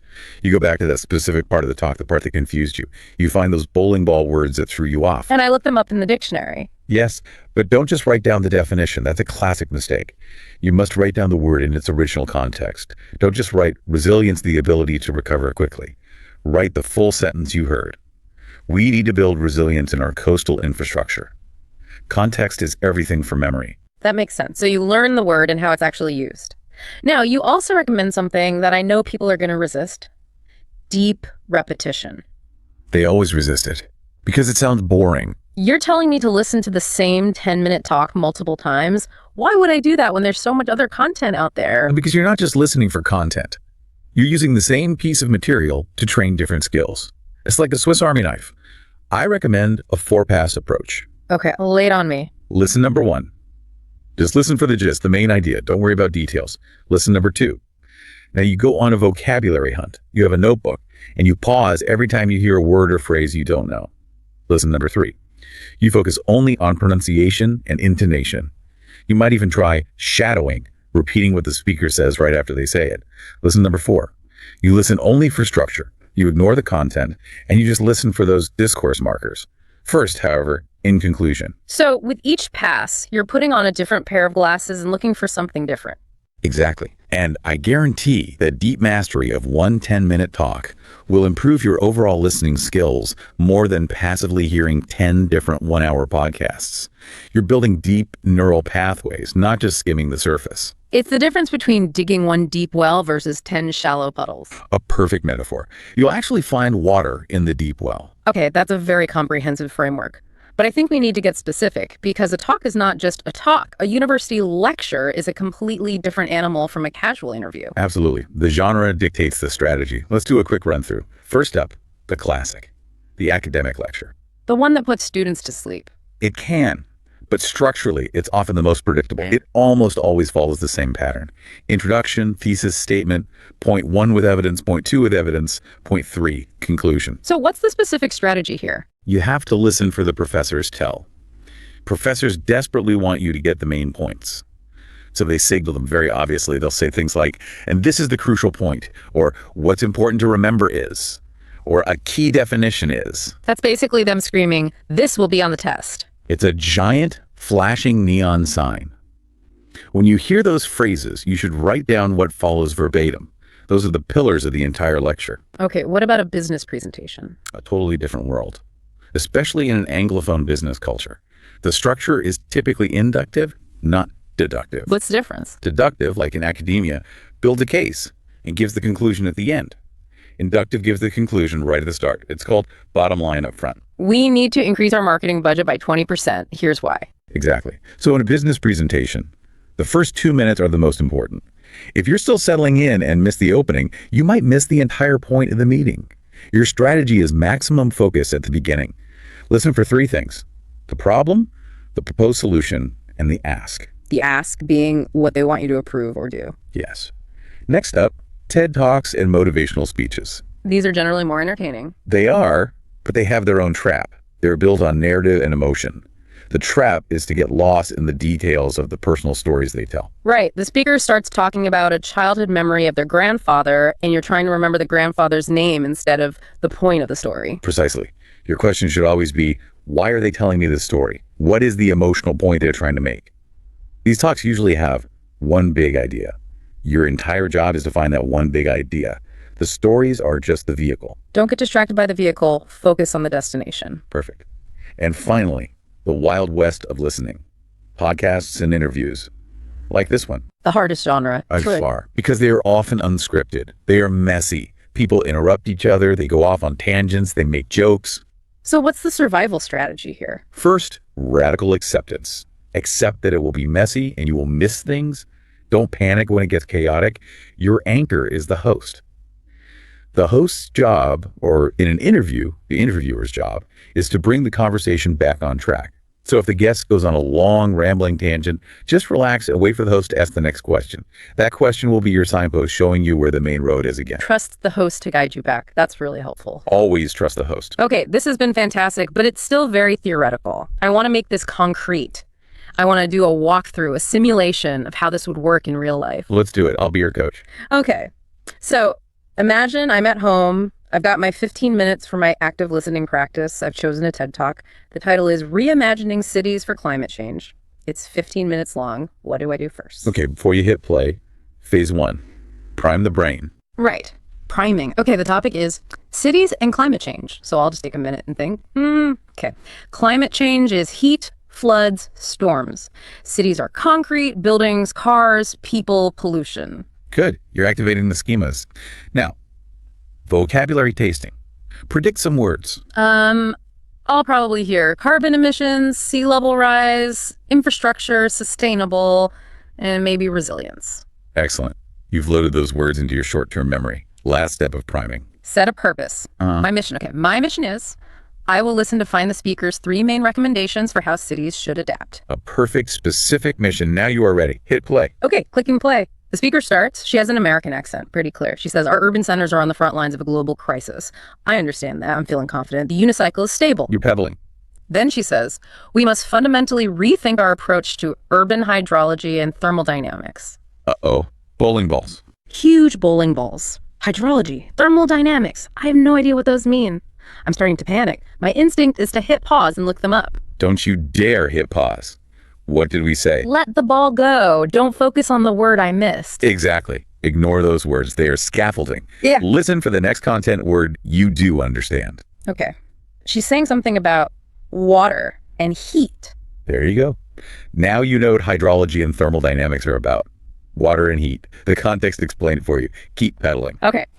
She says, my first proposal concerns permeable surfaces. Stop. What did you just hear?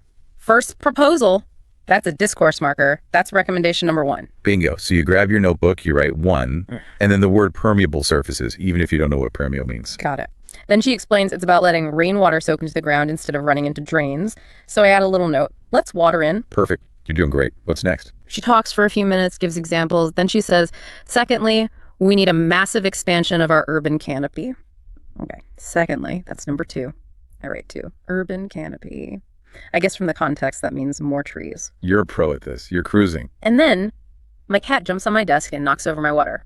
Life happens. So there's chaos for about 30 seconds. And by the time I get back to listening, I've clearly missed the third point. The speaker is now in her conclusion saying, by implementing these strategies, we can create cities that are both livable and resilient. Applause. The talk is over. Okay. So how do you feel? Honestly, a little frustrated. I missed one of the 3 points I was looking for. I feel like I failed my mission. Reframe that immediately. You got 2 out of the 3 main points on your first listen through technical jargon and a cat-related disaster. That is a huge win. That's a passing grade. Now we go to phase 3. Post-listening. Summary test. Okay. The speaker argued that cities need to adapt to climate change by first, using surfaces that absorb water, and second, by planting a lot more trees. The third point. Yeah, fantastic. You've identified the gap in your knowledge with perfect precision. Now what do you do? Now I'm allowed to rewind. I go back to where I think I got lost. I listen again just to that section. Man. She said, thirdly, we must decentralize our power grids. There it is. You filled the gap. Now you have the complete structure. You can do a quick search for decentralized power grid and add it to your vocabulary harvest. That whole process felt so much more structured and less scary. It wasn't about being perfect. It was about having a strategy for when things inevitably go wrong. It is a game of recovery, not a game of perfection. That's active listening. That simulation really clicked for me. Okay, to wrap up, let's talk about some of the more advanced tools and mindsets. The big one is subtitles. To use them or not to use them. The great subtitle debate. The source of many arguments. My hand is up. I use them all the time. I feel like it helps me catch words I would have missed. It does help you catch the words. But it does so by turning a listening exercise into a reading exercise. I knew you were going to say that. Your brain's visual processing is faster and more dominant than its auditory processing. If the text is there, you will read it. It's almost impossible not to. Yeah. You're not training your ear, you're training your eye. So what's the rule? Never use them. That seems harsh. The ultimate goal is to function without them. But you can use them as training wheels. I recommend a 5-stage process to wean yourself off them. Okay, the 5 stages of subtitle grief. Stage 1. Subtitles in English are on N, but you make a rule. You must pause and repeat at least 5 sentences out loud per minute. Subtitles on N, but you cover the bottom third of your screen with a sticky note. You only peek when you are truly desperately lost. You only turn subtitles on for the hard parts, maybe for your second listen when you're vocabulary harvesting. Subtitles are OFF completely for the first listen. This is the goal. You only use subtitles after you've listened to go back and check your understanding. You use the transcript as an answer key, not a crutch. And what about subtitles in your native language? Never. That is not language learning. That is entertainment. You are practicing reading in your own language. It have close to 0 benefit for your English listening skills. Okay, that's a hard and fast rule. I like it. And one last advanced technique you mentioned earlier, shadowing. The ultimate workout. This is for when you're feeling confident. Just to remind everyone, this is repeating what the speaker says as they say it, like an echo. Yes, you're speaking about half a second behind them. It is incredibly difficult. I've tried it. It feels like my brain is short-circuiting. It is cognitively demanding because it forces your brain to operate at native speed. There is no time to translate in your head. You have to bypass that slow manual process and create a direct link from your ear to your mouth. It builds fluency, pronunciation, and processing speed all at once. But it's definitely not for day one. Definitely not. That's a marathon level technique. Start with the 5-minute active listening sessions. Build your foundation first. This has been such a comprehensive deep dive. We've covered the biology of the workbench, the unicycle analogy, the 3 phases of listening, genre strategies. It's a complete toolkit. But I know what's going to happen to our listeners. They're going to be motivated. They're going to try this for a week, and then they're going to hit a wall. They'll have a bad day where they listen to something and feel like they understood absolutely nothing, and they'll want to quit. That moment is inevitable. It's called hitting a plateau. And I want to leave everyone with a crucial reframe for that feeling. When it feels like you're not making any progress or even going backwards, that is often the moment when the most important learning is actually happening. How is that possible? It feels like failure. Your brain's consolidating. It's like when your computer slows down because it's installing a major operating system update in the background. On the surface, things are sluggish. But underneath, a massive upgrade is taking place. Your brain is busy rewiring, strengthening connections, and automating processes. You're not stuck, you're upgrading. So when it feels hard, that's a sign that you're pushing at the edge of your abilities, which is where growth occurs. That's the only place growth occurs. So be patient with the process. Have some self-compassion. Some days your brain will be tired, some talks will be too fast, some accents will be too difficult. That's okay. The only way to truly fail at this is to stop pedaling. Keep the unicycle moving, even if it's wobbly. Always keep it moving. This has been an absolute masterclass. I feel so much more equipped to tackle that next long talk and hopefully avoid the frozen smile. You're ready. You have the tools. Thank you so much for breaking all of this down for us. It was my pleasure. And for everyone listening, here is your mission, should you choose to accept it. Find one short talk this week, 5 to 7 minutes. Before you listen, prime your brain. As you listen, try to predict what's coming and hunt for those content words. And afterwards, see if you can give yourself the summary test. Just try the process. And remember to be kind to yourself while you do it. Please like, share, and subscribe to this YouTube channel. We'll see you in the next deep dive. Hello, welcome to the Learn English Lab. Today's podcast, no subtitles, English listening practice topic name is Daily Listening Habit Builder. It's great to be here. And, we're tackling a subject today that feels incredibly urgent. It's almost like we're discussing a lost art. A lost art, you mean, or just listening? I do. Seriously, think about it. When you're out in the world, on a train, in a coffee shop, what's the one thing everyone is doing? Oh, that's easy. They're on their phones. Heads down, scrolling. It's all scanning. Scanning.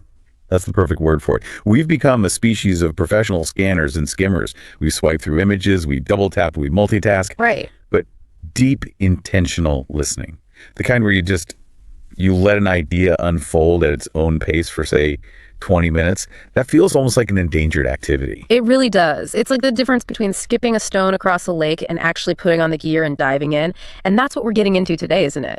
That listening isn't just background noise. Not at all. It's a transformative daily practice. It is. The core idea here is that listening is a tool. It sharpens your mind in a way that just watching something can't, and it deepens your relationships in a way a text message never could. But to get why we need it, we have to look at the world we're in. And that brings us to this crisis of attention. That's the term, yeah. We are living in what they call an attention economy. I hear that phrase all the time. Let's break that down. It sounds like my focus has become a commodity. It's a currency. And right now, every app, every website, every advertiser is in a war to get a piece of it. And, they're winning. We found this one stat that's just staggering. The average person checks their phone over 150 times a day. 150. Wow. If you do the math on that, for someone awake 16 hours, that's what, nearly every 6 minutes? Every 6 minutes. Imagine trying to read a challenging book or have a meaningful conversation. If I tapped you on the shoulder every 6 minutes to show you a cat video, I'd get nothing done, and I'd probably get very annoyed. But that's how we're living. And the real consequence isn't just being distracted. It's that our brains are actually changing. Our ability to just stick with something is getting weaker. That's the critical point, isn't it? It's not just a bad habit. It's changing our capacity for sustained attention. It is. We've been conditioned for instant gratification. Yeah. We want the punchline in a 3-second video. We need that little dopamine hit right now. If an article is too long, we don't read it. We just skim the bullet points. We've lost our patience for anything that doesn't deliver an immediate payoff. We have. And this is why listening is the perfect antidote. By its very nature, it forces you to slow down. You can't skim an audiobook. You can't swipe through a podcast. You have to surrender to the pace of the speaker and let the story unfold.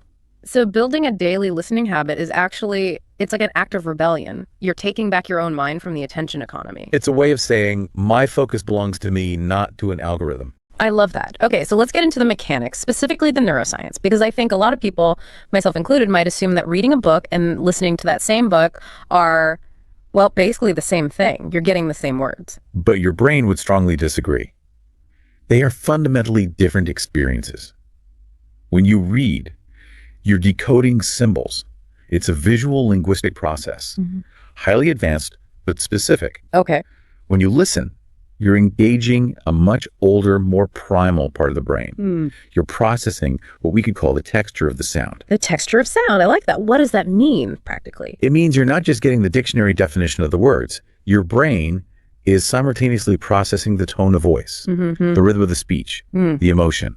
You can hear a smile. You can hear a frown. You process the pauses, the hesitations. All of that is data. Right. It's the classic example of reading the text, I'm fine, versus hearing someone say, I'm fine. The words are identical, but the meaning is the complete opposite. That's a perfect example.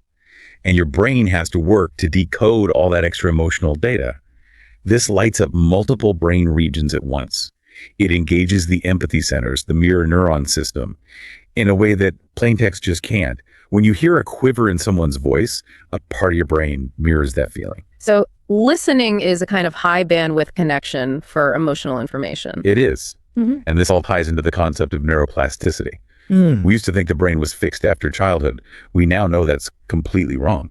The brain changes based on what you do with it. So a regular listening habit is like taking your brain to the gym. It is. You're building richer, stronger neural pathways. You're enhancing what scientists call cognitive flexibility. And what are the tangible benefits of that flexibility? If I actually commit to this, what changes in my brain over a year? Well, the list is pretty impressive.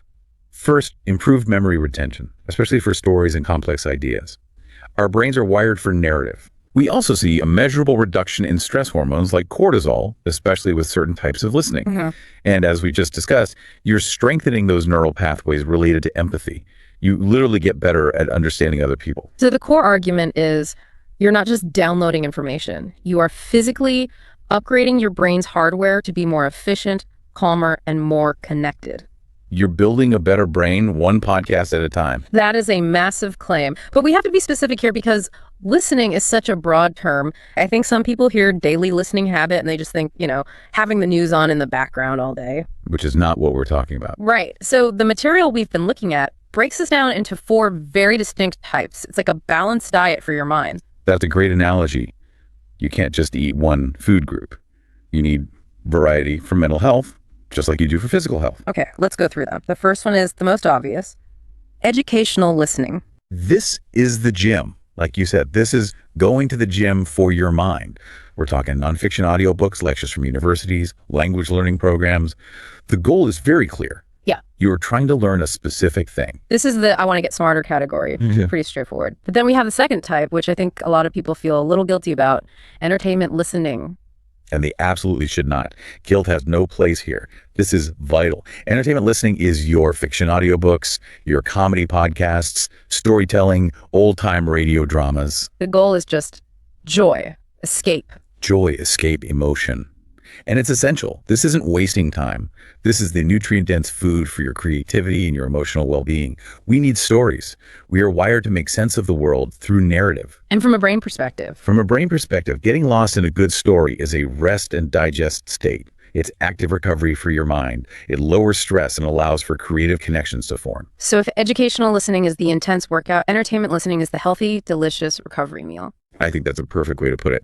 Now, the third type is fascinating because I think it's the most neglected in our modern world. Contemplative listening. That sounds a little more abstract. What does that involve? It can be abstract, but it's also very practical. The goal here is presence and mindfulness.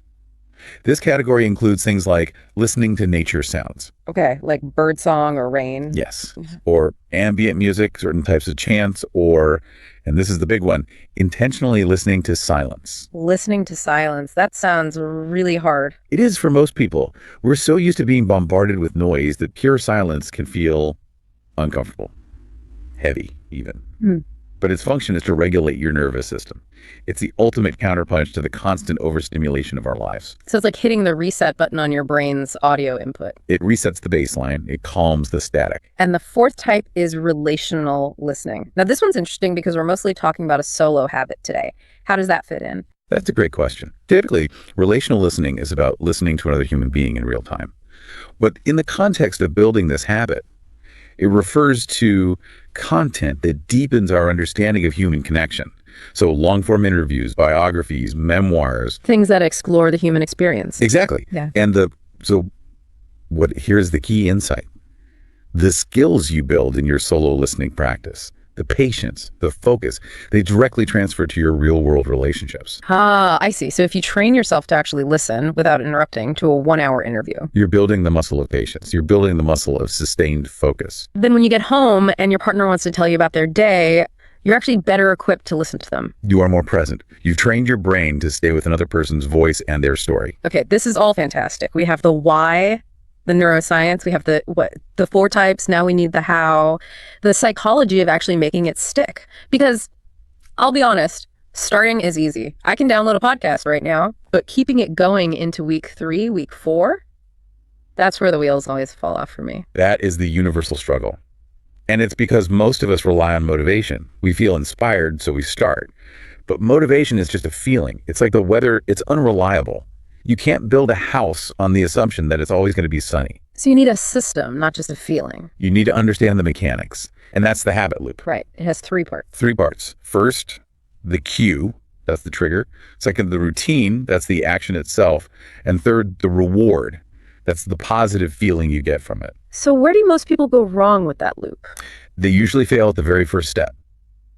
The cue, they're too vague. They say, I'll listen more. That's not a cue, that's a wish. A cue has to be specific. When my morning alarm goes off, that's my cue. Or when I finish washing the lunch dishes, that's my cue. So it has to be tied to an existing event. And what's the second big mistake? The routine, we make it way too big. It's the all or nothing mindset. We say, I'm going to listen to an hour-long economics lecture every single day from now on. I am so guilty of this. I'm going to become an expert in Renaissance art by next month. And then by day 4, I'm completely burned out and I quit. It's the classic trap. And that's where the philosophy of tiny habits comes in. The solution is to start, well, ridiculously small. How small is ridiculously small? So small it feels silly. So small you can't possibly fail. Listen for just 5 minutes while your coffee brews. Listen to one song, really listen to it, while you eat your breakfast. Or play a 2-minute meditation before you open your email. I have to play devil's advocate here, though. What's the point of 2 minutes? You're not going to learn anything substantial in 120 seconds. Because in the beginning, the goal isn't to learn. The goal is to build the pattern. You are just trying to carve the neural pathway in your brain that says, after coffee comes listening. That's it. Consistency is infinitely more important than duration when you're starting. You're building the bridge before you try to drive the truck across it. That is a perfect metaphor. You're just laying the groundwork. And this leads to a really powerful psychological shift. It's about moving from outcome-based habits to identity-based habits. Okay, what's the difference? An outcome is, I want to finish this 30-hour audiobook. An identity is, I am a person who learns every day. I am a listener. Yes. When the habit becomes a part of who you see yourself as, it stops being a chore. You have to check off a list. You just do it because, well, that's who you are. That feels like a much more powerful motivator. Okay, so we've got the philosophy down. Let's get into the toolkit, the really practical strategies. Number 1 is habit stacking. This is my absolute favorite because it's so elegant. The formula is simple. After I current habit, I will expense new listening habit. You're literally piggybacking on a habit that's already hardwired into your brain. So you're not trying to find extra time in your day. No, not at all. You're just linking the new behavior to something you already do without thinking. After I brush my teeth, I will listen to a 5-minute news briefing. After I get in the car and buckle my seatbelt, I will press play on my audiobook. It takes the decision out of it. You don't have to wonder when you'll listen. The coffee pot decides for you. It reduces friction. And that's the goal of the second strategy too, environmental design. This is based on the idea that our willpower is basically a myth, right? Or at least it's not very reliable. Willpower is like a phone battery. It starts full in the morning and it drains throughout the day. You can't rely on it. So instead, you design your environment to make the right choice, the easy choice. So physically, that would mean what? Leaving your headphones right on top of the coffee maker the night before, make them impossible to ignore. If they're tucked away in a drawer, you're adding a step, you're adding friction. And digitally, what does environmental design look like on my phone? It's huge. Download your episodes ahead of time. Don't let a spotty Wi-Fi connection be your excuse. Organize your podcasts into folders by mood. Work out, relax, learn. Make starting so easy that it would actually take more effort not to listen. I like that. Now, strategy number 3 is the 2-minute rule. We touched on this, but this is really the emergency plan for lazy days, isn't it? It's your safety net. Yeah. Because you will have days where you're tired, you're stressed, you're just not feeling it.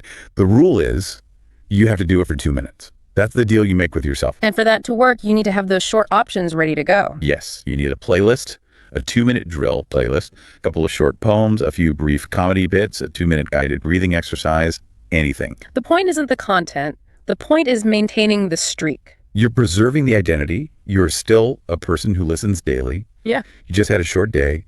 It prevents the all or nothing spiral where one missed day turns into a missed month. And the final one, strategy 4, is temptation mundling. This one sounds fun. This one is a game changer. It's a very clever psychological trick where you pair something you want to do with something you need to do. Like eating your vegetables to get dessert. Exactly like that. Yeah. Let's say you absolutely hate doing the dishes, but you are completely hooked on a new thriller audiobook. The rule is you are only allowed to listen to that audiobook while you are doing the dishes. Huh. So if I want to find out what happens next in the story, I have to go wash some plates. You have to do the chore. And a weird thing happens. You stop dreading the chore. You actually start looking forward to it because it's your gateway to the thing you love. You start thinking, oh, good, the laundry basket is full. I can listen to my book. And it is genuinely a life hack, turning mundane tasks into cliffhangers. It's surprisingly powerful. So those are the tools to get going, but we know it's not always smooth sailing. Let's talk about obstacles. One of the biggest for me is what you call decision fatigue. The paradox of choice. It's a modern curse. You open your podcast app and you're faced with a million options. You scroll for 10 minutes trying to find the perfect thing to listen to. And by then, my commute is half over, or I just give up and put on music I've heard 1,000 times. We have all been there. The solution is to separate the act of finding from the act of listening. Separate finding from listening. Okay, Think of it like meal prepping for your mind. You don't stand in front of an open fridge trying to figure out dinner when you're already starving. You plan on the weekend. Do the same for your listening. So set aside time once a week to just build a playlist. Exactly. Spend 30 minutes on a Sunday evening, go through your subscriptions, download the episodes that look interesting, and put them in a queue for the week. Then when it's Monday morning, you don't think. You just press play. You become your own curator. That saves a ton of mental energy. But what about that other feeling? It's just resistance. You know the queue is there, the headphones are charged, but your brain just says, no, not today. Resistance is totally normal. It's not a moral failing. We have 2 tools for it. First is the 10-minute rule. Just tell yourself, okay, I'll just listen for 10 minutes. If I still hate it after 10 minutes, I can stop. No guilt. And what usually happens is that getting started was the hardest part, and you just keep going. 9 times out of 10, yeah. The friction is always at the beginning. But if you do stop, that's okay. And that leads to the second tool. Reframe the resistance. Treat it like data. What do you mean? Ask yourself why you're resisting. Is the topic too heavy for your mood? Are you just bored with that subject right now? Maybe your brain doesn't want to lecture on economics today. Maybe it needs a comedy podcast. So don't just try to power through it. Be flexible. Rigidity is the enemy of long-term habits. Listen to your brain. If it needs a break, give it one. Switch to entertainment. Switch to contemplative music. Which brings us to the idea of contextual listening. The right audio for the right moment. Absolutely. For a professional, that commute is gold. You can turn a traffic jam into a mobile university. But when you're back in your desk trying to do deep, focused work, Yeah, you can't listen to people talking then. no, that's when you switch to instrumental music or even just white noise. For parents, shared listening can be a great tool. An audio story in the car that everyone listens to together. It becomes a shared experience you can talk about later. Right. And for a student, it's about reinforcement. If you learned about World War II in class, listen to a podcast with a firsthand account from a soldier. It makes the history come alive. Okay, so let's say we've done all this. The habit is established. We're curating. We're context switching. For the people who are ready to really take this to the next level, let's talk about some advanced techniques. How do we go from just being a consumer to a master practitioner? The first and biggest step is moving from passive to active listening. Most of the time we listen passively. The sound just washes over us. Active listening is about engaging with it. Okay, give me some practical ways to do that. The simplest is note-taking. Even if you just type one key idea or a cool quote into your phone, the physical act signals to your brain, pay attention, this matters. Another powerful one is the pause practice. The pause practice. When you hear a really interesting or challenging idea, just hit pause. Stop the audio and just sit with that idea for 30 seconds. Try to rephrase it in your own words. Let it actually sink in. Instead of just letting the next sentence steamroll over it. Yeah. That takes discipline. It does, but it makes a world of difference for retention. And then there's simple repetition. We'll rewatch our favorite movie 10 times, but we almost never re-listen to a podcast episode. That's so true. If you listen to a really dense, valuable deep dive a second or third time, you will pick up on nuances you completely missed the first time around. You're peeling back the layers. Now, you mentioned a term that sounds a bit academic, but the idea is really cool. Interleaving. Right. Interleaving comes from the science of learning. And it's pretty simple, really. It just means you should mix up your topics instead of blocking them all together. So the opposite of binge watching. Don't listen to 10 episodes about productivity in a row. Please don't. You'll just get sick of it. The better approach is to alternate. Listen to one episode on productivity, then maybe one on ancient history, then a chapter of a fiction novel. But wouldn't that get confusing? It feels like it would dilute the learning. It seems that way, but the research shows the opposite is true. It forces your brain to work a little harder, to switch contexts, and more importantly, it promotes cross-pollination of ideas. So you start making connections between the ancient history and the productivity principles. That's where true insight comes from. That's the source of those aha moments. And to manage this, we suggest a simple rule, the 70-30 curriculum. Okay, break that down. 70% of your listening should be structured. These are the topics you are intentionally trying to master, your core curriculum. And the other 30%? That's for play, spontaneous exploration, the wild card slot. Follow your curiosity. Listen to a podcast about beekeeping or the history of a font. It's this randomness that prevents burnout and often leads to the most surprising discoveries. I love that. Okay, so let's zoom all the way out. Someone commits to this. They build the habit. They use the advanced techniques. They do it for a year. What happens? What are the real long-term ripple effects? I think the transformation is profound. The first is what we call knowledge compounding. It's like compound interest for your brain. The more you know, the more connections you can make, and the faster you can learn new things. You just become a more interesting, well-rounded person. You're the person at the dinner party who can connect to seemingly unrelated ideas in a fascinating way. Yes, but even deeper than that is the growth in your emotional intelligence. By listening to so many different human stories, different perspectives, you can't help but develop a richer sense of empathy. You get better at sitting with nuance and discomfort. You become less reactive, maybe more understanding. And finally, and I think this is so important today, it can actually reduce feelings of loneliness. Even when you're listening alone, you're connecting to a shared human experience.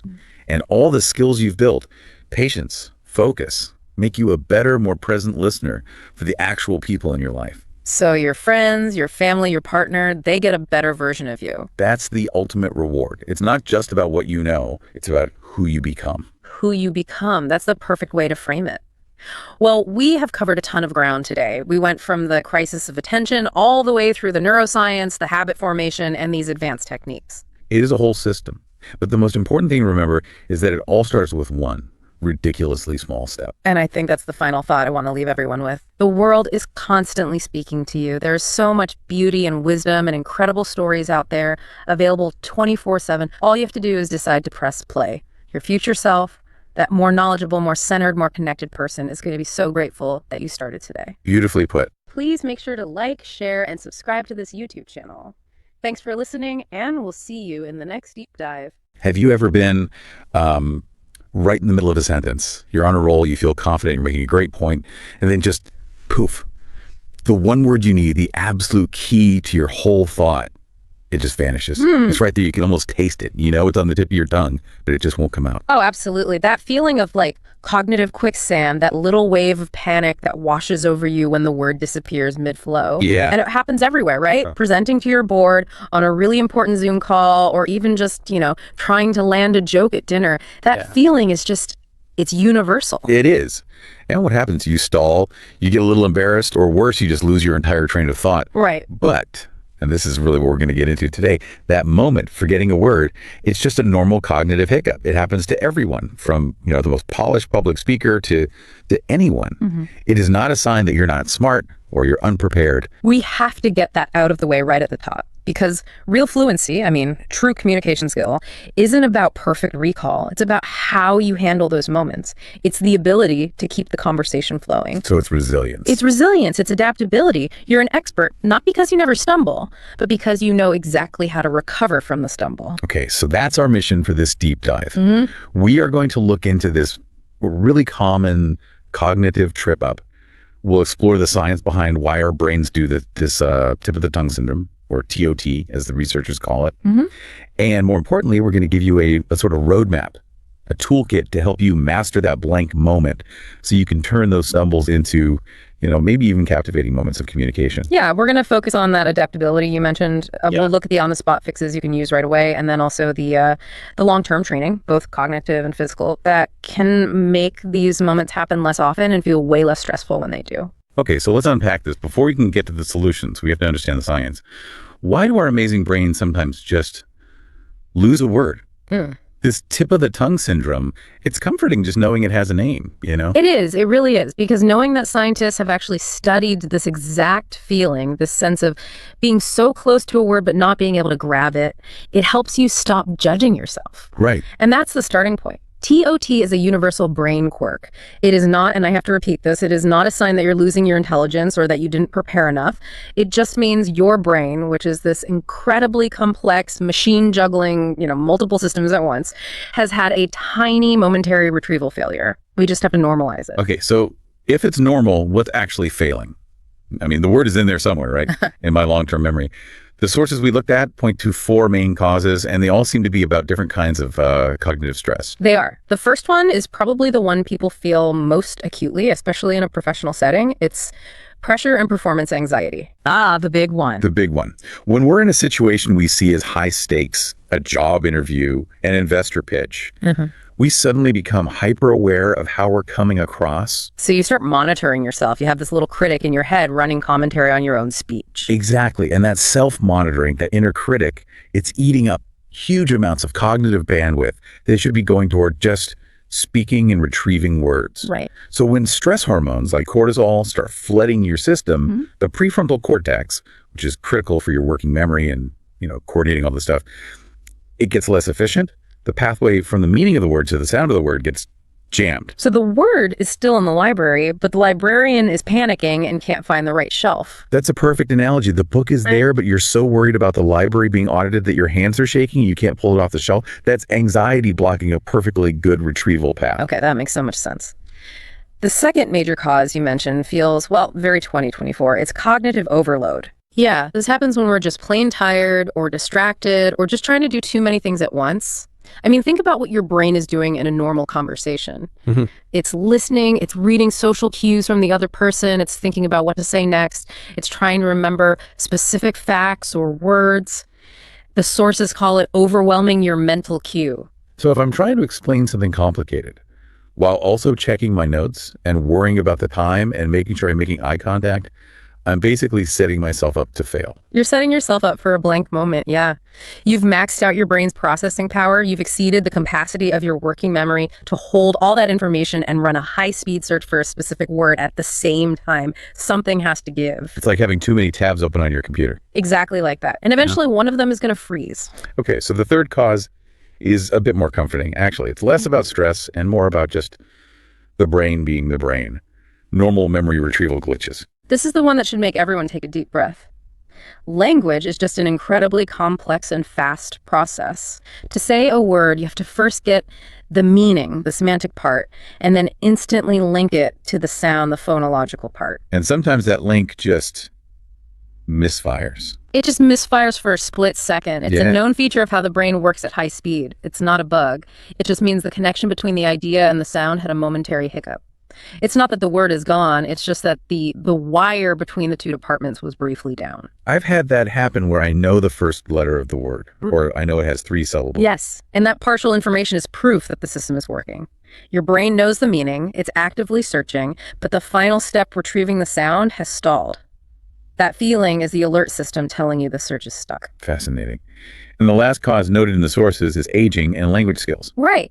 It's a simple fact that as we get older, while our vocabulary and knowledge might actually increase, the speed of retrieval can slow down a bit. Like an older computer taking a second longer to open a file. It's a great way to think about it. The files are all there, maybe more than ever, but the processor is just a little slower. And we also have to talk about multilingual speakers here. This part really surprised me. You'd think someone who speaks multiple languages would have fewer of these moments. It seems counterintuitive, but they often have more. And it's crucial to understand why. It's not a deficit, it's a sign of complexity. A multilingual brain is managing several active language systems at once. So they're all competing for attention. They're all competing. When you're searching for a word in English, the same concept is also activating the word in Spanish or Mandarin in the background.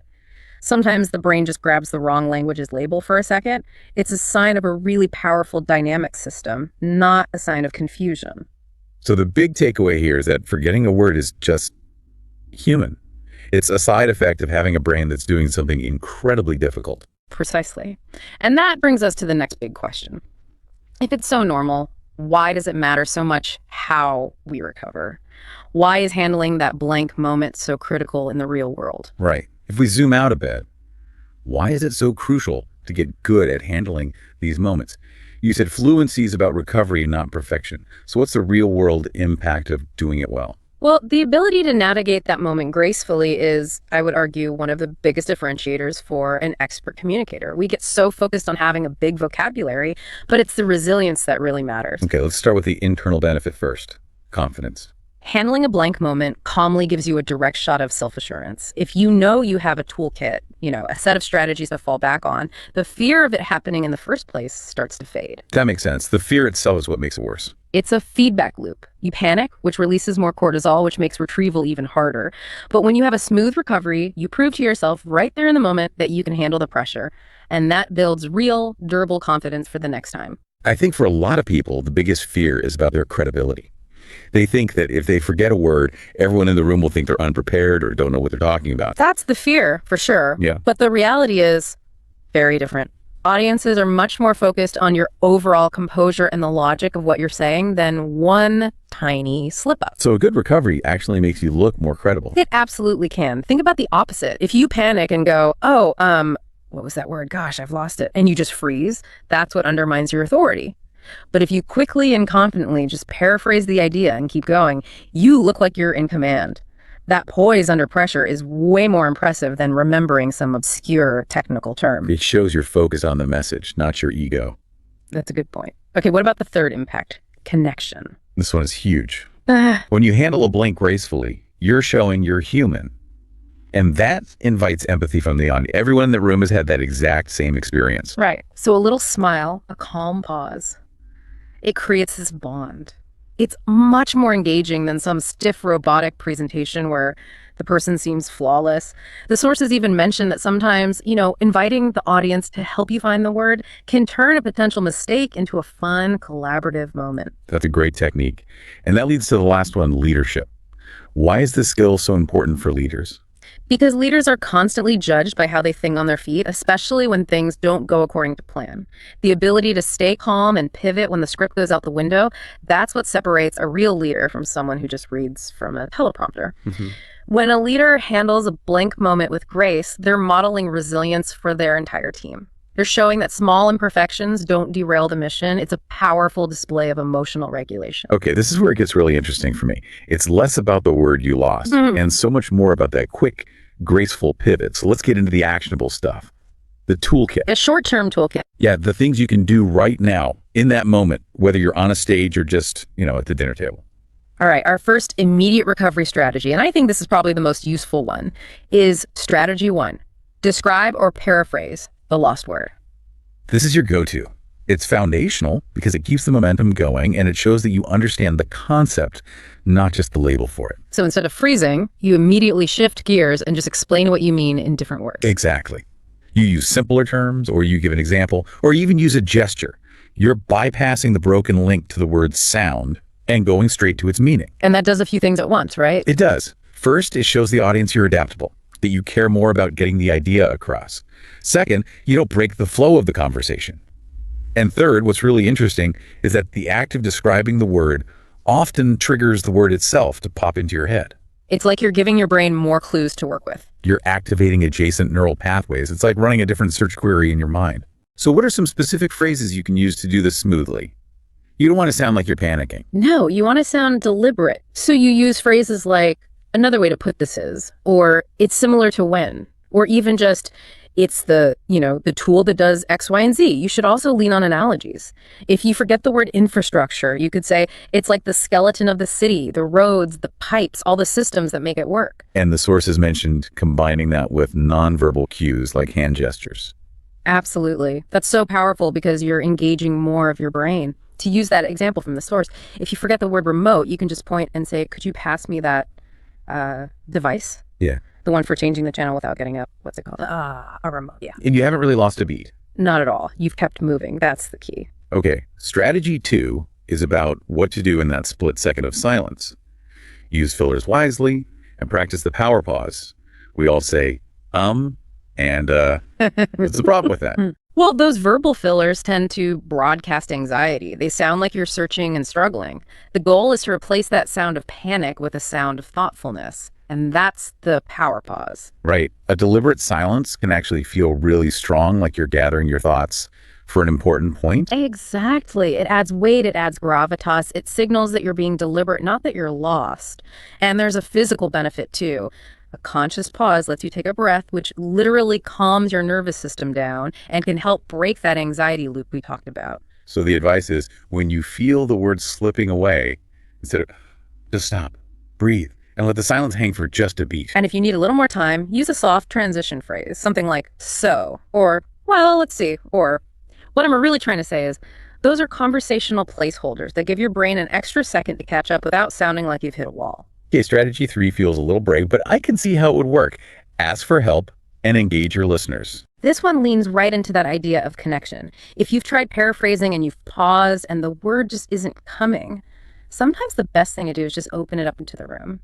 It seems counterintuitive to admit you're stuck. It does, but it can be so effective. It humanizes you instantly. Nobody expects you to be a walking dictionary. And audiences actually enjoy being included. It makes them feel like part of the conversation. I've seen speakers do this really well in a Q&A. It just completely changes the energy in the room. It does. The key is how you do it. Yeah. You have to be relaxed about it. A little self-deprecating humor works wonders. My brain has just deleted that file. Can anyone help me out? Or it's on the tip of my tongue. What's that word for? And then what's the most important part when someone helps you? You have to thank them properly and then smoothly integrate the word back into your sentence. Don't just grab it and move on. Say, yes, that's it. Catharsis. Thank you. And it's that catharsis that really drives the character's final decision. It shows grace. I love the classroom example from the sources. A professor blanks on the term in the medias res. Right. And instead of fumbling, they just say, great question. The term for starting a story in the middle of the action, it's escaping me for a second. Anyone remember? And when a student says it, the professor says, in medias res, perfect, thank you. They've just turned a personal blank into a teaching moment. That's brilliant. Okay, and then there's strategy 4, which is kind of the ultimate safety net. Pivot and keep moving forward. This is your release valve. If you've tried the other things and the word is just gone, you have to give yourself permission to let it go, pivot smoothly, and move on. Why is this so important? Because audiences have very short memories for these little slips. If you move on quickly, what they remember is the long, painful, awkward struggle. If you spend 3 minutes searching for a word, that's the whole takeaway. If you spend 3 seconds pivoting to your main point, they'll just remember the main point. So how do you pivot without just leaving a thought hanging? You use a transition that reinforces the bigger idea. You shift from the specific label to the general concept. So you say something like, anyway, the main point is, or to sum up, while I can't recall the specific term, the key takeaway is this. You show that the single word wasn't essential to understanding the overall idea. You're still in command of the message. And what's so interesting here is that a good recovery isn't just about those external actions like pausing or paraphrasing. A lot of the work is internal. It's about preparation and reframing your own thoughts. That inner voice, right? Yeah. That's the thing that can really sabotage you. The voice that says, oh no, you're failing. Everyone thinks you're an idiot. Exactly. And that's where internal reframing and preparation becomes so critical. You have to actively practice positive self-talk. You need a pre-planned internal script for when it happens. What a mantra. Sort of. Something simple you can tell yourself in that moment, like, this is normal. It's a brain glitch. My message is still important. That simple thought can short-circuit the anxiety before it spirals. And you have to shift your focus away from the missing word. You have to. Obsessing over the word just makes the block worse. Instead, you consciously redirect your focus to your audience, to the connection you're trying to make. A little smile or a soft, knowing laugh can also work wonders. It tells everyone, including yourself, hey, this is no big deal. I've got this. In more formal settings, like a presentation, the sources also talked about using aids. Yes, using your notes or your slides as anchors, it's just smart planning. A quick glance at a slide title or a bullet point can be the exact jog your memory needs. And the pro tip about color coding notes was really interesting. It's a great little brain hack. If you know all your key technical terms are highlighted in, say, green, your eyes can find them much faster under pressure than if you're just scanning a wall of black text. It's a visual cue that helps speed up the search. This all leads to the idea of preparing specific bridge phrases in advance, like literally scripting your escape routes. It's a very high-level strategy, and it works. You decide ahead of time what you will say if you go blank. You practice them until they're automatic. So what's an example of a good bridge phrase? Something like, I'm looking for the precise word here, but let's move on to the next step while it comes to me. Or, let me put that idea another way for you. Having those ready to go means you don't have to invent a graceful exit while your brain is already working overtime. It automates the recovery. This feels like we're moving from the immediate tactics to the bigger picture, the long game. How do you build up this cognitive resilience over time? Yeah, the long game is all about training your brain to have more flexibility and more redundant pathways. The first habit is to practice synonym flexibility. So not just learning more words, but learning more ways to say the same thing. Exactly. Don't get attached to that one perfect technical word. When you're preparing for something, deliberately come up with 3 different ways to explain your key concepts. Imagine you have to explain it to a 10-year-old, then to a peer, then to an expert. That forces you to build different neural pathways to the same idea. So if one is blocked, you have others ready to go. I like that idea. It builds a kind of mental safety net. It does. The second big area for long-term improvement is mindful speaking. And that's more than just remembering to breathe, right? Much more. It's about fundamentally changing your delivery speed, deliberately slowing down and putting small, intentional pauses between your ideas, not just when you're stuck. You're giving your brain's processor more time to work. You're giving it the milliseconds it needs to queue up the next thought and the words that go with it. This is why groups like Toastmasters or even improv classes are so valuable. They train you to be comfortable with that measured, spontaneous pace. And simple things like reading a dense article and then summarizing it out loud forces you to practice that retrieval process in a low-stakes way. Okay, and the final piece of the long game is really getting into the cognitive gym. Improve working memory. How does strengthening our brain's mental scratch pad help us find words? Because your working memory is what's holding all the pieces of the puzzle when you're searching for a word. It's holding the partial clues, starts with the P, means to clarify, has 4 syllables.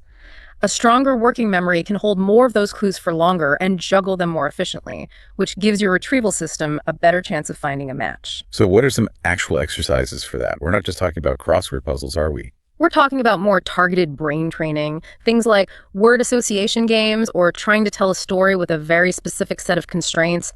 Even memorizing lists, phone numbers, grocery lists is a classic way to build that sequential recall muscle. And the sources mention things that don't even seem related to words, like mental arithmetic. Right, because that trains the underlying system. Mental math and techniques like chunking, grouping long strings of information into smaller bits, they train your brain to hold and recall sequences efficiently. And language is all about recalling a specific sequence of sounds. So strengthening that general sequencing skill translates directly to smoother, faster language retrieval. You know, it seems so obvious when you say it, but our physical health is so tied to our mental performance. And that includes word retrieval. Oh, it's absolutely critical. Your brain is a physical organ. It's an energy hog. If the body that's supporting it is stressed, tired, or malnourished, you're going to see more of these cognitive glitches. So let's start with the absolute foundation. Sleep. Non-negotiable. You have to aim for 7 to 9 hours of quality sleep. Sleep is when your brain cleans itself out and, crucially, consolidates memories. If you're sleep deprived, your cognitive speed just tanks. You can't be articulate and fluent if your brain is literally struggling with fatigue and can't find the files it saved last night. And then there's nutrition and hydration. This feels basic, but I guess the impact is huge. It's fundamental. Even mild dehydration can cause measurable brain fog and slow down your thinking. And diet-wise, you want to focus on those brain-friendly foods. The sources specifically call out things like fatty fish, which are high in omega-3s. Why are omega-3s so important for this specific process? Because they're a key building block for your brain cells. They help maintain the health of the myelin sheath, which is like the insulation on the wiring between your neurons. Healthy insulation means faster, more efficient electrical signals. So faster retrieval. Faster retrieval, better connections. Same with leafy greens and nuts. They provide antioxidants that protect all that delicate wiring from stress and damage. Okay, and the final physical piece is movement. Regular movement. Cardio is great because it gets more blood and oxygen to the brain, which fuels those high-energy thought processes. But it's also about stress management. Things like yoga, stretching, even a quiet walk, they help lower your systemic cortisol levels. And since we already established that stress and anxiety are a primary cause of TOT, anything you do to manage that stress is a direct investment in your verbal fluency. We should take a second here to talk about a specific group of people who deal with this in a really unique way. Multilingual speakers. Yes, this is so important. If you speak more than one language, you might have these blanks more often. Or you might be trying to find a word in English and the German word is the only one that comes to mind. We have to reframe this. It is not a sign of confusion. It's a sign of a really agile, powerful brain that's managing multiple complex systems at once. So how can they manage that internal competition between languages, especially when they're under pressure to just speak one? Well, one strategy is to just lean into it. If the audience is right, if you're speaking to people who might understand, you can use a word from another language if it's the perfect fit, like saying Schadenfreude, because there's no perfect English equivalent. You borrow the word and you actually add precision. But what if they don't understand the other language? That's when it can feel like a mistake. Right. In that case, you practice what's called efficient word borrowing. If the French word pops out, don't get flustered. Just say it quickly and then immediately follow up with, which means, and then paraphrase it in English, or just say, part of my brain's translation software. What I mean is, the goal is a quick correction, and then you just keep moving forward. And what about code switching, when you have to jump between languages? You have to practice your transitions. If you know you'll be switching in a meeting, have your phrases ready. To explain this better, I'll switch to the technical term in German, which is, that gives your listeners a clear signpost, and it keeps you in control, even when you're juggling multiple lexicons. And, before we finish up with the strategies, we have to talk about technology. We live in an age where there are tools that can really help with this. So what are some of the tech tools our listeners should be looking at? The first category is vocabulary apps, things like Anki or Quizlet. They're powerful because they use spaced repetition to help you learn and retain words. So they show you a word right before you're about to forget it. Regular practice with key terms from your industry really cements them in your long-term memory, making them easier to retrieve under pressure. And what about using tech to analyze your own speech? Oh, that's a great one. Use speech-to-text practice. Just open a dictation app on your phone and talk. Summarize an article, practice a presentation. Then you look at the transcript. It's an incredible diagnostic tool. You can see exactly where you stumbled, which words you hesitate on, and then you can practice those specific spots. And finally, using tech during the actual presentation. Right, using presentation assistance. The presenter notes function in PowerPoint or Keynote is your best friend. It's a visual safety net. If you feel your brain starting to go blank, a quick, discreet glance at a key phrase on your laptop can be the trigger that gets you back on track. It's all about building in those redundancies.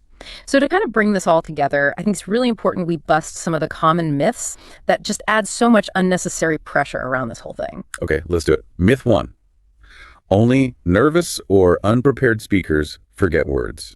Totally false. The reality is everybody does it. It's a normal part of how spontaneous speech works. I mean, linguists who study this for a living experience tip of the tongue. To say it's only about nerves just makes people more nervous. It's the sign of a brain that's actively working. All right, myth 2.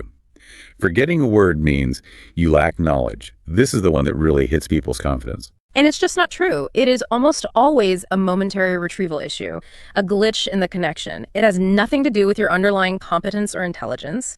If you can describe the concept, you obviously know it. You just couldn't access the label for a second. Okay, what about the big fear in the moment? Myth 3. Audiences notice and judge every single slip.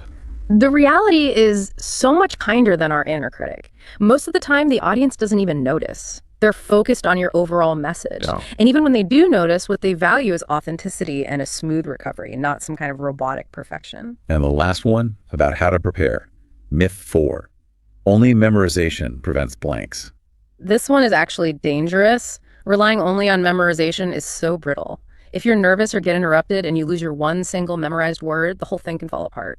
Adaptability, all the skills we've been talking about today, that's the key to real resilience, not just rote recall. So when you put it all together, what does this really mean for us?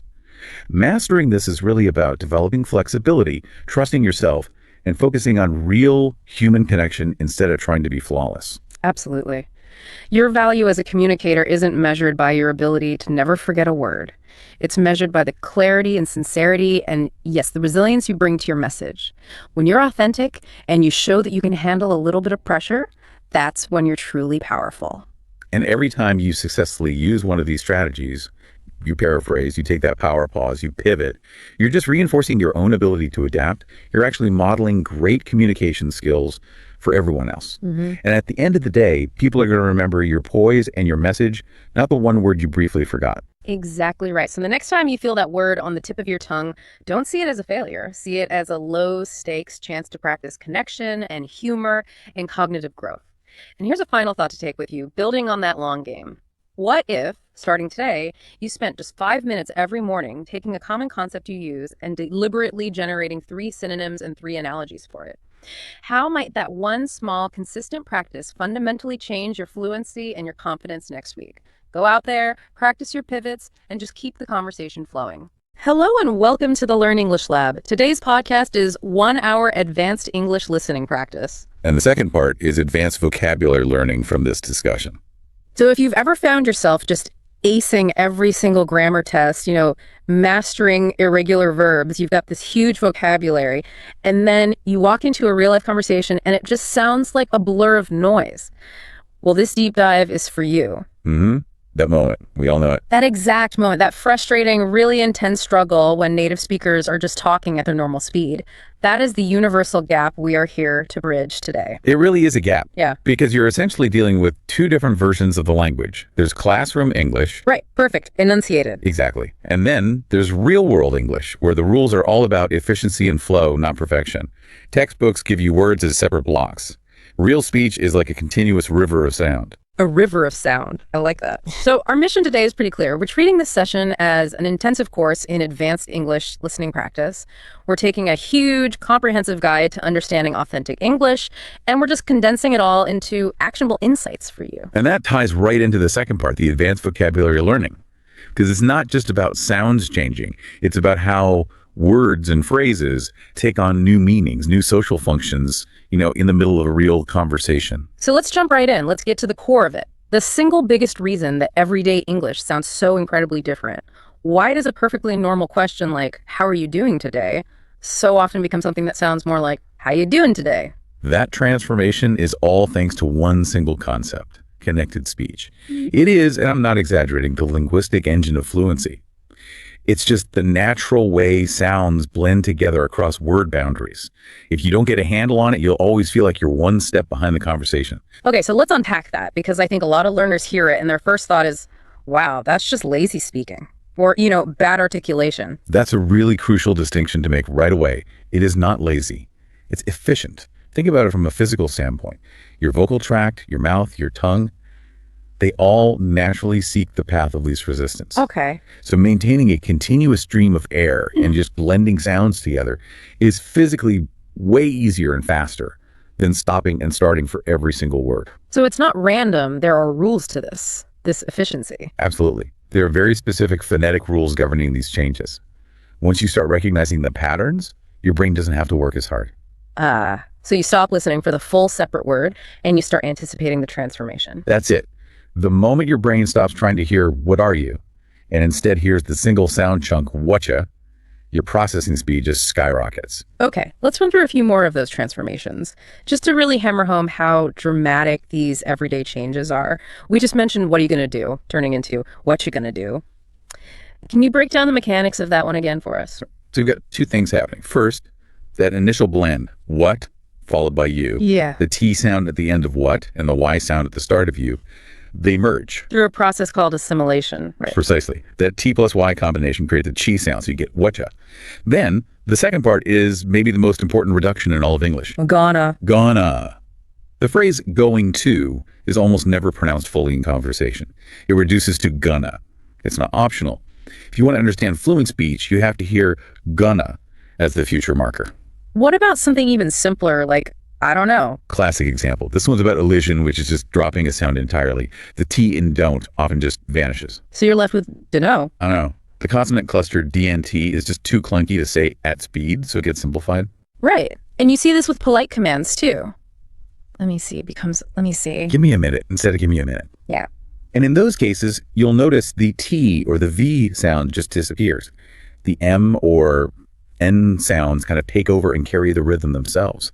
These phrases are so common, they basically become single words in our minds. I think my favorite is, did you eat yet? It turns into something that sounds completely alien if you're not ready for it. Jet yet. Huh, yes. That's that Y assimilation again, or palatalization at its finest. The dead sound from dead hits the Y sound from you, and they combine to make a hard J sound. So, didja. Didja. And once you know that rule, that D plus Y often makes a J sound, you suddenly start hearing kuja and woodja everywhere. It stops being confusing. And just to cover all our bases, let's talk about the most extreme one we mentioned. I am going to collapsing all the way down to ma. That's the far end of the spectrum for sure. So you start with 4 words. I am going to. Then the contraction, I'm going to. Then the common reduction, I'm gonna. And then in really casual, fast speech, especially in some American dialects, that becomes imma. The G and the T are just completely gone. So if you're not prepared for someone to say, Immy, get a coffee, you will completely miss what they intend to do. So connected speech is the what of all this, but the why of it, as you said, is about efficiency, which brings us to rhythm. Yes, this is paramount.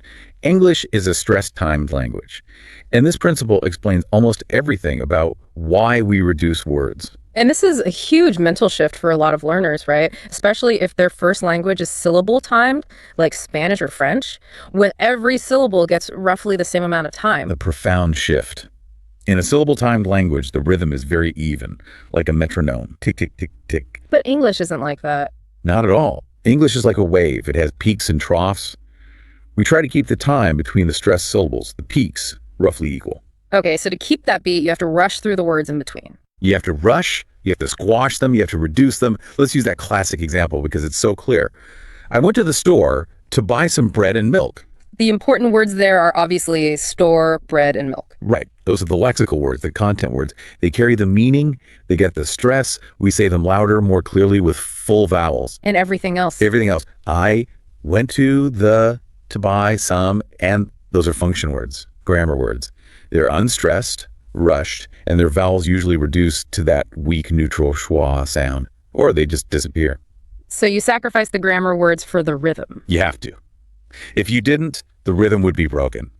Imagine trying to say that sentence to a beat. You'd hit the beat on store, bread, milk. To make that work, you have to fly through to buy some. So it sounds more like, I went to the store to buy them bread and milk. That's a perfect representation of it. It's an intentional musical compression.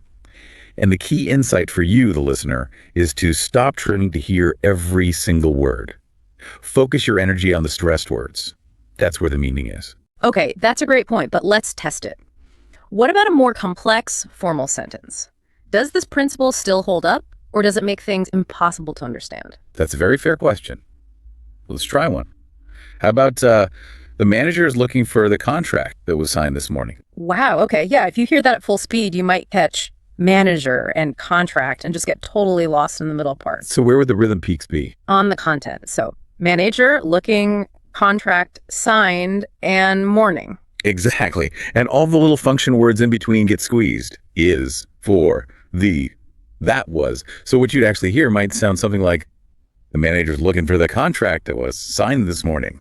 That part between contract and signed, that was, becomes that was. It's incredibly fast. It is. And you have to anticipate that. You have to know that prepositions and articles are going to be reduced. Yes. Stop trying to hear them fully pronounced. Put your mental energy into catching the nouns and the main verbs. It's a total shift in listening strategy. You're not listening syllable by syllable. You're listening for the peaks in the wave. Once you make that shift, I promise you, the entire sound of spoken English will change for you. It will start to make sense. Okay, let's put this theory into practice. Let's take what we know about connected speech and rhythm and apply it to some real-world scenarios.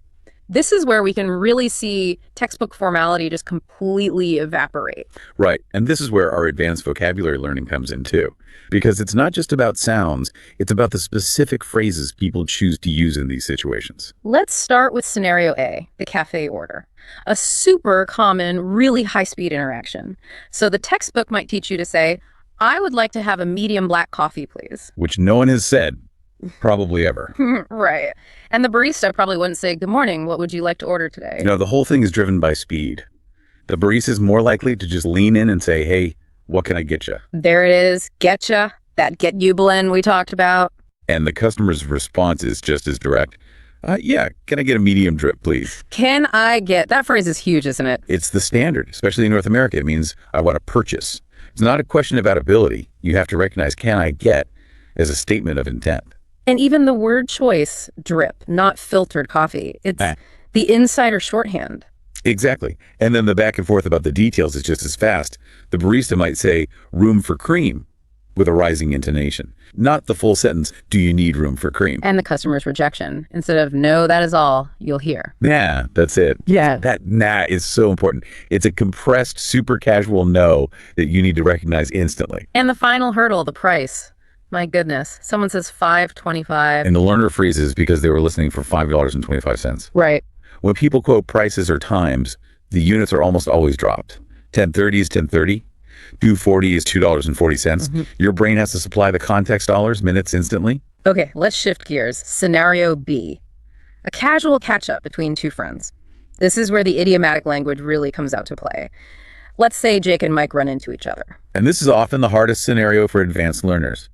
They might know all the individual words, but the phrases are prepackaged. Jake might say, "Mike, long time no see."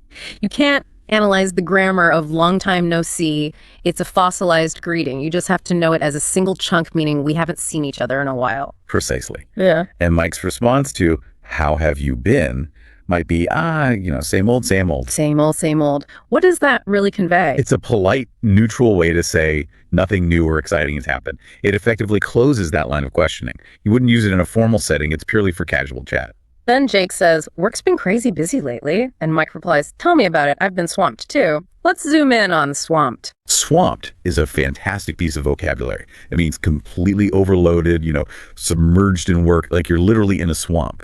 It's much stronger than just busy. It implies stress. And phrase Mike uses, "tell me about it." This is a classic trap. A huge trap. It has nothing to do with wanting more information. It's an emphatic agreement marker. It means I understand completely and I feel the same way. It's a way of showing empathy. Okay, then the conversation shifts to making plans. "We should hang out soon. Just shoot me a text whenever." Shoot me a text. Again, very active, casual language. It means send me a text message. The word shoot implies speed and directness. Yeah. Much more common than please send me a message. And they end with "great running into you." Which is the standard polite formula for ending an unplanned meeting. It's another one of those phrases you should learn as a single unit. Great running into you. Okay, one more quick one. Scenario C, asking for directions. The formality drops so fast, even with a stranger. The textbook might say, "Excuse me, could you please tell me how to get to the library?" But in reality, it's more like, "Hey, sorry to bother you. Do you know where the library is?" The opener is faster, more direct. "Sorry to bother you." Acknowledges the interruption. And the question is framed as a simple knowledge check. Do you know? And then the directions themselves are full of slang. Oh, yeah. Instead of "continue straight," you'll hear "go straight down this road for like 2 blocks. That "down" is just a colloquial add-on. And the actual turns. In American English especially, you'll hear "hang a right" or "hang a left" instead of just "turn right." It's a very common, very casual instruction. And the timing and distances are never exact. Never. It's always softened. It's about a 5-minute walk it's like 5 minutes tops. That filler word "like" signals it's an approximation.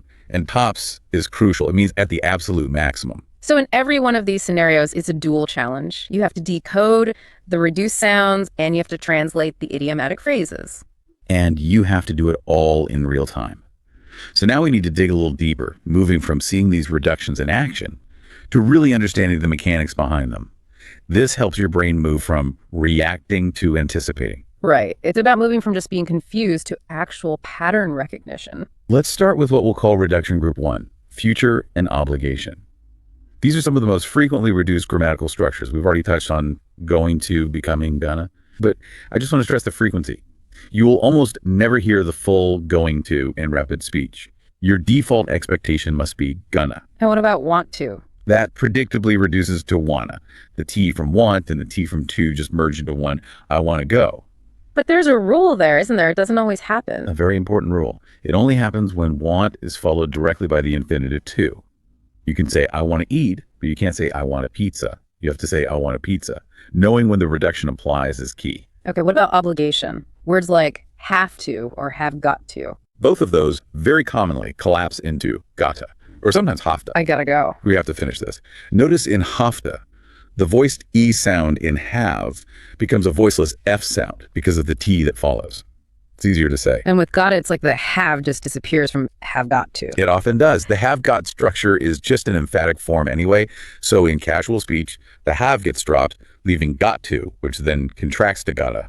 Okay, let's move on to reduction group 2, the U transformation. This is where that assimilation process really shines. It really does. So the core rule is that when a word ending in a did sound is followed by U, the D and the Y sounds merge to create a J sound. Which is why did you becomes didja. Didja, coulda, woulda. You'll hear them constantly in questions. Could you pass the salt? And the same thing happens with the T sound, right? Yes, a T sound followed by a guy sound creates a chi sound. So don't you think so? Yeah. Don't you think so? And our favorite from earlier, what are you, becomes whatcha. What you're doing. It's just a quintessential example. And the ultimate form of this has to be the word gotcha. Gotcha. It's so efficient it stands in for I gotcha, but its real meaning in conversation is usually I understand or I see your point. Recognizing gotcha instantly is a huge step forward. Okay, let's tackle a really tricky one. Reduction group 3, the and have pitfall. This causes so much confusion. A massive amount of confusion because the reduced sounds are phonetically identical. The whole problem starts with the word of. It's a function word, so it's almost never stressed. Right. So it reduces down to a very weak schwa sound, basically an ah sound. So a cup of coffee becomes a cup of coffee. Kind of becomes kind out of becomes out.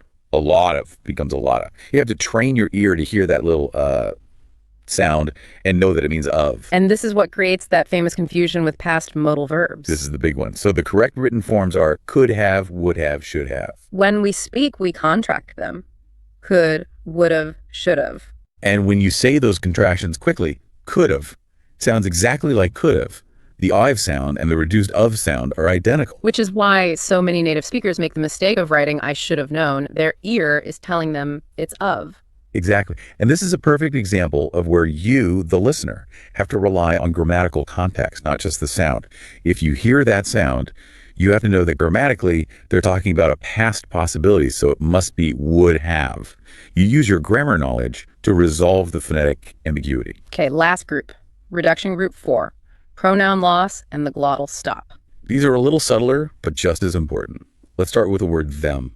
The sound is dropped, right? As the sound requires a bit of effort, so in unstressed positions, it's often dropped, leaving just them. Tell them I'm on my way. You have to recognize them as them. And we also see the disappearing H. Oh, all the time. In unstressed pronouns like him or her, that initial H sound just vanishes. Did you see him? Did you see him? Becomes I told her. It's just another efficiency mechanism. It saves the speaker the little puff of air required for the H sound. Okay, finally, let's talk about the glottal stop. What is it exactly? The glottal stop is basically a tiny pause or a catch in your throat that replaces a T sound. Instead of pronouncing the T with your tongue, you just briefly stop the airflow in your glottis. You swallow the T. That's a perfect way to describe it. You swallow it. So the word button isn't pronounced button, it's bjorn. Water in some British accents isn't water or wolder, it's war. So if you're listening for a clear T sound and you hear that little pause instead, your brain can get thrown off. It creates a processing lag. And in a fast conversation, that lag is enough for you to get lost. The trick is to train your ear to recognize that little catch in the throat as the letter T. So we've covered the foundation of sound. Now let's build on that with a toolkit for social interaction. Because real fluency isn't just about understanding, it's about responding quickly and naturally. This is where that advanced vocabulary learning really pays off. You're not just learning words, you're learning pre-packaged social tools. Let's start with Toolkit A, high-frequency agreement and disagreement. How do we signal that we're on the same page fast? The simplest ways are single-word intensifiers. Totally. Absolutely. For sure. They're quick, they're clear, they're efficient. What about some more layered phrases? We mentioned tell me about it. How about you can say that again? You can say that again is a great one. It's a strong, often humorous way to say, I agree 100%. Another really useful one is, I hear ya. It's more empathetic. It means, I understand your point or your frustration. Now for the tricky part, disagreement. In English, just saying, no, I disagree can sound really blunt. It can sound very confrontational. So we cushion it. Yeah. We use phrases that acknowledge the other person's point first. I see what you're saying, but, or, that's a good point, although... It maintains the social connection before you introduce your counterpoint. Exactly. Okay, and we have to talk about the most confusing phrase of all. Yes. The great yeah, no. Let me be crystal clear. If you hear someone say yeah, no, the answer is and no. The yeah is just a softener. It's just a softener. It's like saying, yeah, I acknowledge your question before immediately rejecting it with no. If someone asked, did you like that movie? And the reply is, yeah, no, it was awful. The meaning is completely negative. You cannot get tripped up by that initial yeah. Got it. Okay, Toolkit B, expressions of surprise and confusion. So beyond the simple no way or are you for real? Now we have these great idiomatic expressions that are not literal at all. You're talking about shut up and get out. Exactly. Shut up, get out, or get out of here. In almost any casual conversation, these are not commands. They are pure expressions of disbelief or astonishment. So if a friend tells me they won the lottery and I say, shut up, I'm not telling them to be quiet. No, you're expressing your total amazement. The tone of voice is everything. If they're smiling and their tone is high-pitched, it's idiomatic. And if you genuinely don't know something, what are some good alternatives to, I don't know? A great casual one is, beats me. It's quick. It means I have absolutely no idea. Or, if you want to be a bit more humble about it, your guess is as good as mine. Okay, final toolkit. Toolkit C, conversation management. These are phrases to keep the conversation flowing smoothly. These are so important for fluency. They show you can manage the social side of talking. For example, buying time when you need a second to think. Instead of just silence. Right. Use fillers like, let me think. Or, it's a good question. How do I put this? Another great one is, the thing is, it signals you're about to introduce a complication or a deeper point, and it buys you a few seconds. And what about ending a conversation? It can be so awkward. You need verbal exit ramps. Don't wait for a natural conclusion. You have to create it.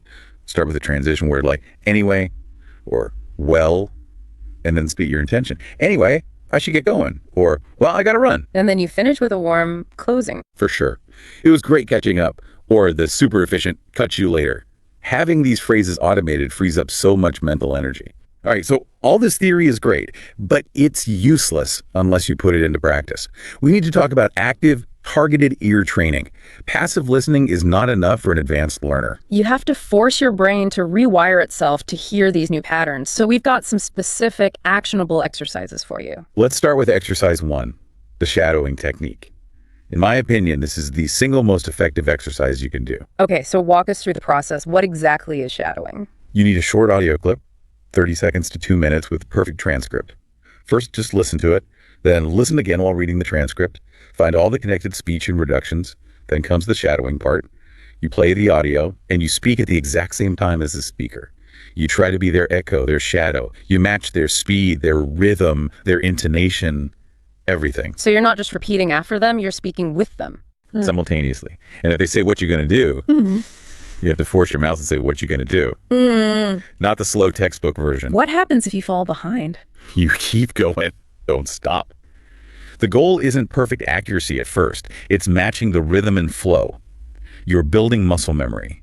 If you can physically produce the reduced sound, your ear will recognize it instantly. Okay, exercise 2, the gap fill challenge. This sounds like a diagnostic tool. It is. It's basically strategic dictation. Listen to a short clip 3 times and write down every single word you hear. Then compare what you wrote to the official transcript. And the gaps or mistakes are your weak spots. Precisely. You stop saying, I don't understand fast English, and you start saying, I consistently miss the of reduction. It makes the problem solvable. I like that. Okay, exercise 3, speed variation training. This is a great way to recalibrate your brain. Take a video on YouTube or another platform with speed controls. Watch for a few minutes at 0.75x speed. Really focus on the sounds. Then jump immediately to 1.25x speed per minute. It'll feel way too fast. It's meant to be uncomfortable. It forces your brain to process information at a higher rate. And the magic happens when you go back to normal speed. Yes, you switch it back to 1.0x speed, and suddenly it will feel noticeably slower and much more manageable. You've expanded your auditory bandwidth. And what about a daily routine? How can someone fit this in? Consistency beats intensity every time. 15 to 30 minutes a day is perfect. Maybe listen to a podcast on your commute. That's passive exposure to rhythm.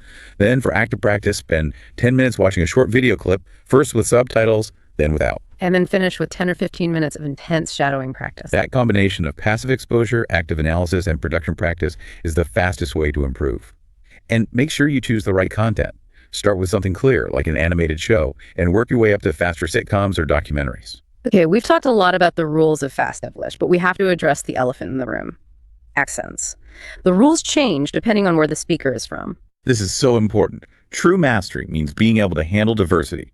You might master American English reductions and then feel totally lost listening to someone from Scotland. So let's do a quick breakdown of the key phonetic differences in the three major accent families. Let's start with American English, or AE. The biggest tell for AE is the rhotic R. The R sound is pronounced clearly after vowels. In the word car or hard, you hear the R. And crucially for listening, AE has the flapped TAT sound between two vowels, often turns into a soft on sound. So water becomes waiter, better becomes better. That's a huge phonetic clue. What about the vowels? The A sound in words like dance or bath is usually the flat A, like in the word cat. Okay, now let's contrast that with British English, or B. BE is generally non-rhotic.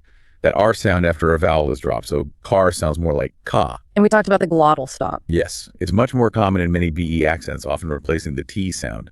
Better might be pronounced beer with that little catch in the throat. And the A vowel. The A in dance or bath is a broader ah sound, like the A in father.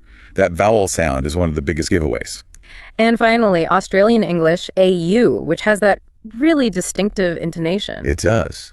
Australian English often uses a rising intonation at the end of statements, which can make them sound like questions to other English speakers. And the vowels are different again. Yes, they tend to be a bit more closed and centralized. A classic example is the A sound in a word like day can sound a bit more like die. And the slang is a whole other vocabulary list. You got to know it. Arvo for afternoon, brekkie for breakfast.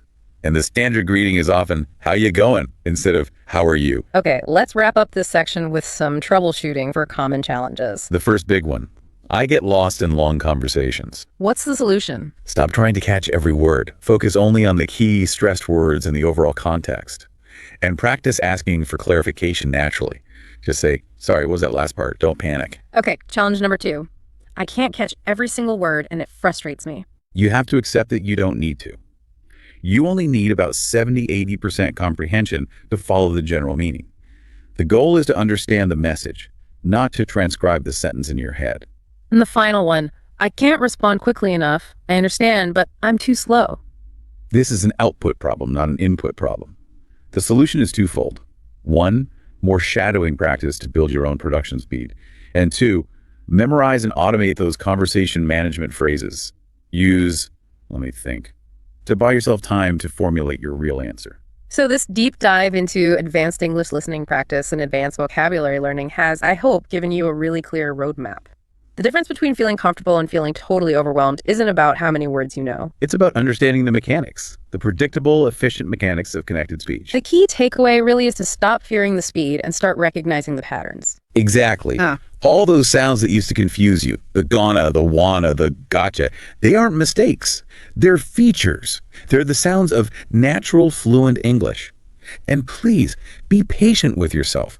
Training your ear is literally rewiring your brain. It takes time, it takes consistent practice, but one day you'll be in a fast conversation and you'll suddenly realize you're not translating anymore. You're just understanding. That click moment, it's what we're all working towards. And it is guaranteed to happen if you stick with the active practice routines we've talked about. So we really encourage you to start today. Just pick one technique, maybe the shadowing exercise. Find a 1-minute clip and give it a try. The future you, the one who's navigating conversations without missing a beat, will be so grateful that you started right now. If you found this analysis helpful for your learning journey and you want more deep dives like this, we'd love it if you would like, share, and subscribe to this channel. It really helps us keep making this content for you. Thanks for joining us. We'll catch you on the next deep dive. Welcome back to the deep dive. This is where we take that mountain of information, all your sources, your notes, your research, and we try to turn it into a clear, navigable path right to the core of what you really need to know. And today we are tackling something that I think a lot of us feel is just fundamentally broken in the modern world, and that's our ability for sustained focus. Feels like it's gone. It really does. I mean, we are living in this era of just relentless noise.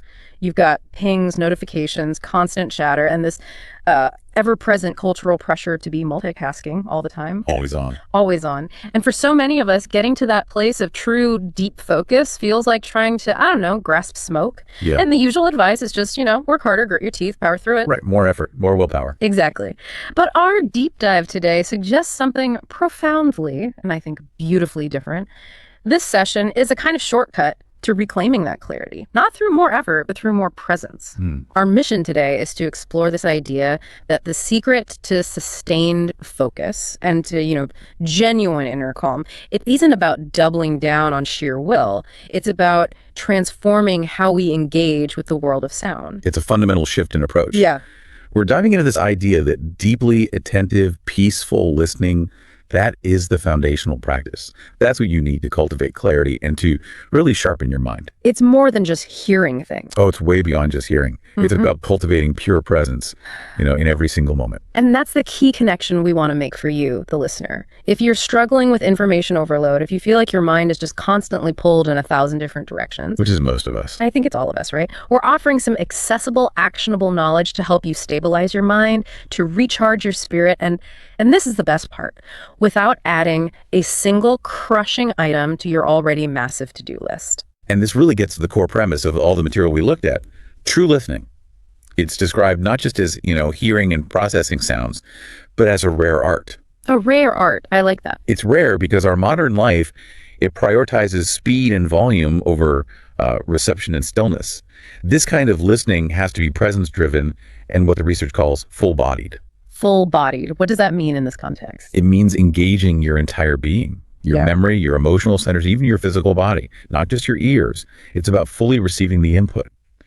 And when you commit to practicing this rare art, you begin to anchor yourself, firmly and consistently in the present moment. And that's the foundation for focus. It's the absolute necessary prerequisite for achieving any kind of sustained focus. You can't have one without the other. Okay, so let's unpack this with some of the hard science. If focus is our goal, what is actually happening in the brain, in the neural pathways when we genuinely listen, when we lean in with intention versus when we just sort of hear background noise? Right. Or treat sound as just disposable input. What's absolutely fascinating here is the sheer difference that intentionality makes in how your brain functions. Okay. Attentive listening, it's so much more than just stimulating the auditory cortex. It triggers this comprehensive, almost immediate shift in your brain's activity. The neuroscience points to really compelling evidence, showing that when we listen with real presence, the brain shifts dramatically from what researchers call scattered activity. Which sounds like my brain most of the time. Yes, mine too. Scattered activity to a much more harmonious and efficient state. And they call this integrated function. Integrated function. That sounds, like maximum efficiency. But how is that different from how we normally process sound? What does that integration actually look like on a measurable level? It looks like this complex, synchronized dance across several really critical, high-level brain regions that, they usually operate kind of semi-independently. So they start working together? Perfectly put. When you are truly focused on listening, the regions responsible for your executive function. So we're talking about advanced planning, complex decision-making, and most importantly, impulse control. Right. They synchronize powerfully with the areas that govern long-term memory and, crucially, emotion regulation. Okay, hold on. So if I'm, say, struggling to follow a complex presentation at work and I just decide to dedicate my full attention to the sounds, to the speaker's voice, I'm actually engaging my planning and my emotional management systems at the same time. That is precisely the synergy that creates clarity. When the information is processed by these integrated systems, you're not just passively, recording data points. You're doing more. You're linking that new information to your existing knowledge base in a really structured way, and you are managing the associated emotional load, the stress, the confusion, the frustration of not getting it. Yeah. You're managing all that simultaneously. This synchronization prevents your cognitive system from getting overwhelmed. So the overall quality of my thinking, my cognitive output, it's not just about my IQ or how much effort I'm putting in. It's about the efficiency of this neurological integration. That's it. That affirms the finding that the practical outcome is dramatically improved recall. Information that's processed across these integrated systems, it just sticks better. It's more accessible later on. Okay. But there's another critical benefit: enhanced creative thinking. How does that work? Well, engaging your whole self in this, non-reactive active listening, it allows for deeper connections. You start to see links between seemingly disparate concepts that you would have missed before. This ability to spot novel relationships, that's the real engine of creativity. Right. When your emotion regulation centers are calmly engaged, you can approach complex problems with less stress, less cognitive rigidity, and just far more clarity. And that often leads directly to those breakthrough insights. And the sources really hammered home this idea of listening as a profound, practical form of mindfulness. So if I'm just generally overwhelmed, my mind is racing. What does intentional listening offer me in terms of, grounding? Listening becomes mindfulness in action. The sound itself, whether it's the hum of your refrigerator, the complexity of a piece of music, a conversation, the wind outside, it acts as a consistent, immediate anchor. An anchor. Exactly. Mindful listening roots us firmly, consistently, and without judgment, right in the present moment. Our brains, by default, they're relentless time travelers. Of course they are. We spend so much energy dwelling on regrets, mistakes, arguments from the past, what psychologists call rumination. Or we project into the future, cycling through all these anxiety-inducing scenarios about tomorrow's deadline or next year's challenges. That mental time machine is exhausting. It's massively energy depleting. So by intentionally focusing on your immediate acoustic environment, you are actively and gently pulling your mind away from those corrosive cycles of rumination and anxiety. This process forms the necessary, stable foundation for sustained focus. So you can't really focus on a hard task. You simply cannot focus deeply on a cognitively demanding task if, say, 80% of your mental energy is tied up in yesterday's perceived failure or tomorrow's looming stress. Listening brings the mind home. It brings it to the present, which is where the work gets done. So we know how to focus, but here's the unavoidable question, right? Why is it so acutely difficult today? It feels like it's more than just the external noise. It's how our, inherent programming responds to all that volume. And the fact that we often celebrate the wrong cognitive habits. We celebrate those habits because we've all bought into a truly pervasive and frankly destructive cultural misconception: the myth of multitasking. The myth of multitasking. The material we reviewed, it addresses this directly and just debunks it thoroughly. The reality, which is supported by decades of cognitive studies, is that humans are physiologically inherently poor multitaskers, at least when it comes to any task that requires deep concentration. So we're not running parallel processes like a computer. We're just performing these rapid, costly shifts. Precisely. The brain does not truly work on two cognitively complex tasks simultaneously. It performs rapid, highly inefficient switching between them. It's a process called context switching. Context switching. And the sources make it very clear that the consequences of this switching are far more costly, measurable, and damaging than most of us realize. Firstly, there's this massive metabolic depletion of mental energy every single time the brain has to reorient itself. Wow. It has to retrieve the previous task's parameters, discard the current one's information. It's like turning a massive machine on and off every 5 seconds. That internal friction must translate to a measurable drop in performance. It does.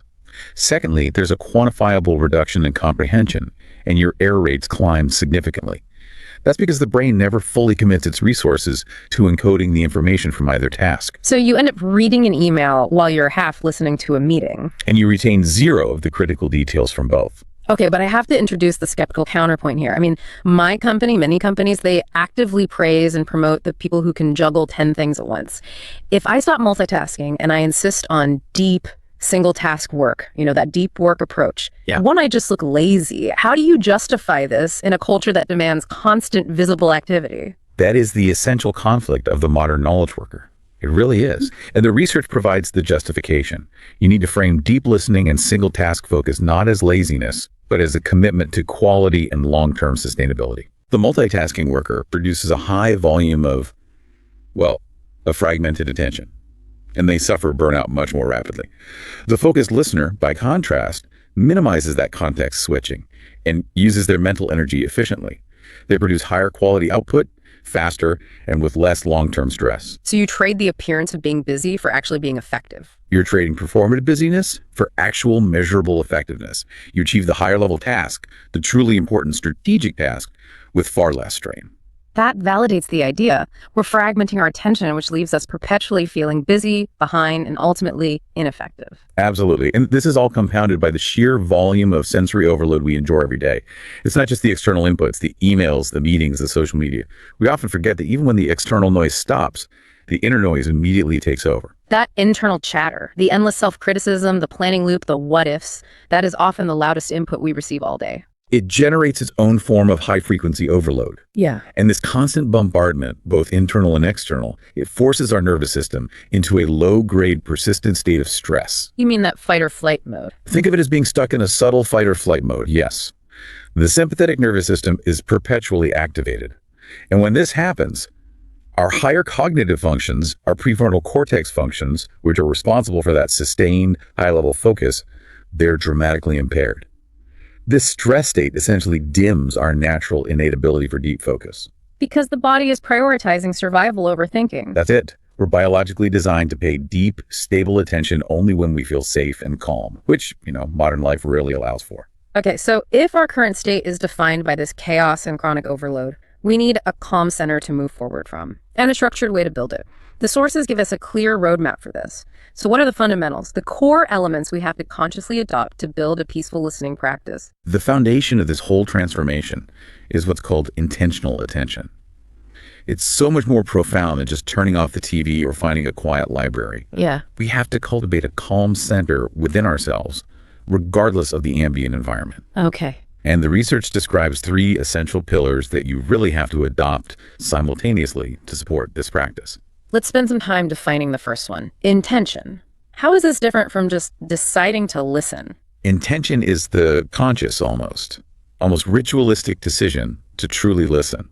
We spend most of our day approaching sound passively. We're just waiting for it to happen to us. Right. Intentional listening means deciding up front, for the next 7 minutes, my only goal is not to process this for a task, but simply to listen to it as a sensation. This proactive commitment is key, whether you're listening to complex music, the sounds of nature, another person, or critically, even your own inner thoughts. So you're giving your mind a job. You're setting a specific, limited stage for focused presence before the sound even registers. It prevents the mind from just wandering aimlessly. And the second pillar is attention. This feels like where the heavy lifting and the real mental training happens. This is where the mind pushes back. Absolutely. Attention involves directing the full beam of your focus wholly and exclusively to the present sound or sensation. This is the practice. Because your mind is conditioned to wander, to generate new stimuli, you will notice thoughts arising, distracting you. And the goal isn't to stop them. No. The sources stress that the practice is fundamentally not about stopping those thoughts. That's a battle you can't win. The real practice is about gently noticing the wandering, acknowledging the thought, maybe labeling it, planning or worry, without judgment or self-recrimination. And then just come back to the sound. And then you gently, patiently return your full focus back to the object of attention, the sound. Each and every one of those returns is a small, powerful act of strengthening that neurological focus muscle. Okay, the third pillar seems like it might be the most critical for inner calm. Non-judgment. This is particularly challenging when we're listening to something we find irritating, like traffic, or when we're receiving criticism. Non-judgment is indeed the deepest, most powerful layer, because it addresses the root cause of our mental energy depletion. We have this pervasive, almost instant tendency to label and evaluate everything we encounter. That music is boring, that traffic noise is annoying, that person's idea is wrong. Or my own self-talk is inadequate. Precisely. This instant labeling is what drains our cognitive resources. Can you elaborate on that? How does just labeling something boring drain my energy? Well, when you label something boring, your executive function now has to spend energy justifying that label. And then it has to decide what to do next. Should I change the music? Should I mentally check out of this conversation? This decision-making loop is constant processing, which requires energy.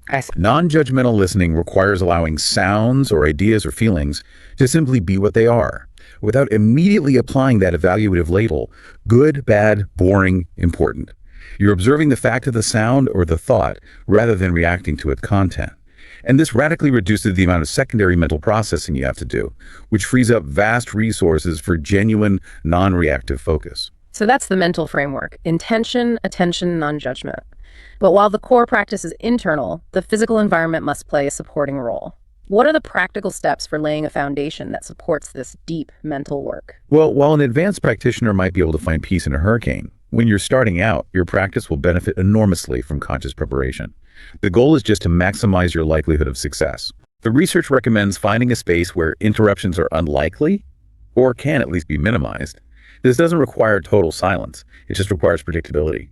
It could be a specific, quiet corner of your apartment, a park bench you use during your lunch break, or a designated desk space where you always use noise-canceling headphones to signal your intention. So it's not about finding the perfect quiet space, which might be impossible for a lot of people. It's about optimizing the conditions to allow that mental work, the gentle returning of attention, to take hold without immediate external sabotage. That's the approach. This physical preparation supports the mental preparation. By eliminating the predictable high-frequency distractions, your phone, a colleague walking over, you make it significantly easier to practice the pillars of intention and sustained attention. Crucially, you're also signaling to your brain that this time and this specific space are reserved for the task of deep presence. You're creating a boundary. You're creating a boundary around your mental effort, making it a sacred, focused time. Okay, with that foundation set, let's move from theory to the actionable tools. If someone listening is ready to begin cultivating this focus muscle, what are the 4 distinct core exercises provided in the material? The sources say each one builds a different kind of listening strength. Right, and these exercises, they move progressively. From focusing internally on the absence of sound to externally on music, then relationally in conversation, and finally to the environmental complexity you find in nature. And the key lesson here is consistency over long duration. Starting with a commitment of just 5 to 15 minutes a day is more than enough to begin seeing neural and emotional changes. The first exercise feels deeply counterintuitive in our culture of constant input.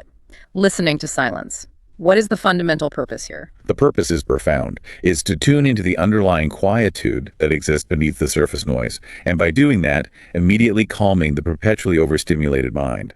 We are so focused on the events, the sounds, that we forget the stable container, the quiet that holds them all. But how do we practice this? I mean, if I sit down and try to focus on silence, my brain immediately gives me tinnitus or that internal chatter just gets louder.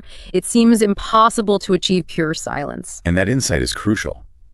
You are not listening for the absence of sound. You are listening for the space of silence, or the gaps between the sounds. Okay. You'd begin by finding a comfortable seated position, ideally with your eyes gently closed to minimize visual input. Start with a few slow, deep breaths, and use the exhale to imagine tension releasing from your neck and shoulders. The core instruction is to focus your attention on the silence between the active sounds, the gaps. Can you give an example of a gap? Sure. If you're sitting in an office, notice the momentary hush after a phone rings. Or notice the tiny pause before your coworker speaks again. If you're near traffic, don't focus on the car passing, but on the second of quiet immediately following it before the next car approaches. That connects back to the brain's addiction to stimulus. Yeah. By focusing on the gaps, we're denying the brain the high-frequency event it's craving. Precisely.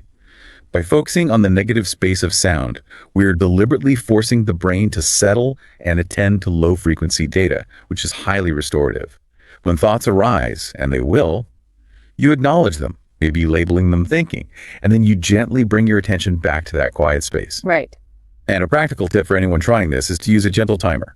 Set it for 7 or 10 minutes. This prevents your mind from cycling into anxiety about how much time has passed or constantly wanting to check the clock, which would completely sabotage the goal of settling the mind. All right, exercise 2. This one sounds more enjoyable, but the methodology is very specific. What's the purpose of attentive listening to music as a focus practice? The purpose is twofold. It sharpens your active, sustained focus, but it also allows you to appreciate the deep emotional richness of the music. It converts music consumption from just, passive background noise into a focused cognitive exercise. What are the requirements for this to work? I'm assuming cranking up my favorite fast-paced song with complex lyrics will kind of counteract the intended effect. That is entirely correct. The strict requirement is to select instrumental music. So ambient, jazz, classical, even complex electronic soundscapes, but specifically without lyrics. Why no lyrics? Lyrics immediately engage the brain's language processing centers, and that pulls your mind away from the pure, non-verbal experience of sound and into narrative analysis and verbal evaluation. Got it. To practice, use quality headphones for maximum immersion and sit comfortably with your eyes closed to minimize visual distraction. The core of the exercise is focused discrimination. You listen intently for individual structural elements of the music. Notice how the instruments blend. Notice when the piano enters the soundscape, or how the bass line recedes, or how the percussion creates a specific rhythm. So instead of just being swept away by the melody, I'm focusing on the building blocks of the music itself. Exactly. Your goal is to keep your attention pinned like a spotlight to one element, the specific rhythm of the drums, the contour of the cello line, for as long as you can. When your mind inevitably drifts to a thought or a worry, you gently return it to that specific instrument or melody line. This constant, intentional return is what rapidly builds the focus muscle. That's a great tip. And another simple but powerful tip is that repeatedly listening to the exact same musical selection over several days can reveal subtle, deeper layers you missed before, which strengthens your ability to sustain attention on complexity without needing novelty. Okay, exercise 3 moves the practice into what feels like the highest stakes arena. Social application. I mean, distraction and not listening can really injure our relationships and our professional lives. What is the goal of practicing deep dialogue? The goal is cultivating present moment awareness and strengthening empathy in conversation. This exercise directly addresses the most common barrier to meaningful communication, which is our inherent conditioned desire to interrupt, to judge, or most destructively, to mentally formulate our own response while the other person is still speaking. We all do that. We all do that. So how do we practice this socially without making our partner or friend feel like they're, a subject in some sterile behavioral experiment? It begins with an internal, unwavering commitment. And you can even share this with your partner. The commitment is to listen fully and absolutely, not just without physically interrupting, but critically, without mentally formulating a counter-argument or a response, and without judging what's being said. Okay. The second step is self-observation. And this is where the neuroscience of the body comes into play. You have to observe your own physical responses that are associated with the urge to interrupt. Where do you feel it? What do you mean? Well, it might manifest as a quick, shallow intake of breath, a tightening or clenching of your jaw, tension rising in your shoulders, or just an impulse to shift in your seat. When you feel that physical alarm system activating, you breathe deeply, intentionally soften that tension, and return your focus entirely to the speaker. Wow, I never connected that quick intake of breath to the urge to interrupt.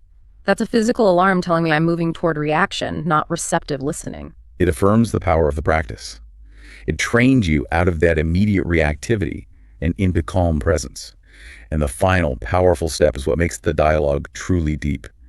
When it's your turn to speak, you should first reflect back what you understood before sharing your own thoughts. To make sure you actually heard them correctly. Yes, it confirms your attention and ensures you haven't just projected your own narrative onto their words.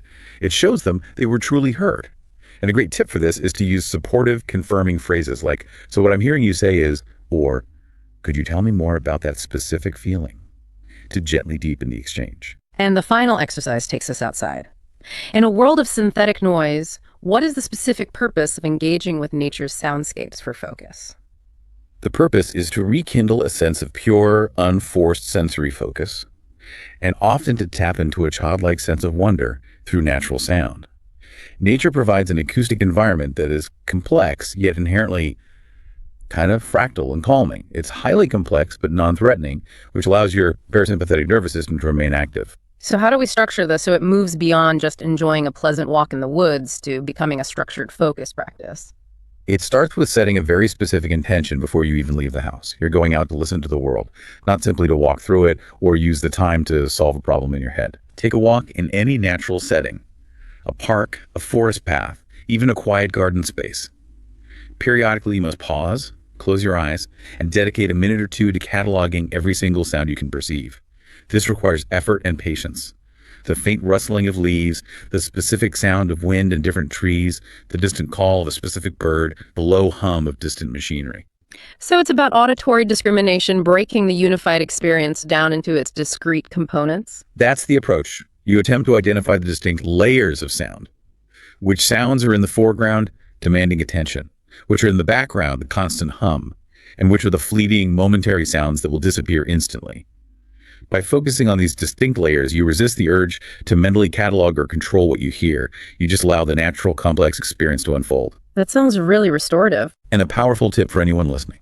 Trying this practice at different times of the day, the early morning quiet, the midday bustle, the evening insect chorus, will reveal entirely unique soundscapes and dramatically strengthen your ability to adapt your attention across varying acoustic environments.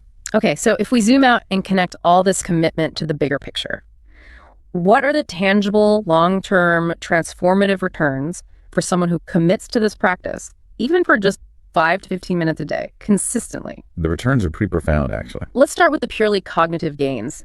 How does this listening practice act as a mental enhancer? Frequent intentional listening acts as a powerful mental muscle builder, particularly for the skill of selective focus. By consistently training your mind to notice a sound and gently return to it, you're strengthening the neural pathways that are dedicated to concentration and impulse control. And what does that look like in daily life? It translates directly into easier, more sustained concentration on complex work tasks. And critically, quicker recovery when distractions inevitably pop up. You don't spiral into frustration or lose 15 minutes trying to re-engage. You just return to the task at hand with efficient clarity. And the emotional benefits. We spoke about non-judgment earlier. How does that translate to greater resilience? Well, listening without judgment, whether you're receiving external feedback or just observing your own internal mental chatter, is the direct path to greater compassion for both yourself and for others. This practice dramatically reduces reactivity. So you're less likely to snap back at someone. You're far less prone to snapping back in a tense situation or engaging in those self-critical loops after a mistake. By cultivating patience and emotional balance, you create this internal stability that acts as a buffer against external stressors. It makes sense that when the inner chatter quiets down, the space for new ideas opens up. What is the impact on creativity? Oh, absolutely. Periods of deep listening intentionally create mental spaciousness by temporarily disengaging the analytical and reactive centers of the brain. When your mind isn't constantly processing, evaluating, or reacting, it allows the subconscious and associative networks to work freely. And this permits entirely new ideas to surface. Right. The research affirms this insight that many of the world's most innovative thinkers, they attribute their greatest breakthroughs not to these frantic, forced brainstorming sessions, but to quiet moments of contemplative listening or reflective silence. The solution to the complex problem often appears naturally when the noise, both internal and external, finally stops. And finally, let's cover the restorative effects. Given our chronic stress epidemic, what's the physiological payoff here? The physiological benefit is perhaps the most profound and immediate. Yeah. Intentional listening actively engages and activates your parasympathetic nervous system. That's the body's rest and digest, or tend and befriend mode. This action fundamentally shifts the body out of that chronic fight or flight stress state, the sympathetic dominance that's induced by sensory overload. By promoting this internal state of calm throughout the day, even in small bursts, you facilitate faster physical and mental recovery. And that leads to genuine, restorative rest, healthier sleep patterns, and measurable stress reduction over time. That sounds like a blueprint for a calmer life. But we have to acknowledge the reality. The practice is fundamentally challenging. What are the common obstacles, and how do we navigate them compassionately rather than, fighting them? Acknowledging the obstacles is the first step. It removes their power. The most common issue people face, particularly in the initial stages, is acute restlessness. That feeling that you should be doing something productive, or that your body physically needs to move or seek new stimulus. That's the experience. It's entirely natural, as your brain has been deeply conditioned over years, even decades, to constantly seek and consume new stimuli. The instruction here is vital. Yeah. You must not fight the restlessness. So what do you do? Instead, you acknowledge the feeling. You label it restlessness, you note the physical sensation, you take a deep breath, and you gently return your attention to the sounds. Fighting it just adds frustration and tension, which completely defeats the purpose. And then there's the classic problem. The unending internal monologue, the mental chatter that just floods your mind when you try to be still. When thoughts flood your mind, the worries, the to-do lists, the mental replaying of conversations, do not try to stop them. That's an impossible and frustrating task. So you use the non-judgment pillar. Exactly. You gently label the thought stream, maybe whispering internally, planning or judging or worrying, and then you compassionately return to the simple sounds around you. The key is to understand that your mind is doing its job by thinking. Your job is simply to notice it and return to the anchor. And over time, with consistency, the mental chatter will gradually quiet down. And finally, the inevitability of technology interruptions when you're attempting to practice. For a formal practice, you should definitely use Do Not Disturb and move your device out of sight. But if an interruption happens anyway, a sudden car alarm, a door opening, view it not as a failure of the practice, but as a compassionate, immediate cue to simply take a deep breath and begin again, without adding frustration to the moment. The power lies in the return, not in achieving some sterile, perfect environment. Beyond the formal 5 or 15 minutes, how do we integrate these skills? How do we make them portable and applicable in the chaos of daily life? We can integrate this mindset with 4 really powerful portable tools throughout the day. The morning reset is the most powerful starting point. Before you check your phone. Before you check your phone, which, as you know, immediately triggers that fight or flight response, commit to 5 minutes of listening. Listen to the sounds of your home waking up, the ambient noise outside, or just your own breathing. This sets a vital tone of presence for the entire day. It helps mitigate that urge to rush or start multitasking immediately. It preempts the stress state before the input barrage even begins. It absolutely does. Next, you can use workplace focus. Before a high-stakes presentation or a challenging negotiation, close your eyes briefly, even for 60 seconds, and listen to the immediate ambient sounds, the air conditioning hum, the distant voices. This simple act grounds you, helps ward off performance anxiety, and significantly boosts your clarity right when your cognitive load is highest. We often fill our commutes entirely with consumption. How can we use the mindful commuting tool to change that? Instead of automatically defaulting to high-input media like news or complex podcasts, try spending half your commute just listening to the environment. Whether it's the specific drone of the train tracks, the rhythm of the bus engine, the sounds of your own footsteps, you can find these surprising moments of focused calm just by attending to the acoustic environment instead of trying to fill every single moment with novel input. And finally, using listening to ease the transition at night. Peaceful endings. Yes. End your day by listening to the quiet sounds of the bedroom, or the distant hum of life outside your window for 5 minutes. This simple practice eases the transition from a highly active brain state to a restful sleep. It signals to your brain that it's time for mental closure and prevents your mind from spinning into those worry cycles right before you fall asleep. The benefits we've discussed, calm, clarity, focus, are clearly transformative on a personal level. But the material emphasizes that this practice creates a profound ripple effect that extends far beyond the individual, impacting relationships and communities in tangible ways. It truly does. Deep listening, particularly the relational kind, is fundamentally an act of radical generosity and complete presence. How does this commitment to presence impact the dynamics of, say, healing relationships? Well, when we practice genuine empathetic listening without the intent to respond, we begin to dissolve these deep-seated complaints built on a foundation of misunderstanding or feeling perpetually unheard. This creates authentic connection. People respond instinctively and positively when they feel truly attended to, rather than just tolerated while the other person waits for their turn to speak. It builds trust. It strengthens marriages, deepens friendships, and creates profoundly resilient professional ties. And in the realm of leadership and influence, how does stillness translate into power? Leaders who model stillness and listen brilliantly, rather than dominating every conversation or feeling the need to project constant certainty, they inspire immediate foundational trust and deep loyalty. By demonstrating profound respect through attention, they create safe environments where their employees or colleagues feel comfortable sharing essential, sometimes uncomfortable truths and novel, risky ideas. So it's a different kind of strength. Modeling focus and presence demonstrates both respect and high confidence, and that leads to measurably better collective outcomes than high-volume, reactive leadership. Zooming out even further, at the community and global level, what is the impact of a deeply listening society?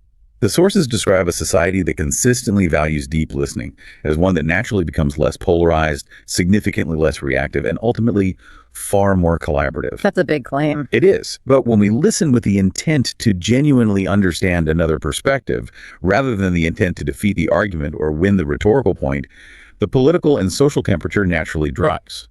Peaceful listening is described as participating in a quieter revolution, one ear and one present moment at a time. It's an essential antidote to the fast, reactive, and often cruel pace of modern digital communication. For the listener who has mastered the basics, the 15 minutes a day, and wants to sustain this practice for life, what are the next steps? How do we continue to deepen this commitment and expand our focus capacity? To sustain deep focus throughout a lifetime, you really do need advanced practices that are designed to profoundly recharge the nervous system. The first advanced step is seeking out extended silent retreats. That sounds intense, but maybe necessary for a deep mental reset. It's often essential for truly clearing the slate. You could consider attending a day-long, a weekend, or even a week-long silent retreat. Yeah. Many are available both in person and online now.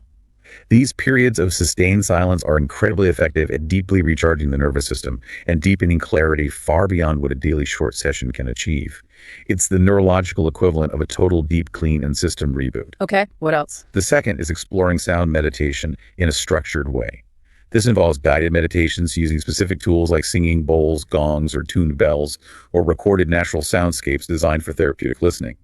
The deep, often complex resonance of these sounds can have a profoundly calming effect on the auditory system, helping the mind settle into sustained receptive focus for much longer periods without external effort. And finally, a mechanism for tracking and deepening that growth and insight, the listening journal. Yes. Encourage brief, focused reflection immediately after each listening session, whether it was formal or informal. Ask yourself highly specific questions. What unique sound did I notice today that I usually filter out? How did my body feel before, during, and immediately after the practice? What emotions did the silence bring to the surface? This journaling creates a powerful, personalized record of your growth and insight.